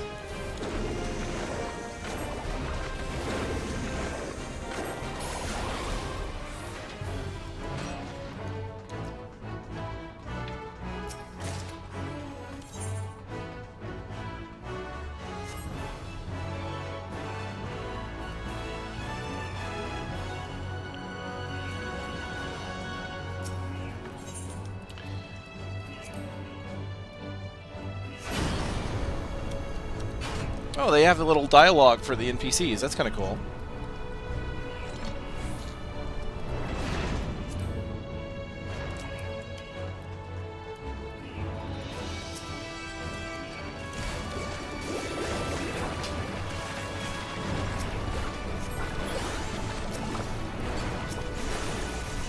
Oh my god, look at the damage. Oh my god, look at that damage.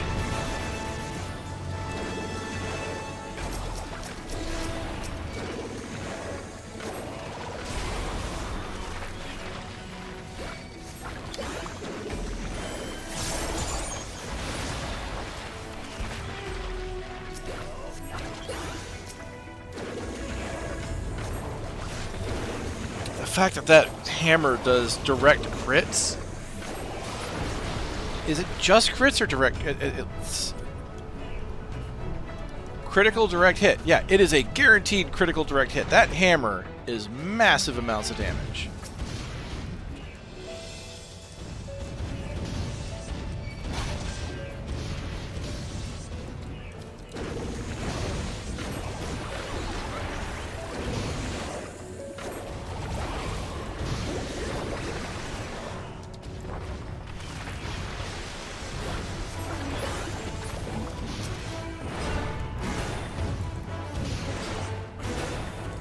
Look at how that just chunks their health.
Yeah, I should use the hammer. Let's hammer this out. Yeah. Just clear that out with the hammer. I know I'm not optimal, but then again, I don't know how much this is going to change later. For now, it's making a lot of sense, and I'm just kind of not good with the rotation just yet.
hammer.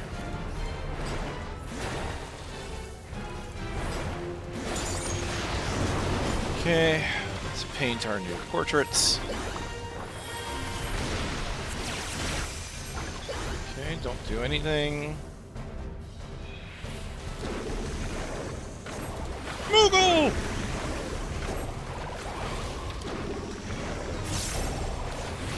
Time to subtractive.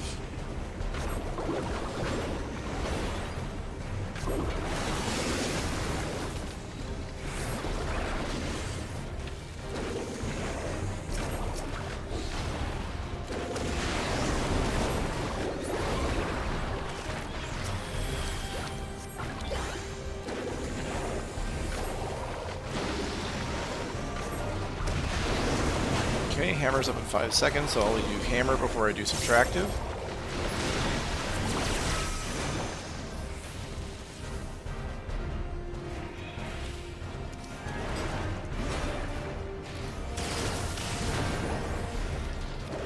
I feel like the hammer hits so hard that you can't just not put it in rotation, right? But it feels weird because it feels like the hammer would be the perfect thing to hold on to when you need to move and you need an instant cast, you know?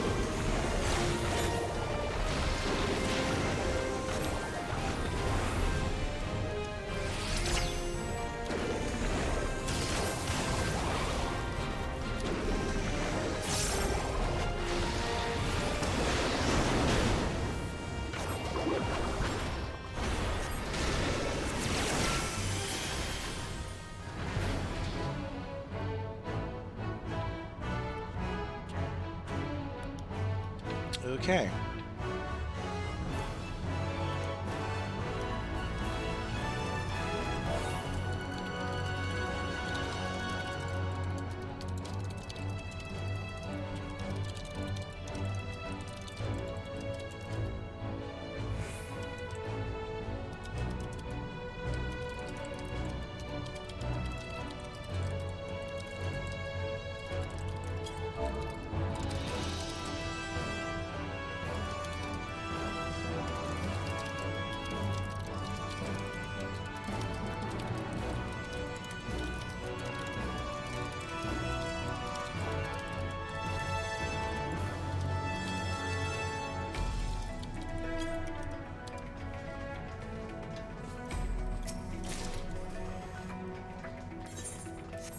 All right.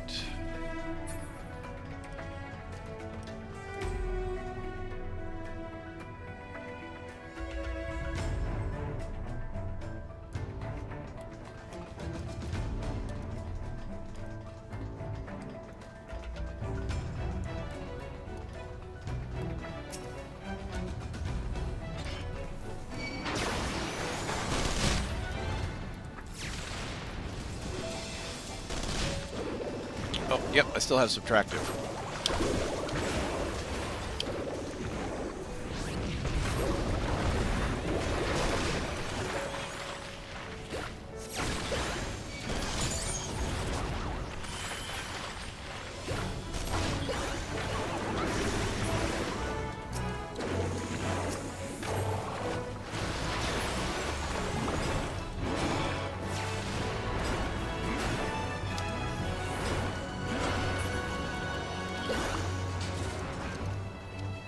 Nicely done.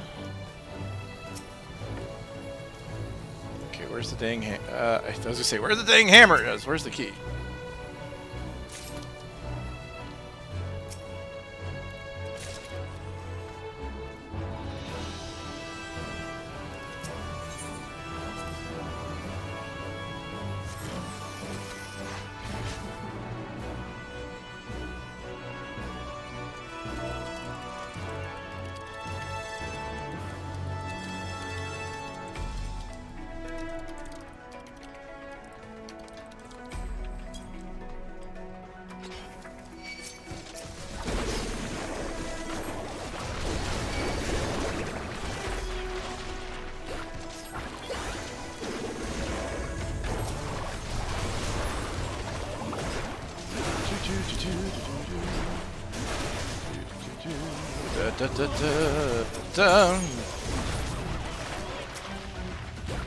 Just tearing these groups apart.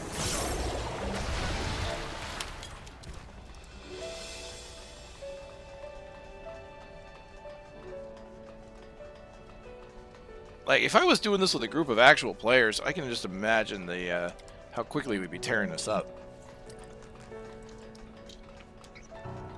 Because it feels like my damage is pretty freaking high right now.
Okay, I've got everything I need. I can start in color subtraction.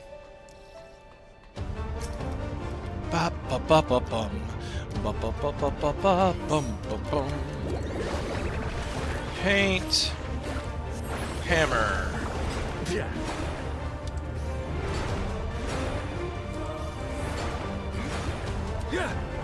Paint. Subtraction.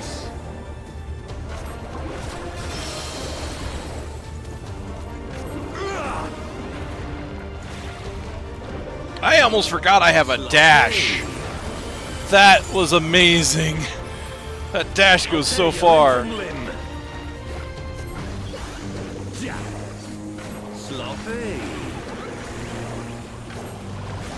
you should have some traction after this cast.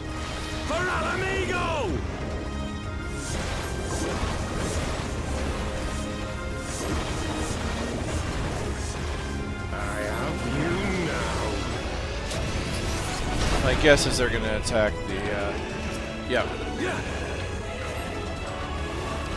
How'd you like this? Oh no. Okay, we good. Yeah!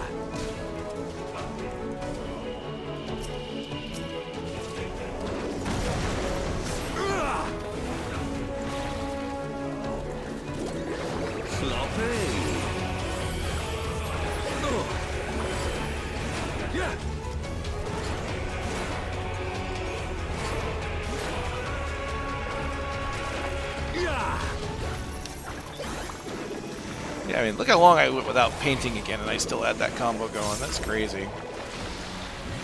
Yeah.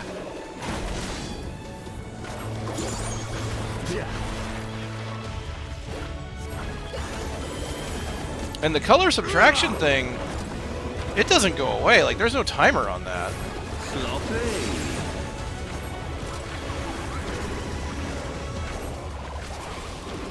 Yeah. I'll tear you limb from limb. Yeah. Sloppy. For Al Amigo!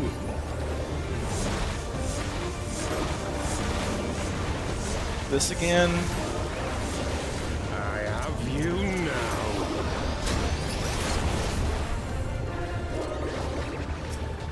Yeah. How'd you like these?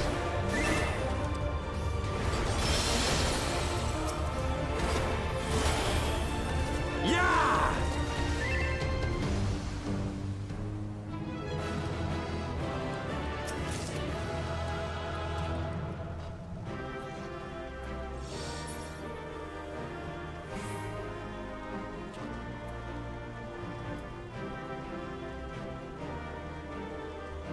Like they stapled Summoner to Red Mage.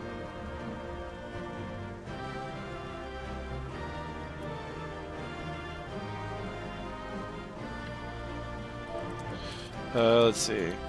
I feel like it plays a bit like Summoner.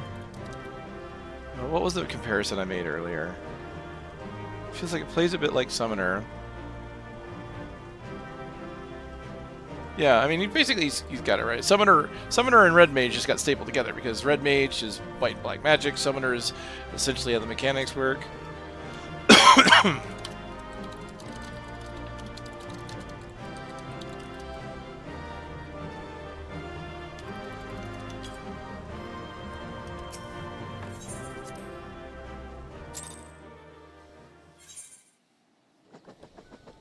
Okay, so with that,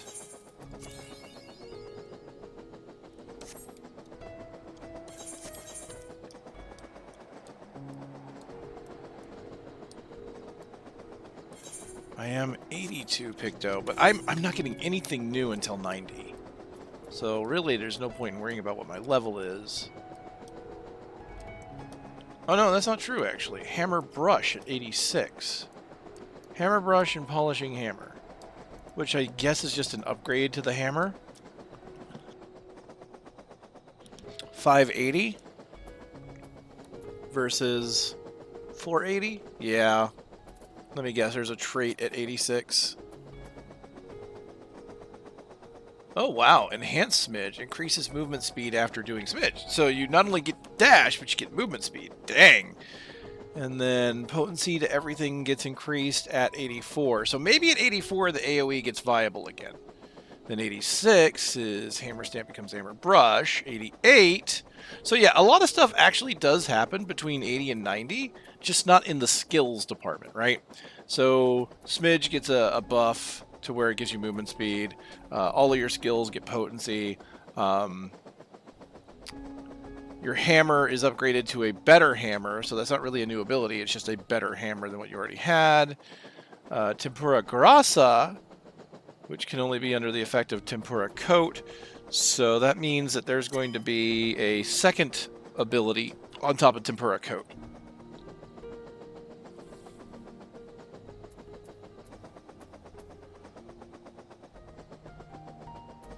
So you'll get Tempura Coat, and then you'll hit Tempura Grassa. And then 90 gets you the Enhanced Palette where you get monochrome tones. Where you start turning the white into the black.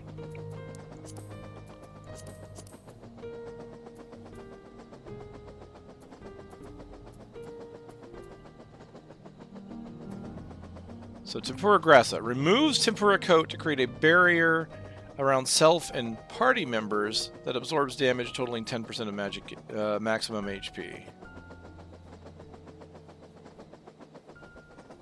Reduces the cast time by 30 seconds if the barrier is completely absorbed.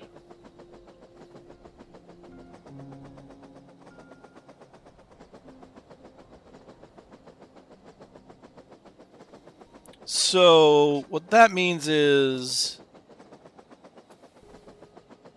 you can either shield yourself for 20% or you can do an AoE shield for 10%.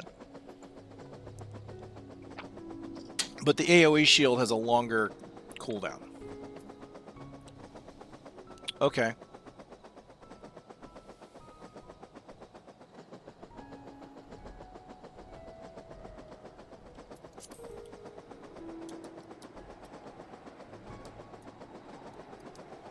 Okay, okay.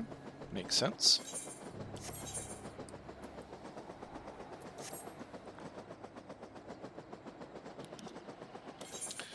So now that I've done that,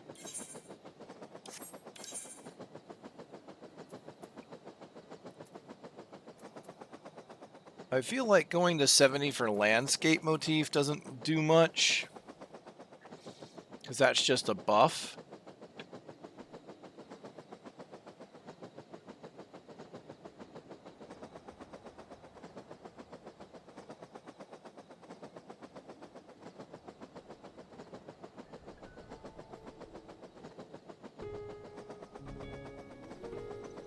Oh, Starry Muse starts adding...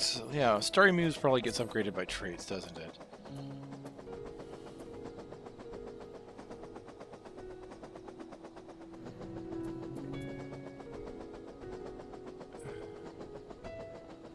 Yeah, gains 5 stacks of Hyperphantasia upon executing Starry Muse.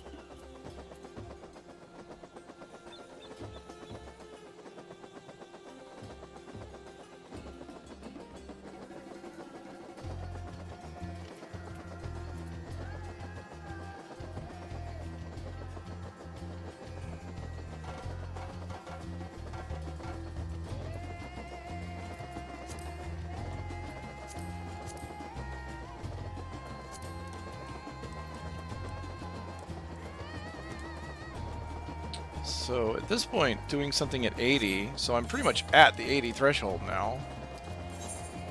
Doing something at 80 would be the best call.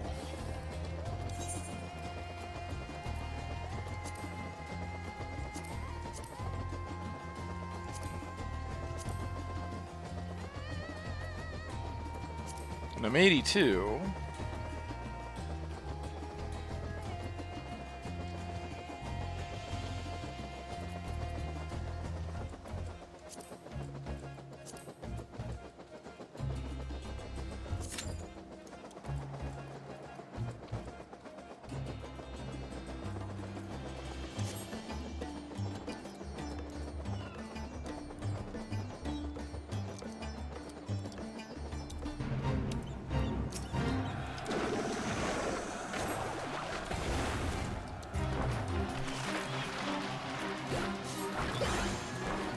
Should have painted these before I got here.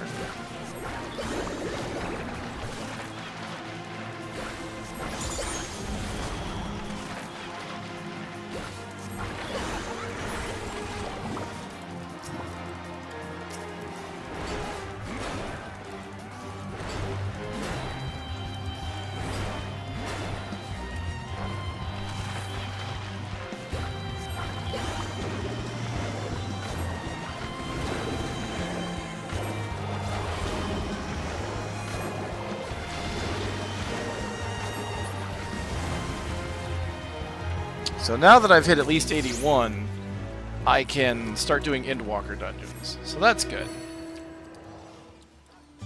That'll help speed things up a little bit.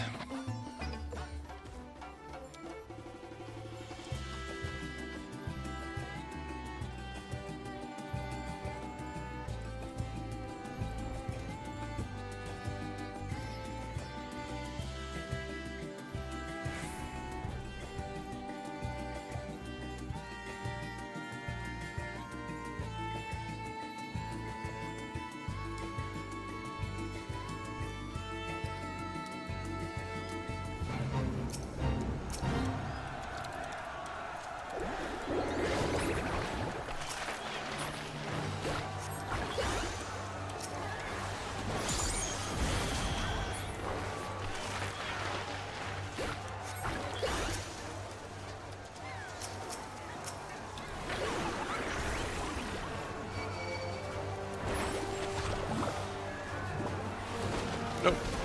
Let's get out of that. Get out of that while hammering my enemies to death.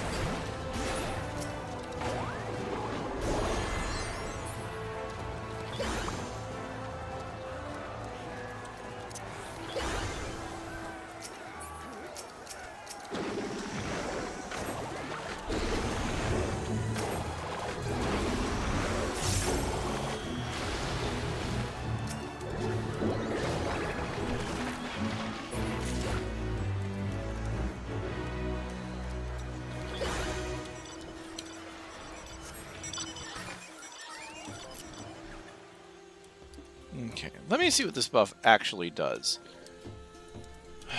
Increases damage to self, nearby party members. Grants subtractive spectrum and inspiration. 5 stacks of Hyperphantasia.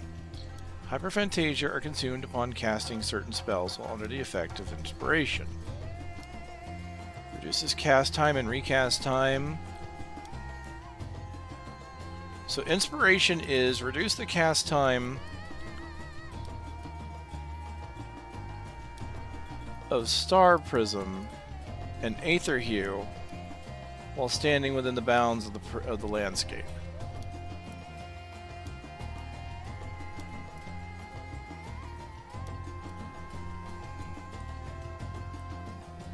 Reduces cast time and recast time of Star Prism.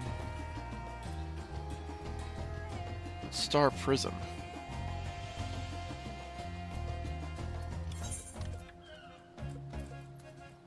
Oh, Star Prism is the level 100 skill. Okay. So it reduces the cast time of skill I don't have and Aether Hue spells while standing within. So my normal combo casts faster.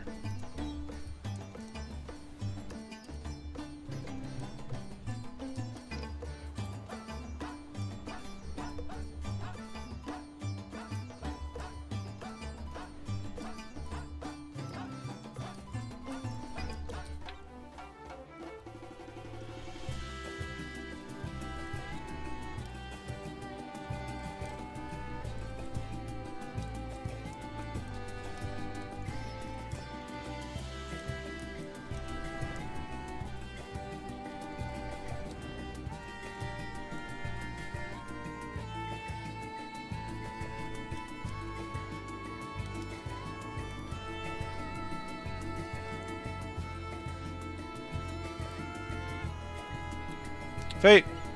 Found one!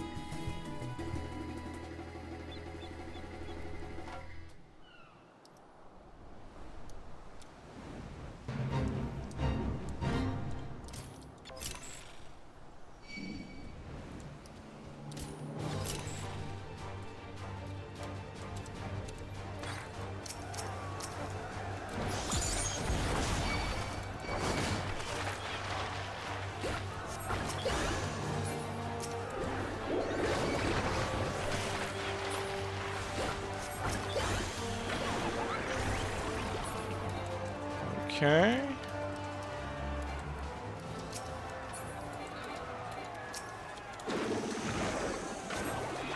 Is it because I'm not in combat that I can't do the hammer? I guess so.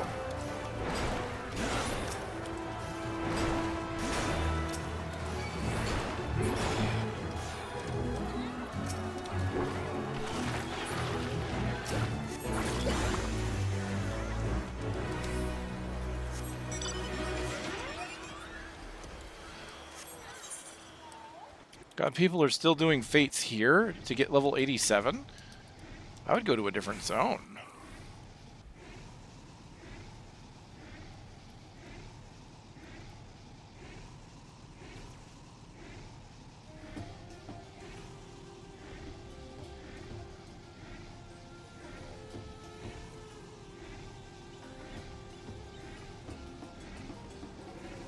I mean, I know this is a split with 85, but...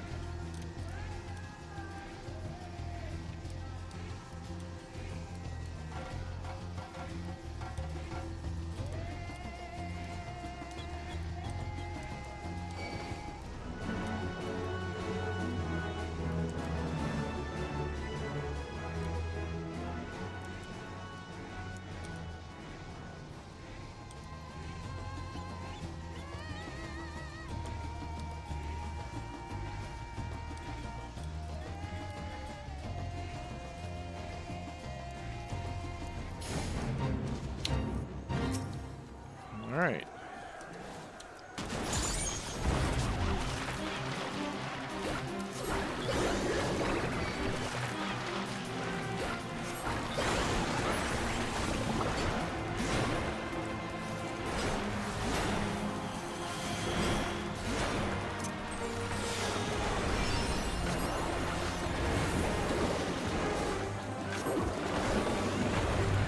Oh yeah.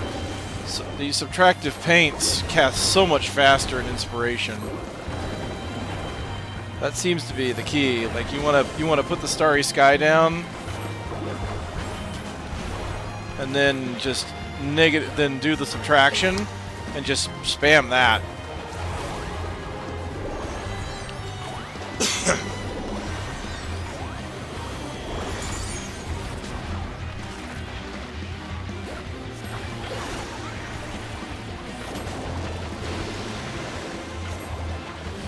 Do I really get a speed boost from other Pictomancer's inspiration? That feels like something abusable. To stagger that?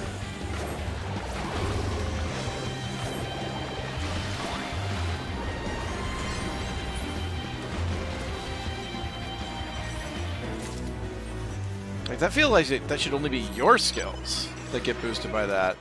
Otherwise, if you have a group of Pictos, you just basically alternate, so you're just spamming stuff as fast as possible.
I need to do Beast Tribe stuff.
Nothing popping. That's so weird. So weird.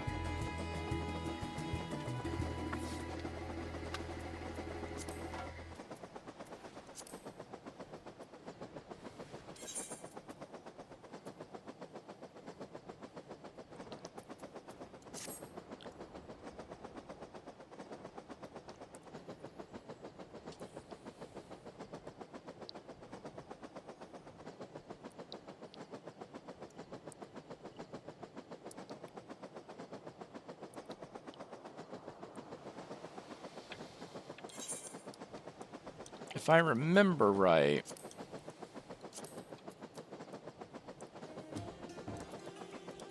Yeah, the Arcosodra were the combat class.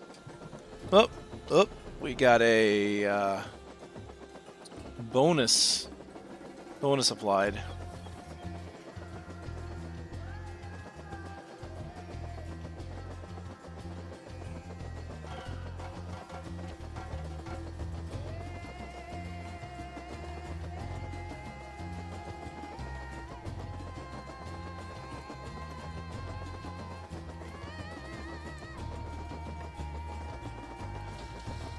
God, I remember the Qs being so much faster even as DPS. Yeah, it's crazy right now with the new DPS. Alright, bonus applied. Let's get the palm out.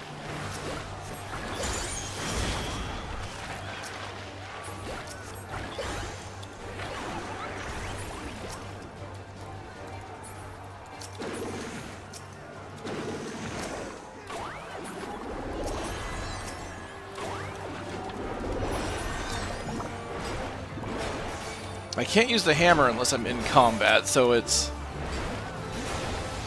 a little weird at times. Nice, 28 gemstones. That's... Ooh. Well, because I had Twist of Fate and a not only a Twist of Fate, but a Fate with a bonus on it already. That's pretty cool. These Fates are going fast. I'm just surprised that they're not spawning more frequently with how many people are in the zone.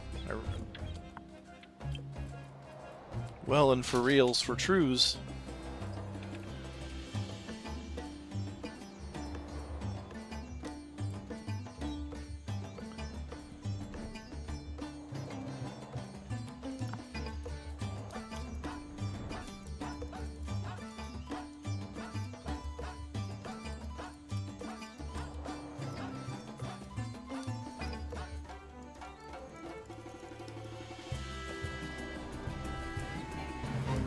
Well, if I want to level up tank or healer, today is the day to do it with the way the queue is.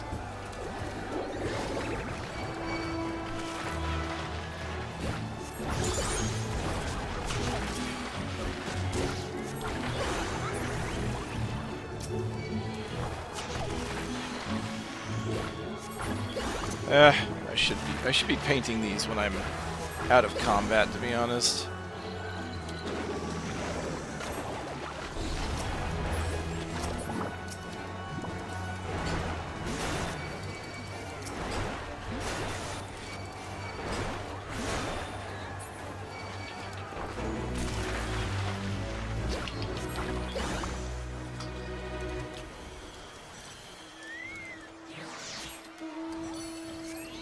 Okay, there's nothing up, so what I'm going to do is I'm going to go ahead and start some Arcus Odra stuff so that I can get that on my logs.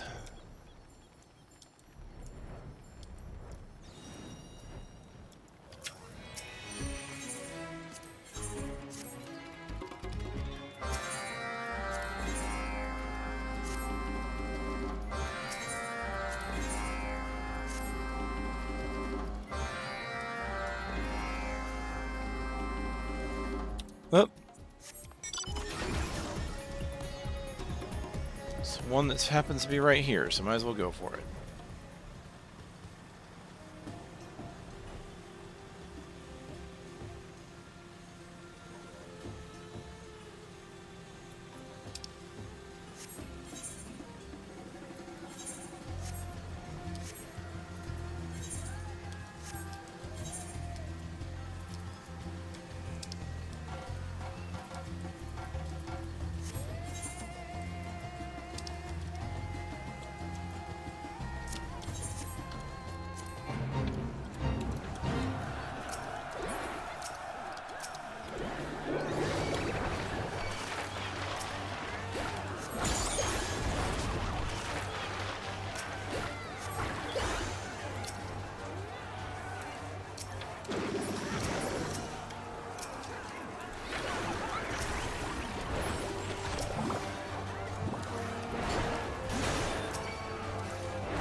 Look at all those levels. Ooh, someone's 89.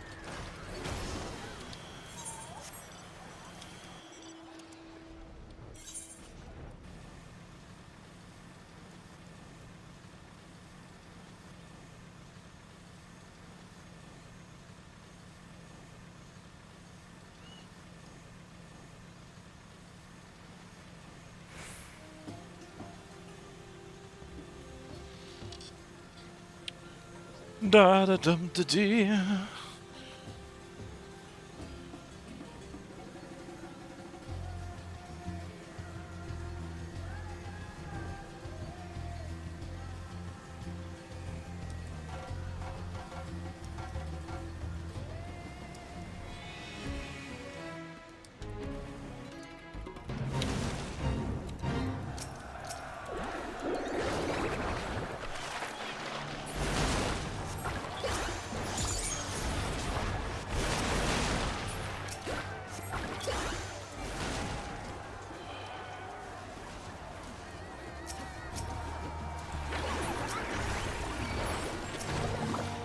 So I have to The way this is playing out is I keep having to use the Moogle to put myself back in combat in order to summon the hammer.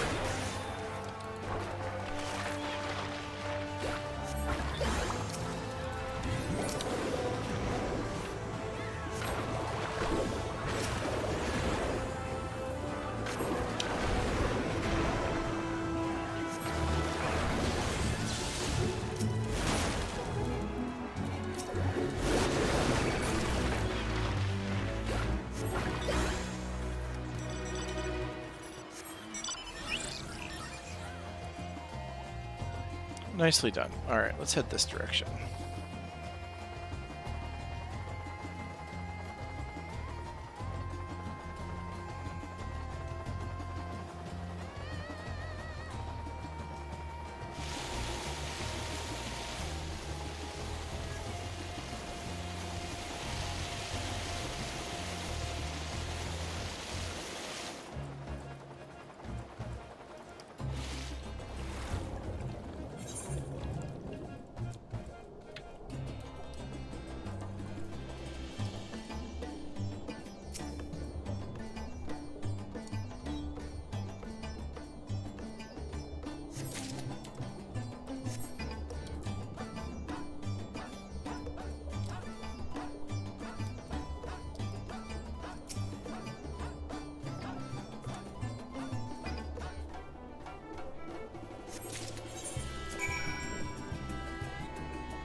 Yeah, that one's got a bonus, so I'm heading for that one.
Ooh-wee.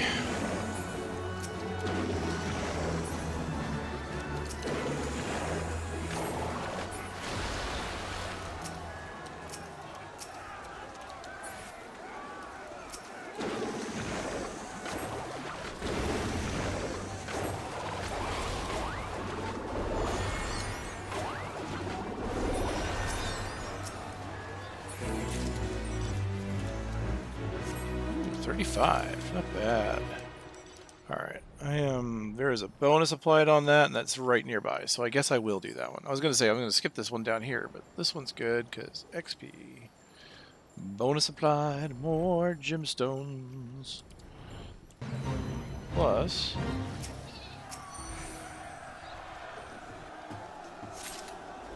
all I technically have to do...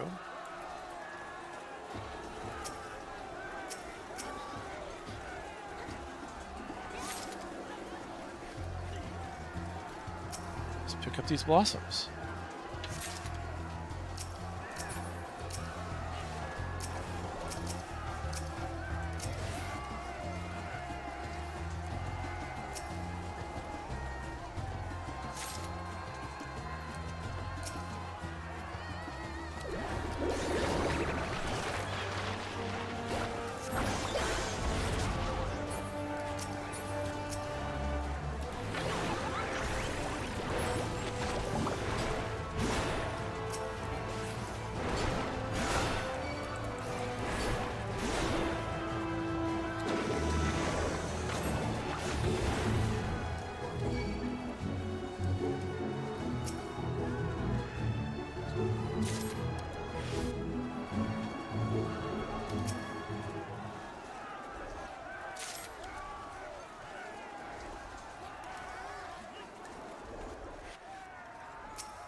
seconds to complete.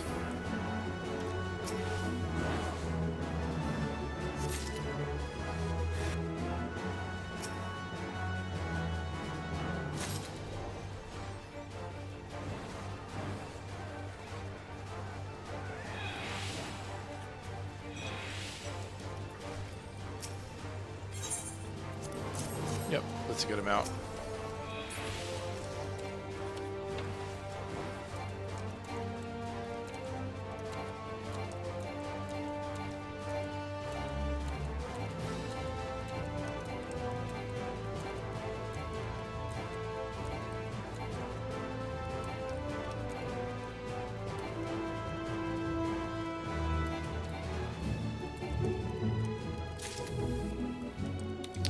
I kind of hate that I can't mount because I can't get out of combat until that gets turned in. It's really kind of weird. Also, damn, there's a lot of gemstones at once.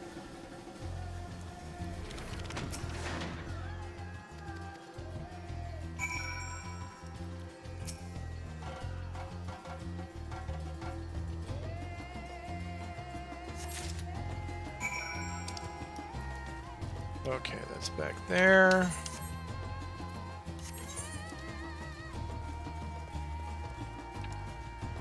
Cool. One of my quest markers is over there. Oh, hello.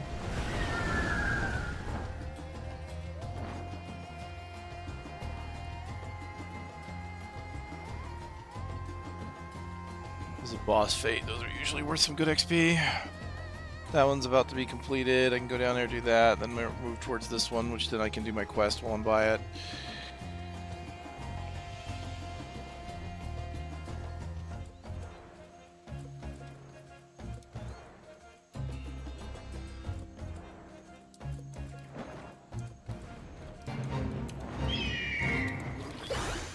Paint, paint. Alright.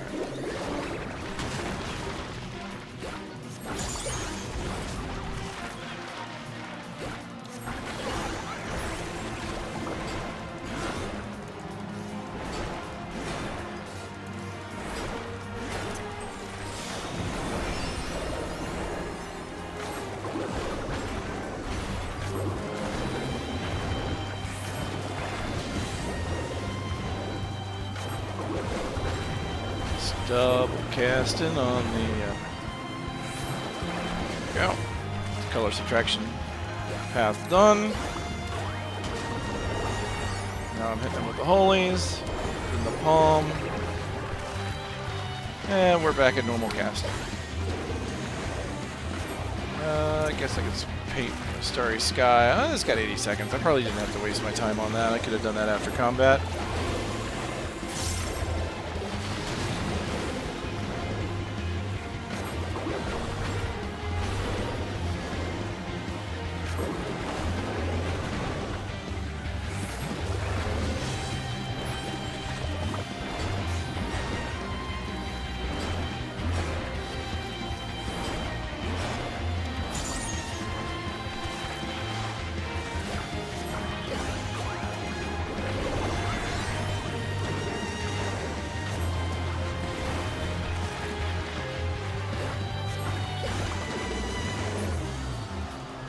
Nicely done. These are really good, solid chunks of XP, too.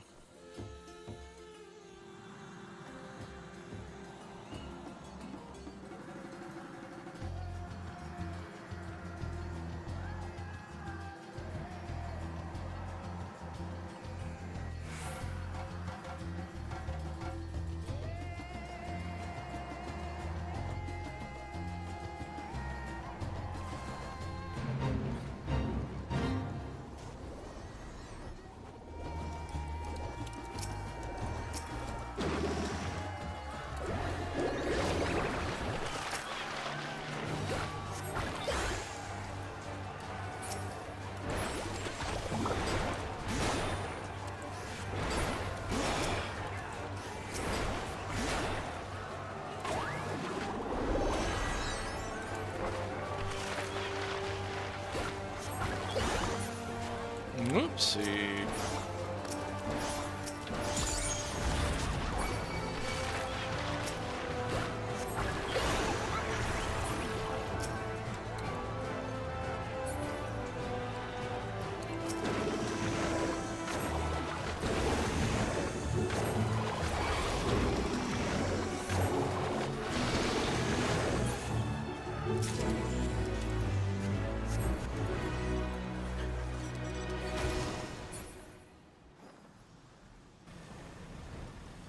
going to take much longer for me to hit 83.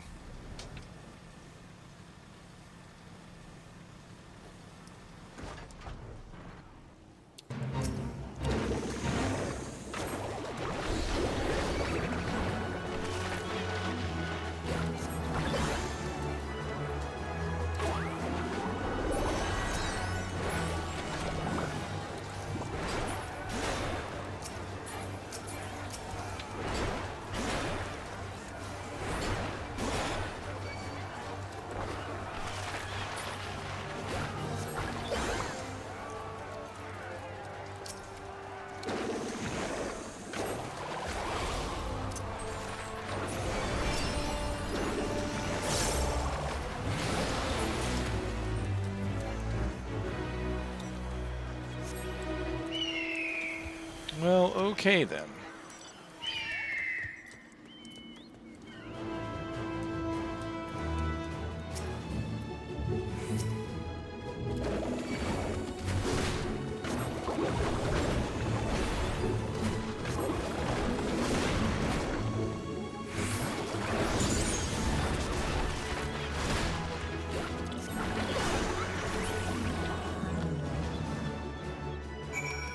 You just got Moogle blasted.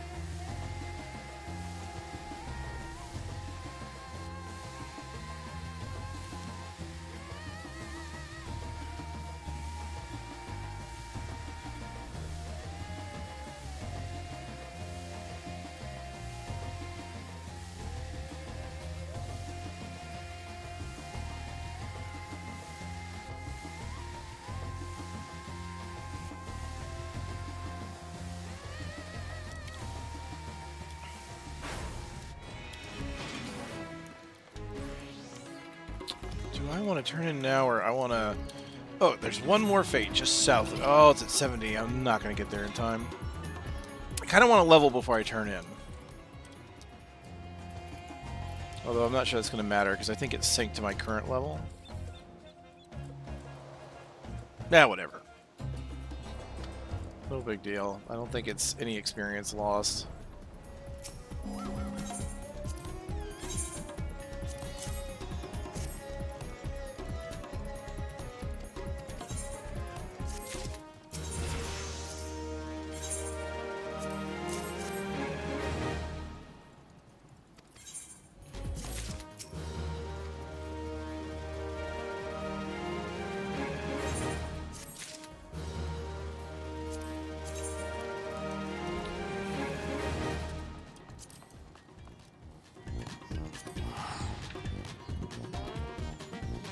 Back to Shadowbringers!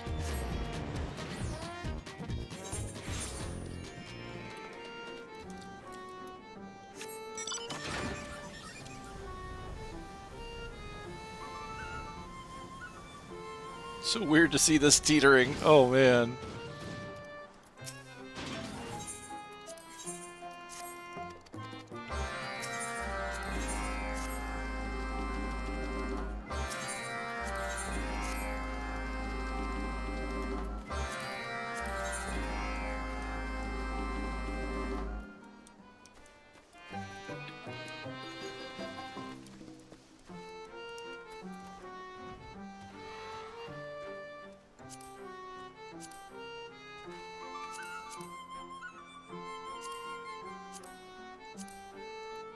Today's remaining allowance 6. Oh, right.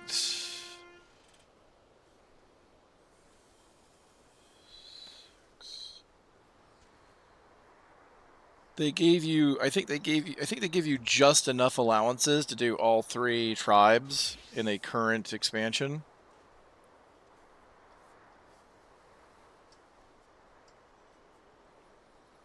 I don't even know if I'm going to get very much XP from this.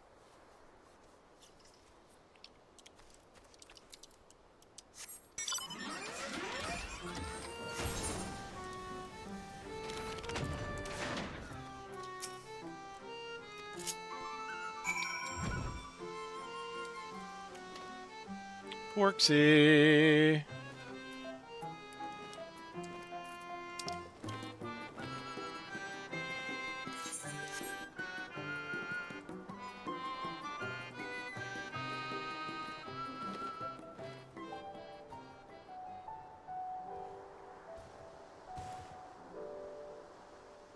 Well, I like how the ears are the subtle part that teeters. That's cool. They actually put some animation effort into this.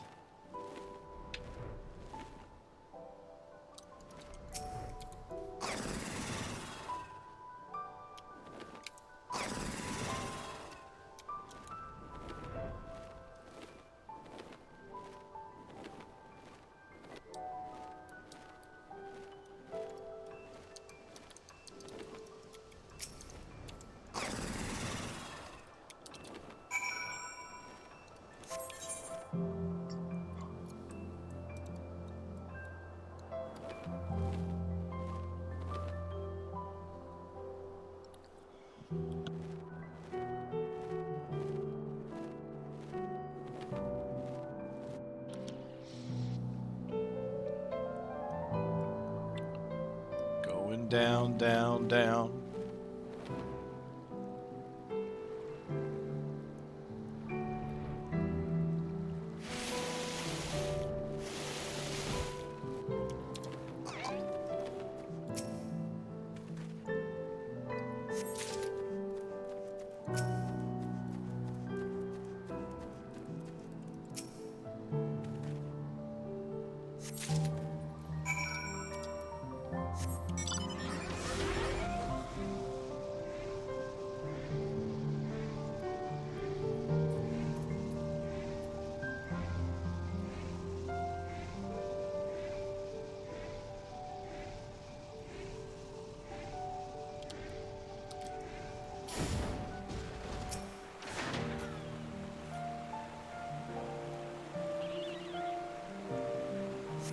Later, Viper.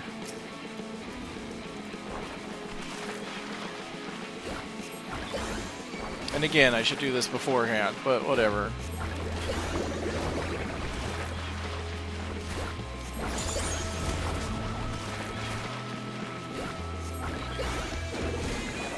I have nearly killed it after those 2 palms.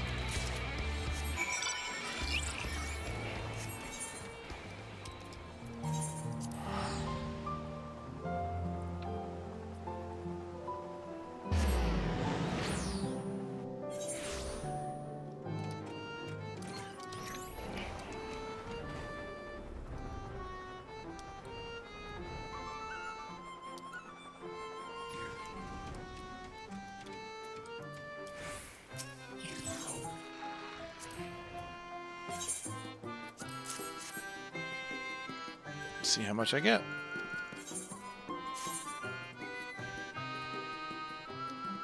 Yeah, I don't need the tombstones. Oh yeah, this is worth hardly any. Yeah.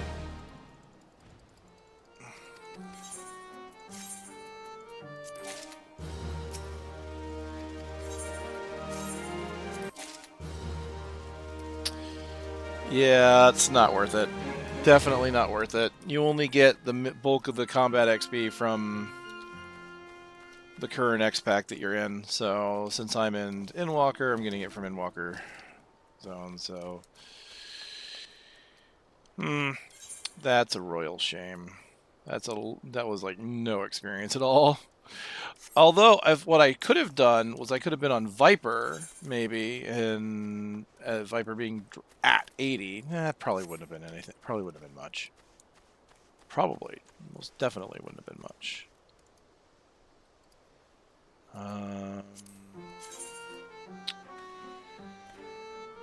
Well, I'm 83. So I think to Garlemald is where I go.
The only fate that was up has gone. I'm starting to get hungry. My queue is at 40 minutes. It's not telling me what my position is. I could still make something, right? Get up and make something and just come back to check on the queue.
Game, why are you being so stingy on fates? What the heck? If the dungeon queues are going to be this long, you gotta give me fates.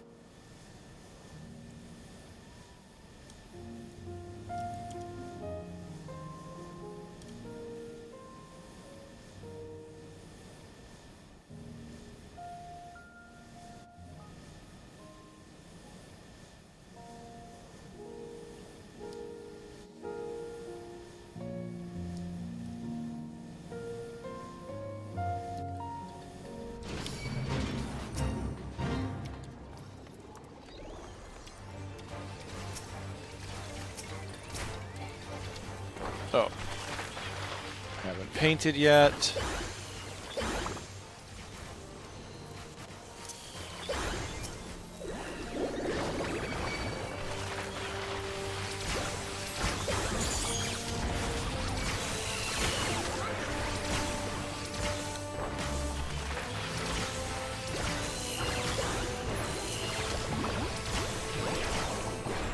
Oh my.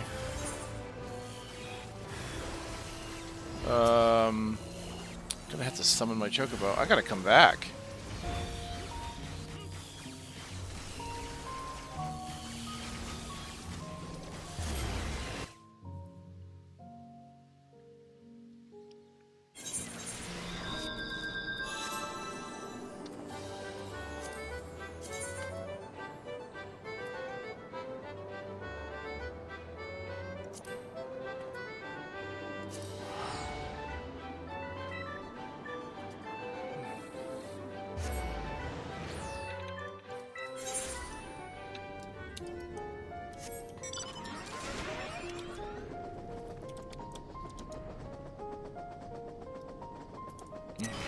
That music.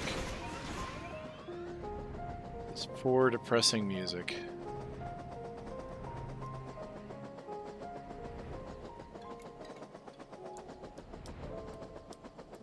Alright, guess I need to be careful, because a lot of my stuff is AoE.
Gotta be careful about the AoEs, because I can accidentally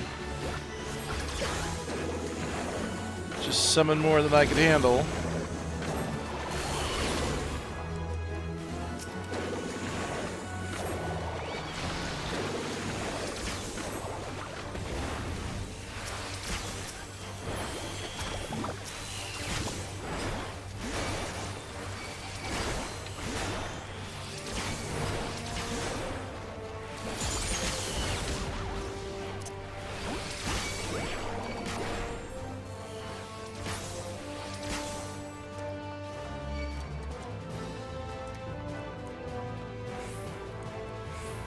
I think I need to put my Chocobo in the healer stance.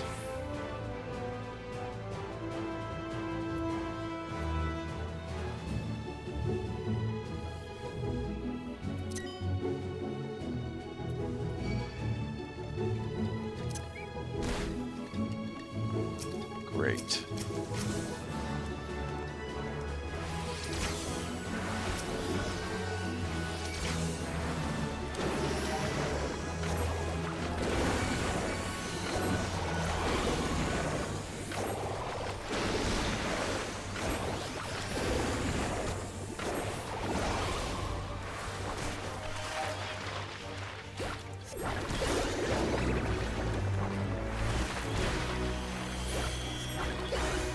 Whew, that was a bit rough. Got a lot of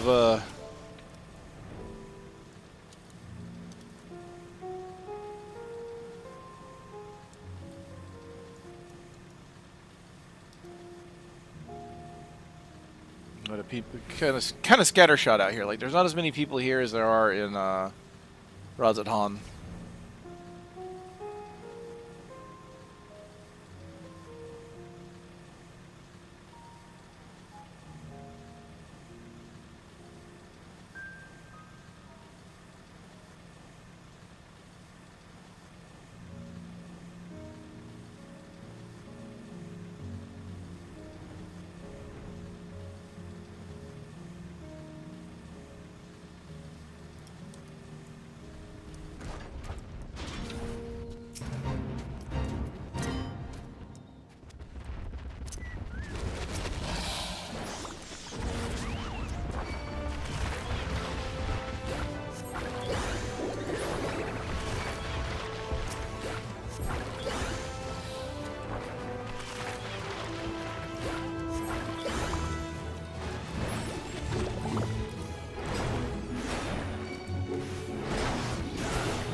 Okay.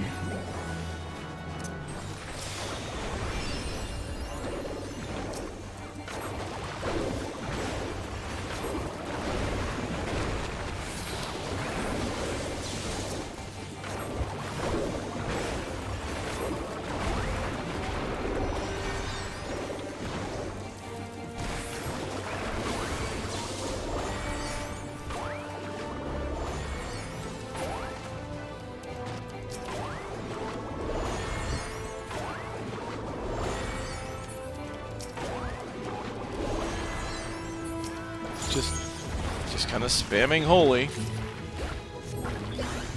Just white mage things.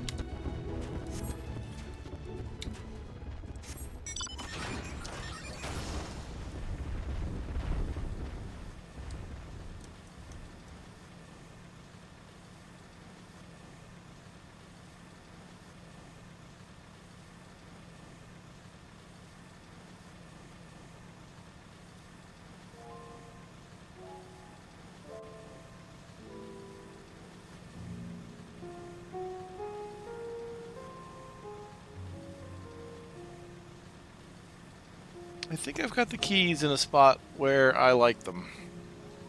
I think I've got my keys figured out for this. The rotation's feeling a lot better.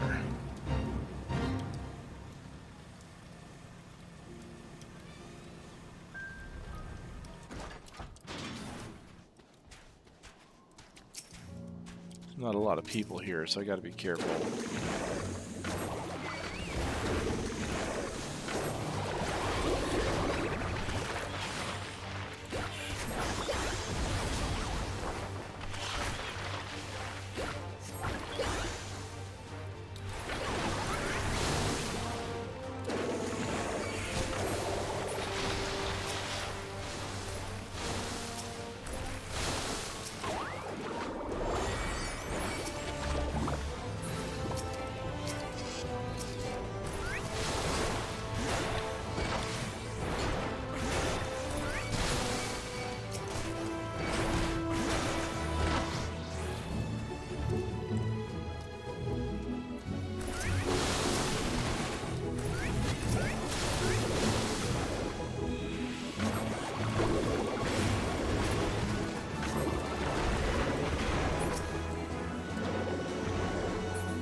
Nice, nice.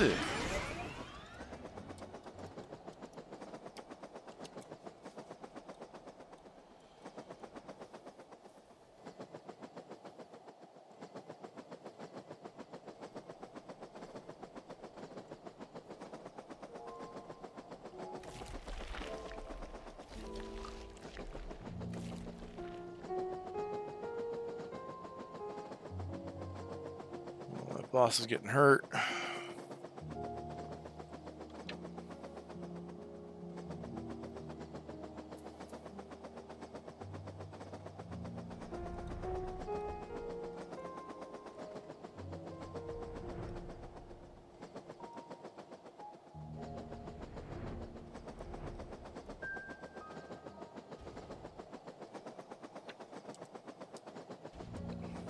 It's halfway there.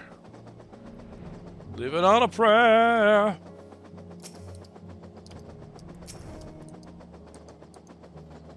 I remember even in Endwalker when I would come here to try and do this guy. Sometimes there just wouldn't be people here. All right, how about time?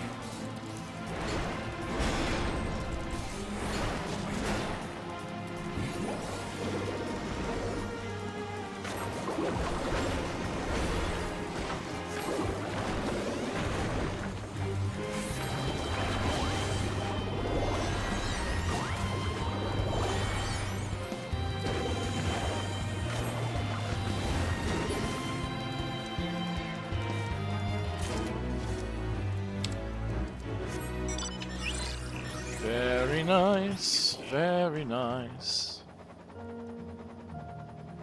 Yeah, I'm guessing it's probably better to stay in Razahan because there's more people there. The fates go faster and they're a little easier. Even if they don't spawn. I mean, they don't spawn much here either.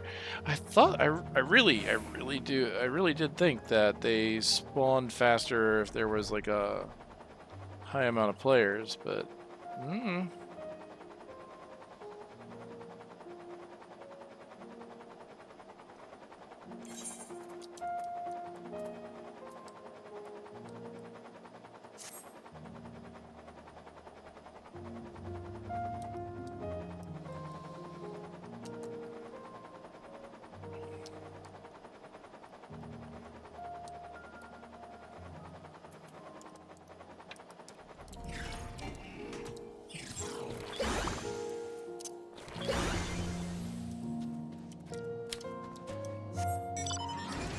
alright, so I've only got 3 more allowances, right, on the, no, it says I have 6. Oh, so that means I could do both the gatherers and the crafters still. So they give you enough for 4. That's interesting.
Excuse me.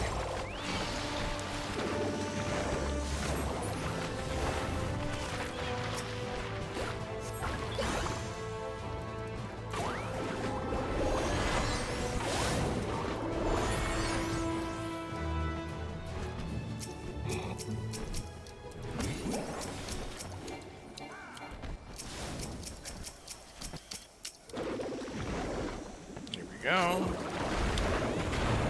Stone in yellow, thunder in magenta. Not Yeti!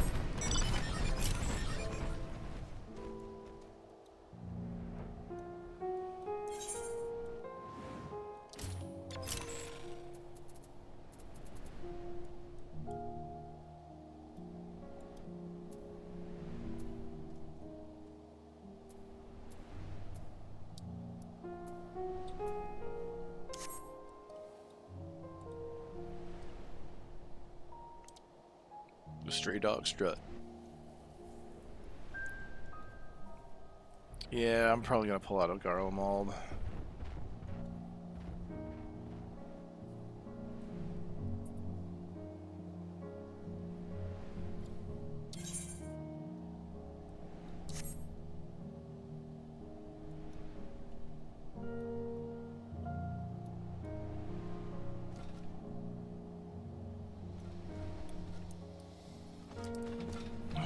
Let's go to this one real fast.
Ooh, looks like a collections one.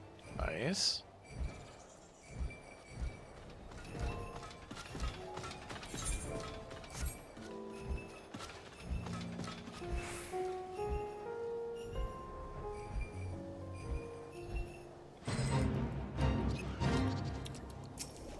Oh, I guess it's a boss one.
spammers back out.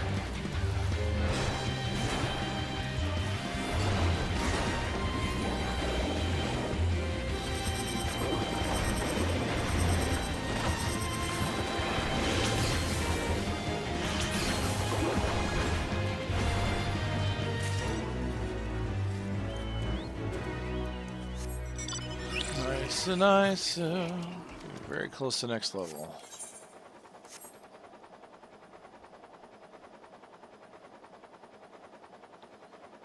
I really just want my queue to pop, to be honest. I have no idea where I am in the queue. It would be nice if it would give me a number.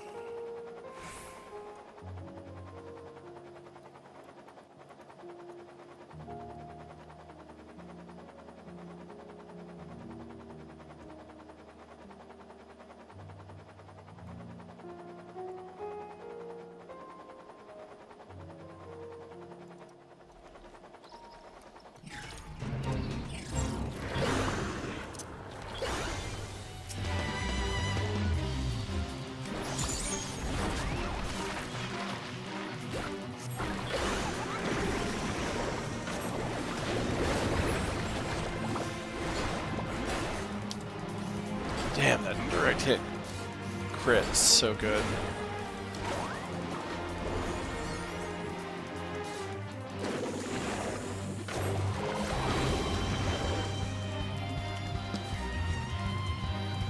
Who's it chasing?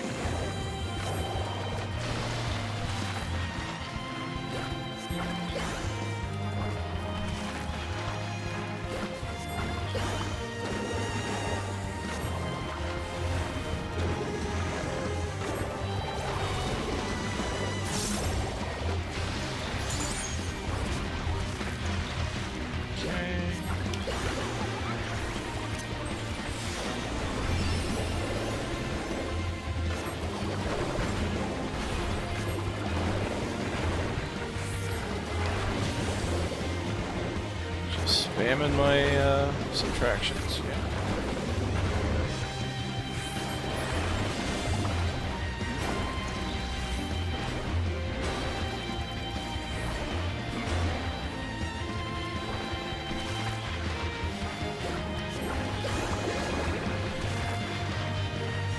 Time to spam holy!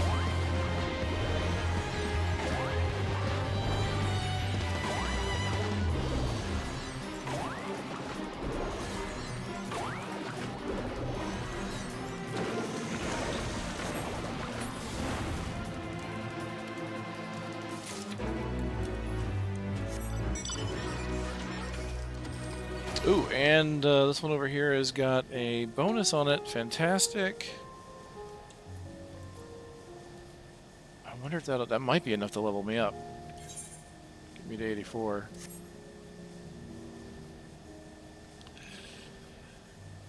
I would like to be running the dungeon to get the some upgraded gear. I really just don't want to be running dungeons with trusts if I don't... Like, I don't want to spam run dungeons with trusts. I will run a dungeon with a trust if I'm experimenting, testing. Just need to get it out of the way for something. Farming for gear is a bit meh.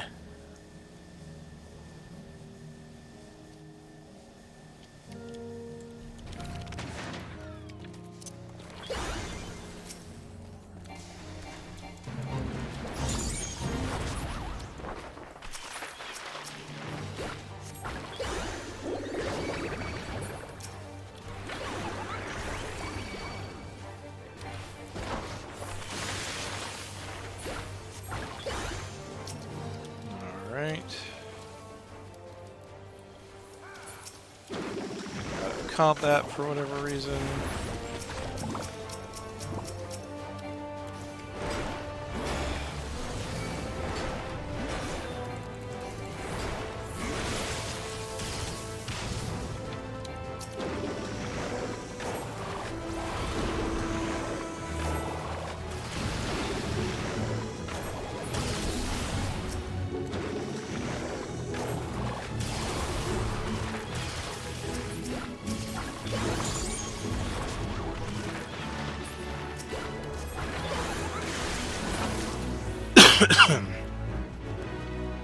Oh, it was so close.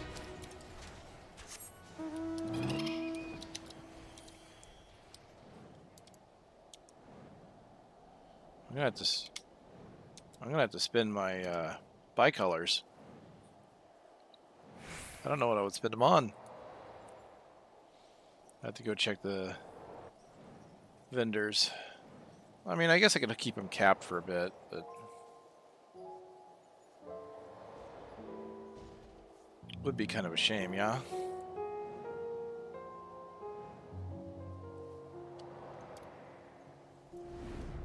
I think this is a... Oh, it's a defensive one. Right.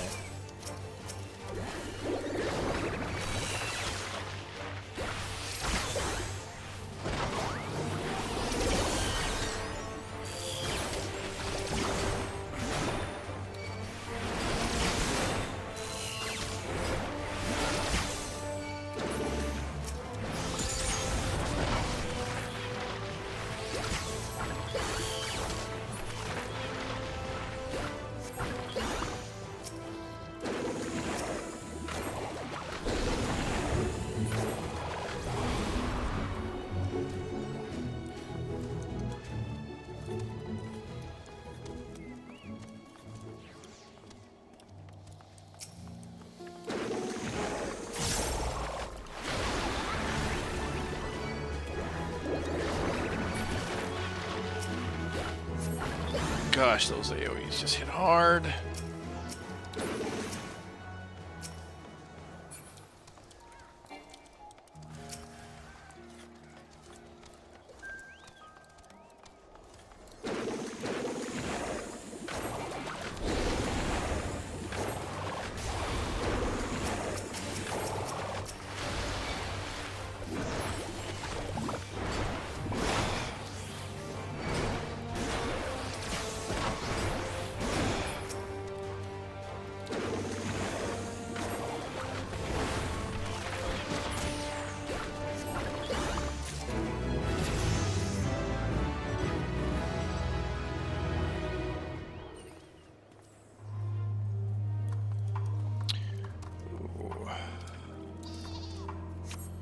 I got enhanced smudge, which I want to try this real quick.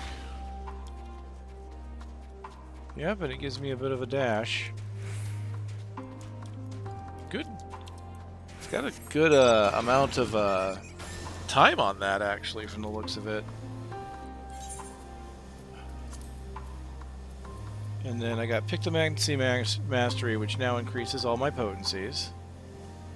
So now we need to double check this, right? So now this is at Fire Armor 2 is a 100. That's a 380. So yeah, I still need 4 targets.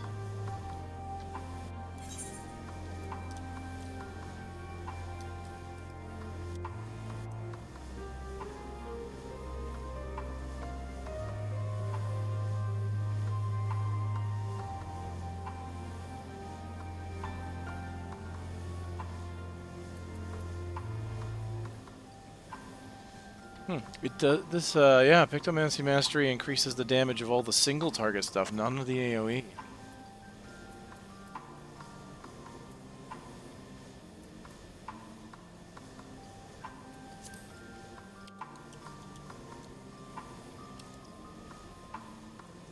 Might as well help over here.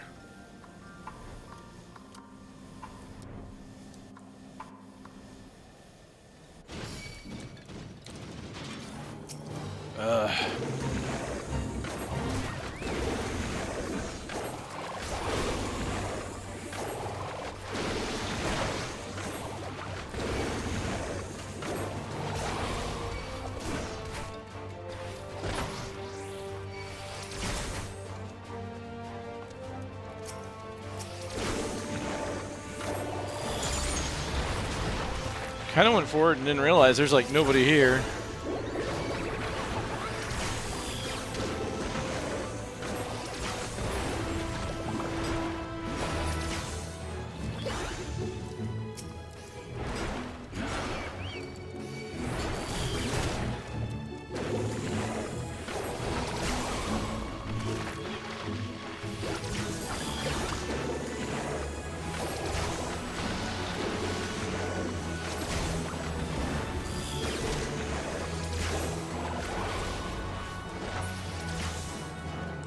Whew. Okay, starting to hurt.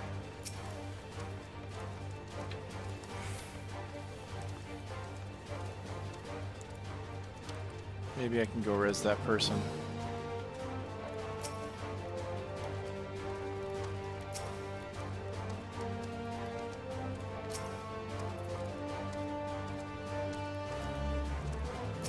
Can I get out of combat, please?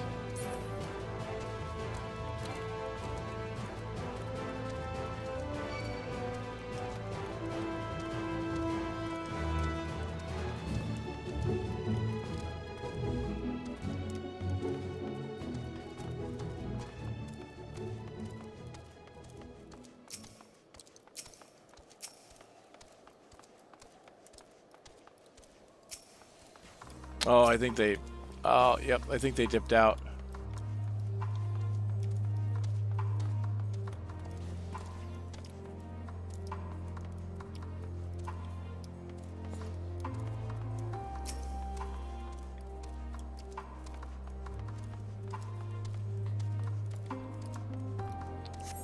Whew! Yeah, this is not easy. People kind of running all over the place. See, there's people over there.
Oh, right.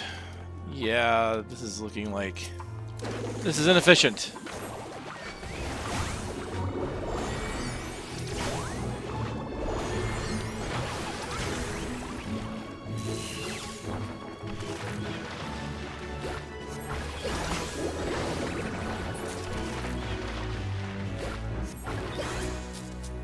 Highly inefficient. See, and there are people doing other ones here, so...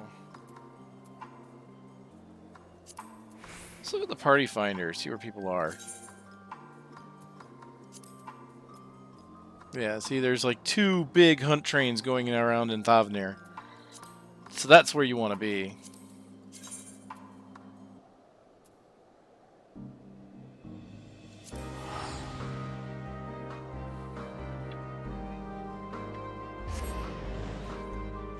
Oh, I wish this would pop. I kind of want to take a break.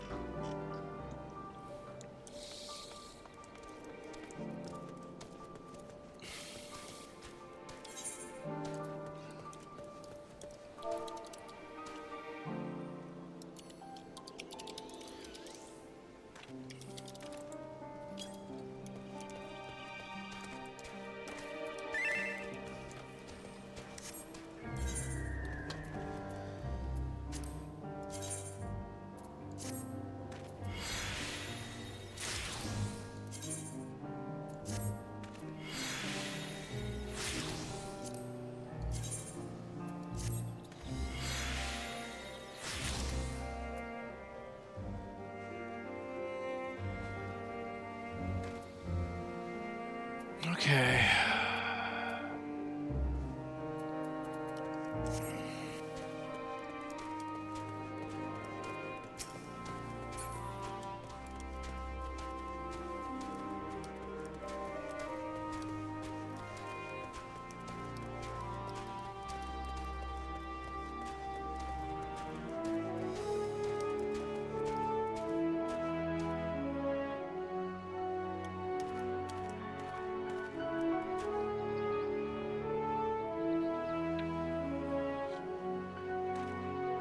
Maybe I do want to run the dungeons with my trust.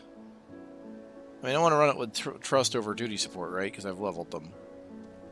But maybe I want to do that because if I'm starting at 80, that means that there's weapons in the dungeons for Endwalker.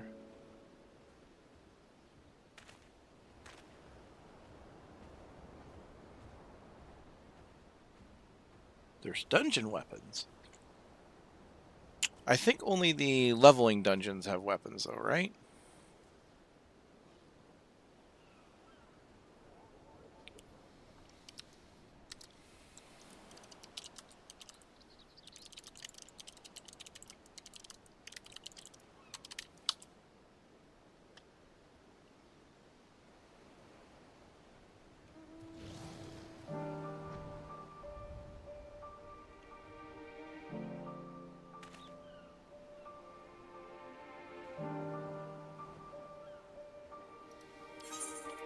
What I would need to look up is like the drop of items.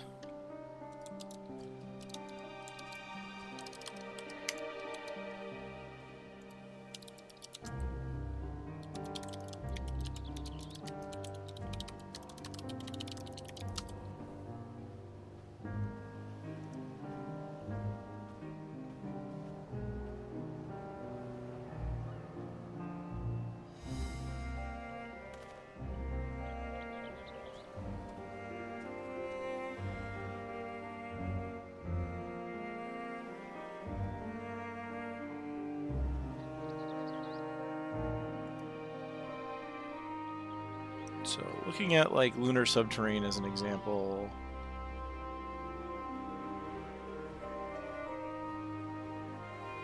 There's headpieces, body armor, and bracelets. Oh, I didn't realize it's only partial gear. Head armor and hands. No, head armor and bracelets. Not even hands and legs and feet. Oh no, wait, that's only in the first chest. It changes. The second chest has other things. So, what about the last coffer? No. Okay. So, Lunar Subterrane doesn't have weapons. What about Aether Font? I don't think any of these do. I'm pretty sure that all of the capstone, like, final level dungeons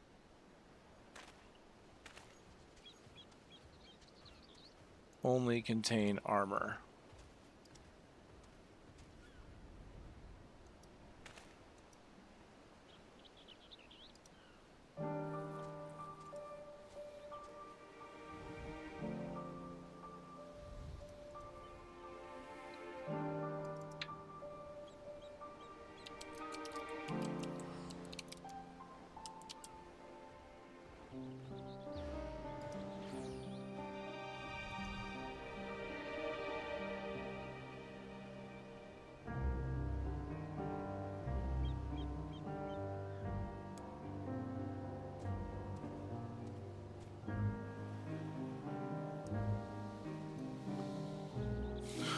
Okay.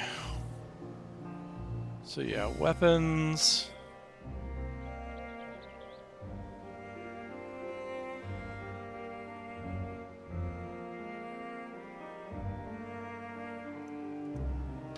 Will only be in the leveling stuff. So, but yeah, so I should want to run those to try and find the weapons.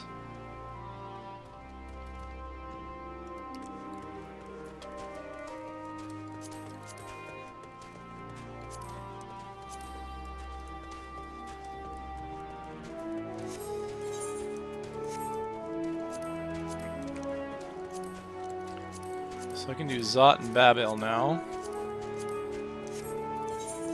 I kind of want to run it with players. Like, I just want to get the feel for it. But it's been 80 minutes.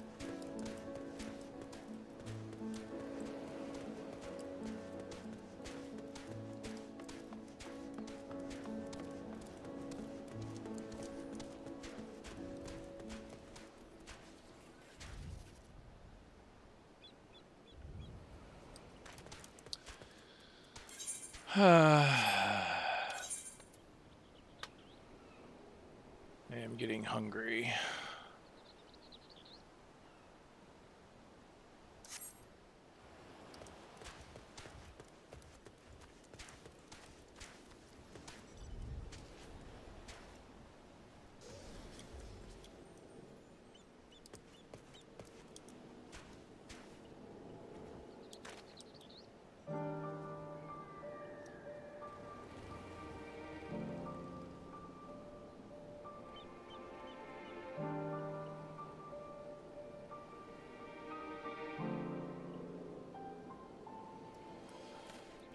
Okay, let me think. Just need to check on the queue every now and then while I'm doing this.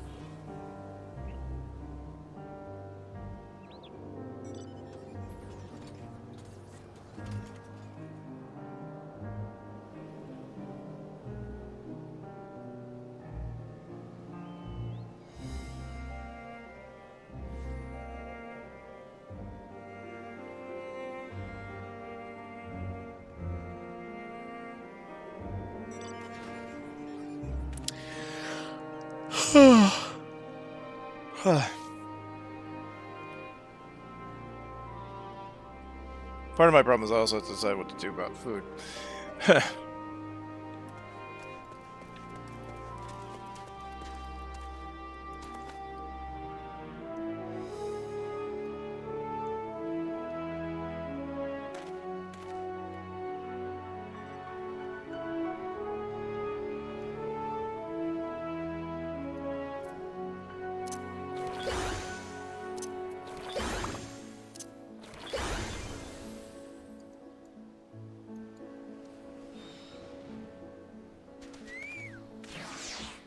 Bye, Kane.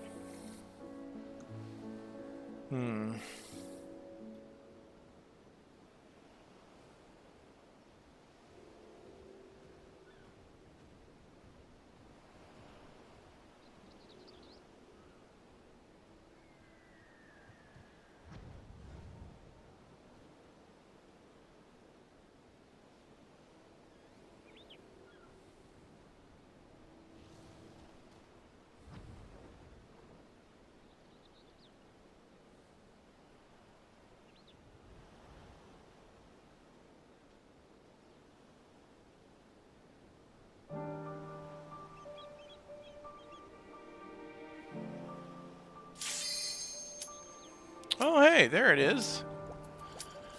Whew, wow.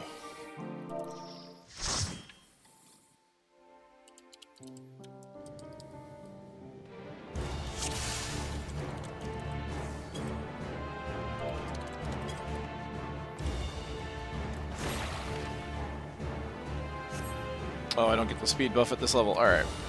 Paint. Paint. Paint.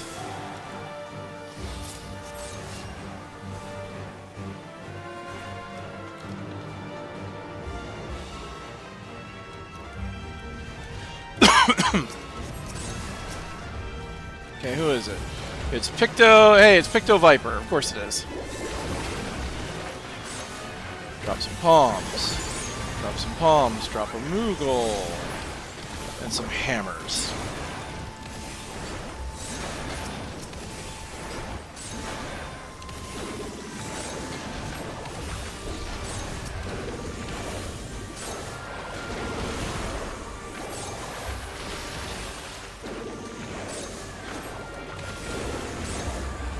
Okay. It's gonna take a bit to kill, so I'm gonna go ahead and paint.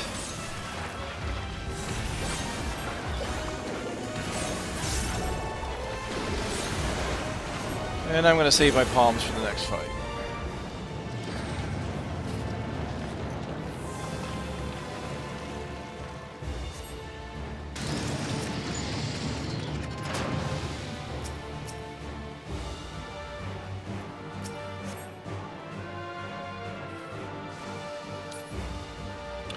Looking for some Picto loot.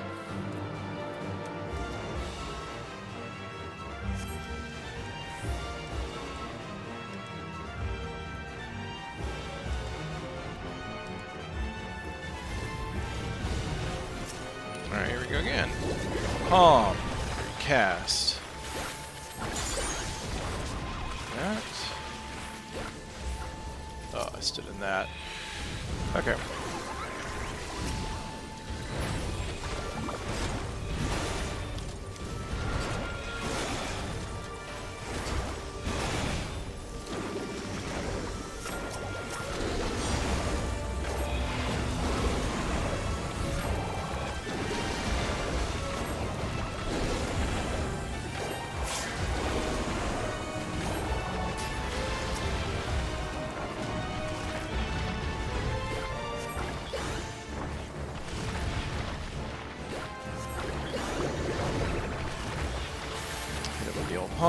So I've got a Moogle ready. Oh no, I don't have a Moogle ready quite yet.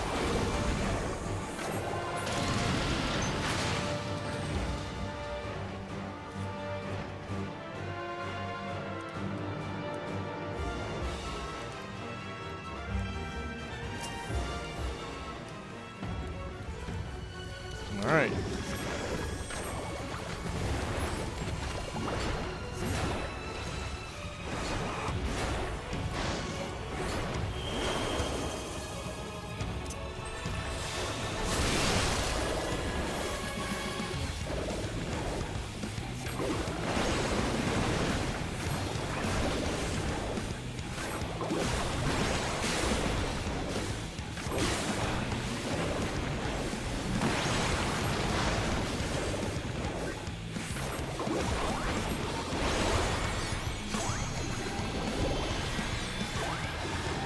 I didn't see what she transmitted.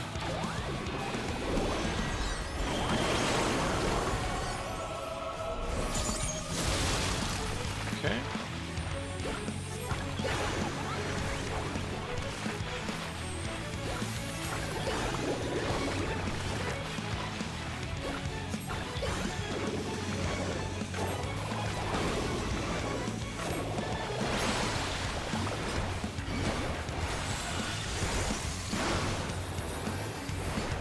Transmute Blizzard 3, okay. I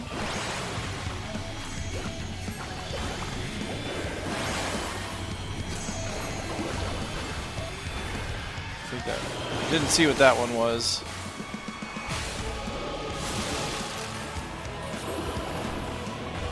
Good thing I stayed with it.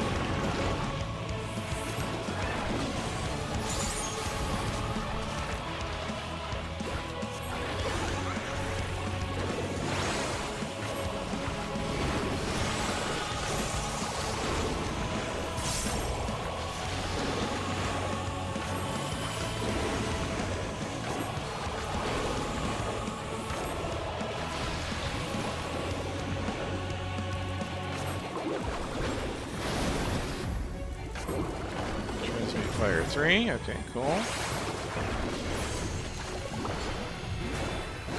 want to go over here.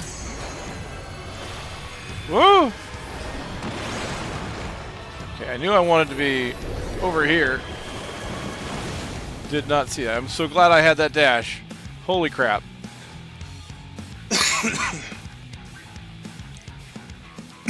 Wow.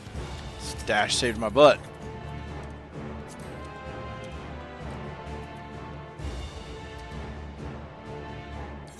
$520 on the right. For a ring? Yeah, apparently I do need that.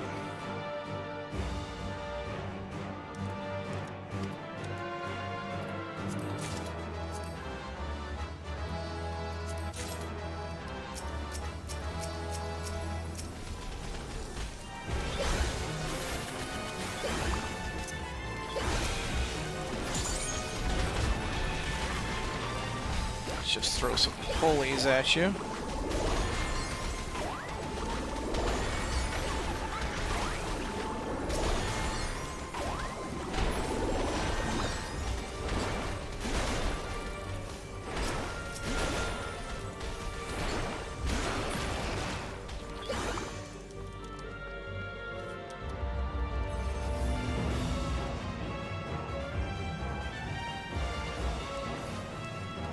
This is going swimmingly. I'm getting good practice at this.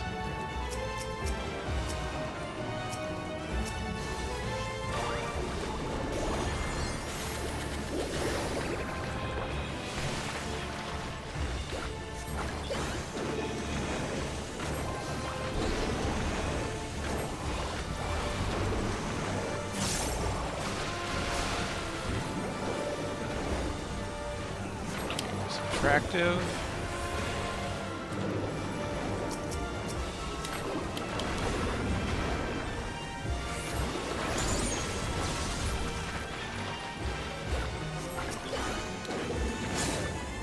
Alright, I don't need to use my cooldowns on this.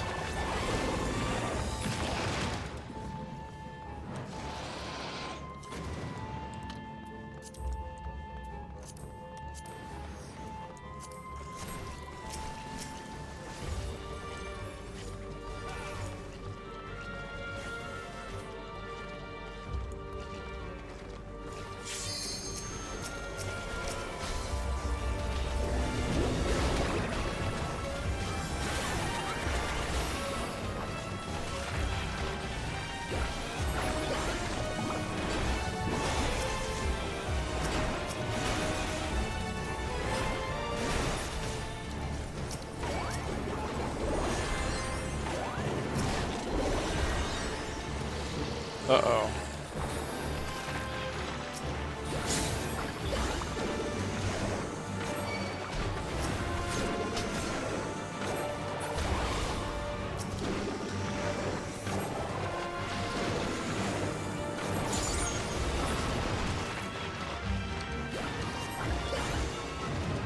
Woo! It's alright, it's alright.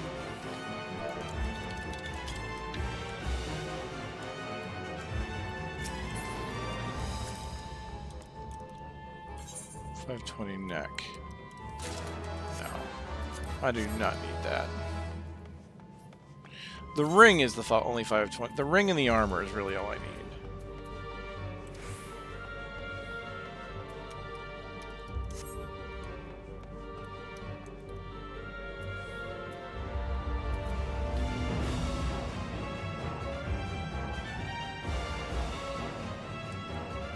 At least I could put this new dash you could use. Yeah, it's not a plunge, but...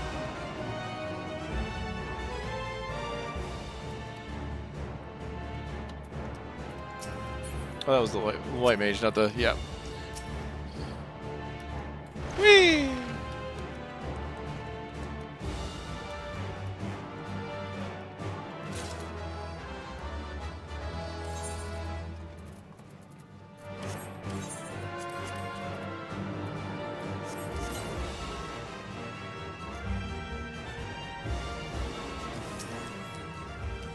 Alright, here we go.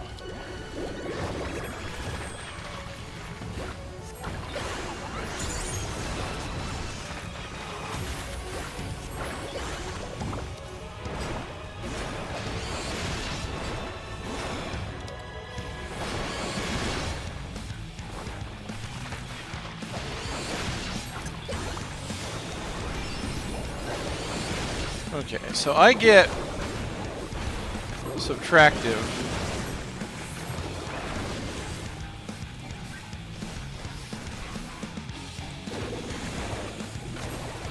from casting that.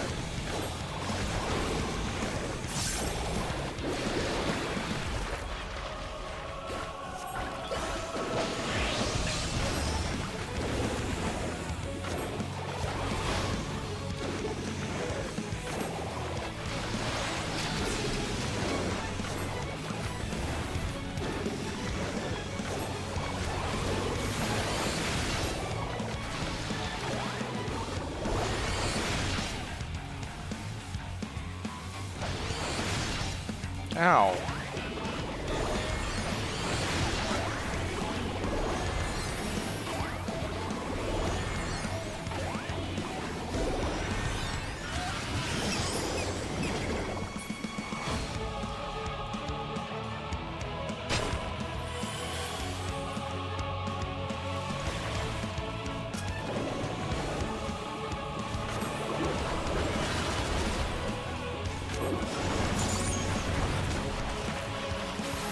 Summon Moogle!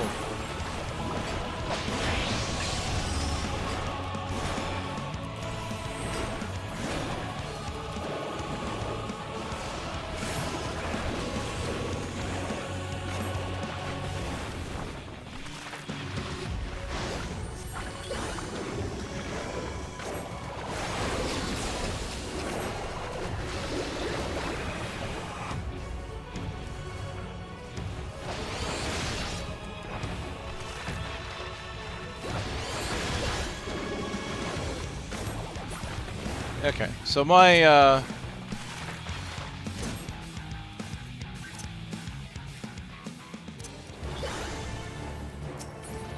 my portrait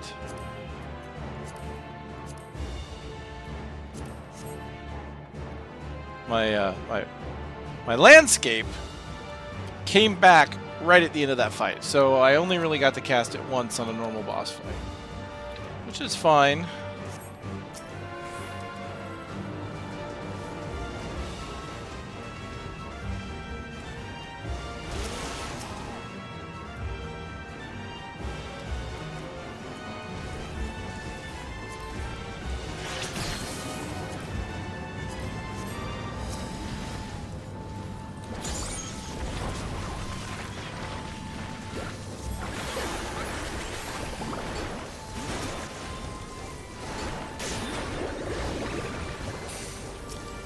I like how I can actually weave the palms in with the hammer when they're both up.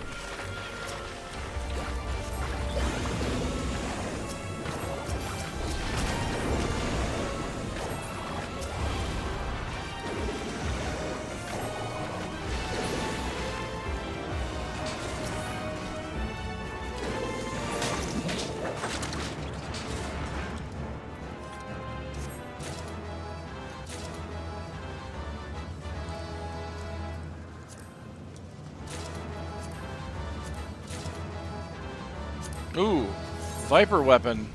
Dang.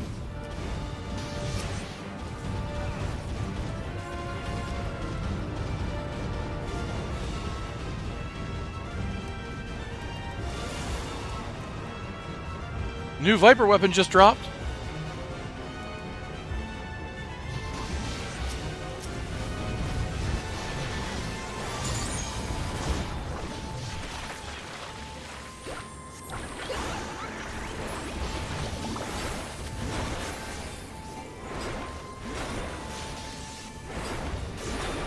Seriously, this hammer does stupid damage.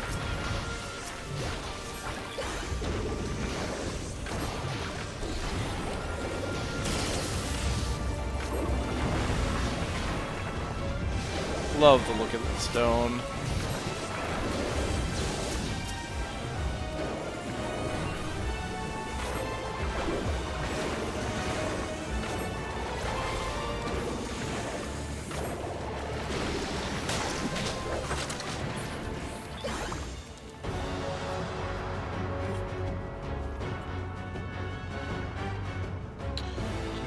Dun dun dun dun dun dun dun dun dun dun dun dun dun dun dun dun dun dun dun dun.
Okay, good.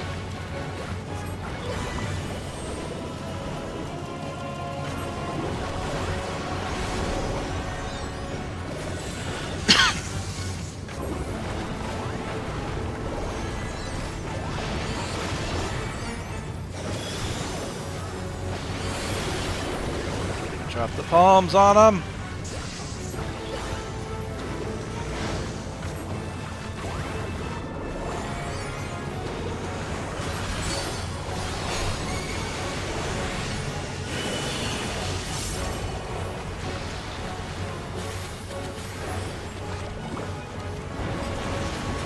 Okay, you know what? Now's a great time for the hammer because I'm having to move a lot.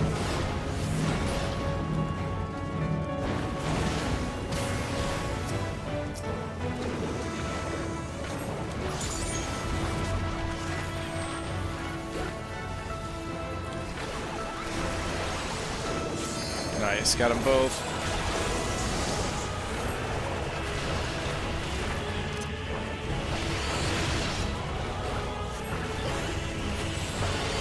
Time to repaint everything.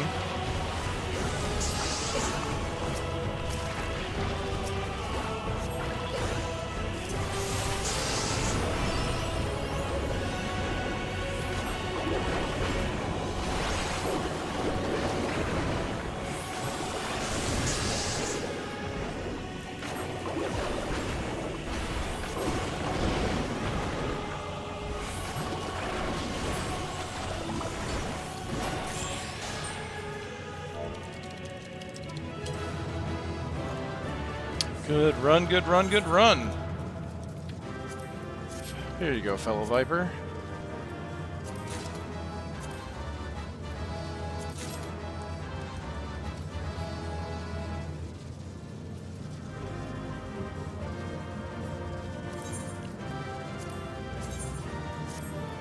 No Picto gear dropped.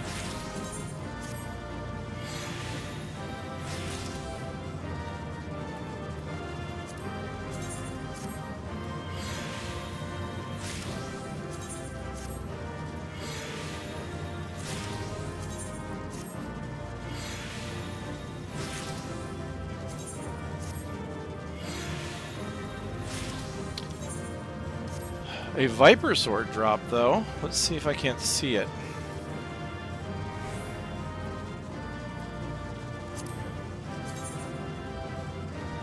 Ooh. Oh, those are nice. And they've got a soft glow. I would definitely like to grab a pair of those. I think all the weapons here had kind of like a glow.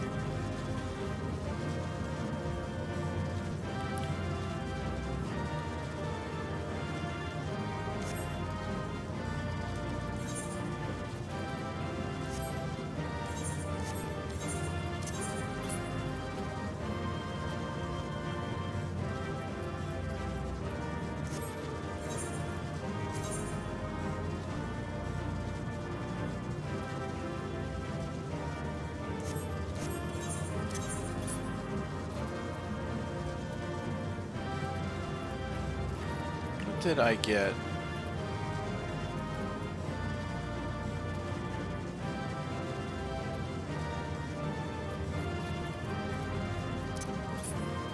Oh, the gear in here is 520, and literally the tombstone gear is 530. Okay.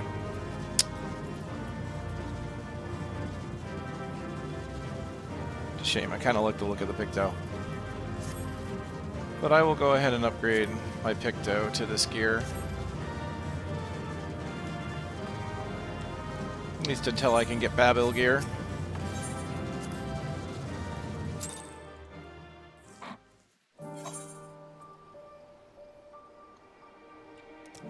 So I need to go back and try and see if I can't get the Viper and Picto weapon from that dungeon.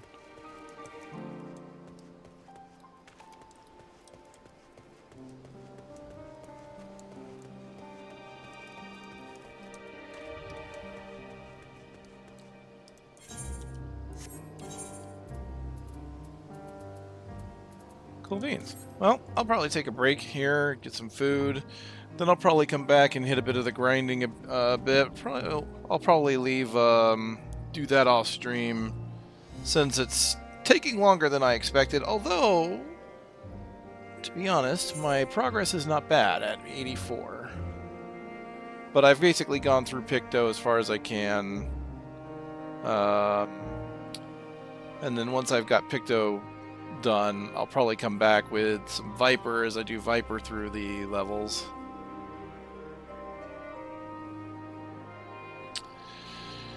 But I'll probably do Picto through the dungeons with Trust for a bit.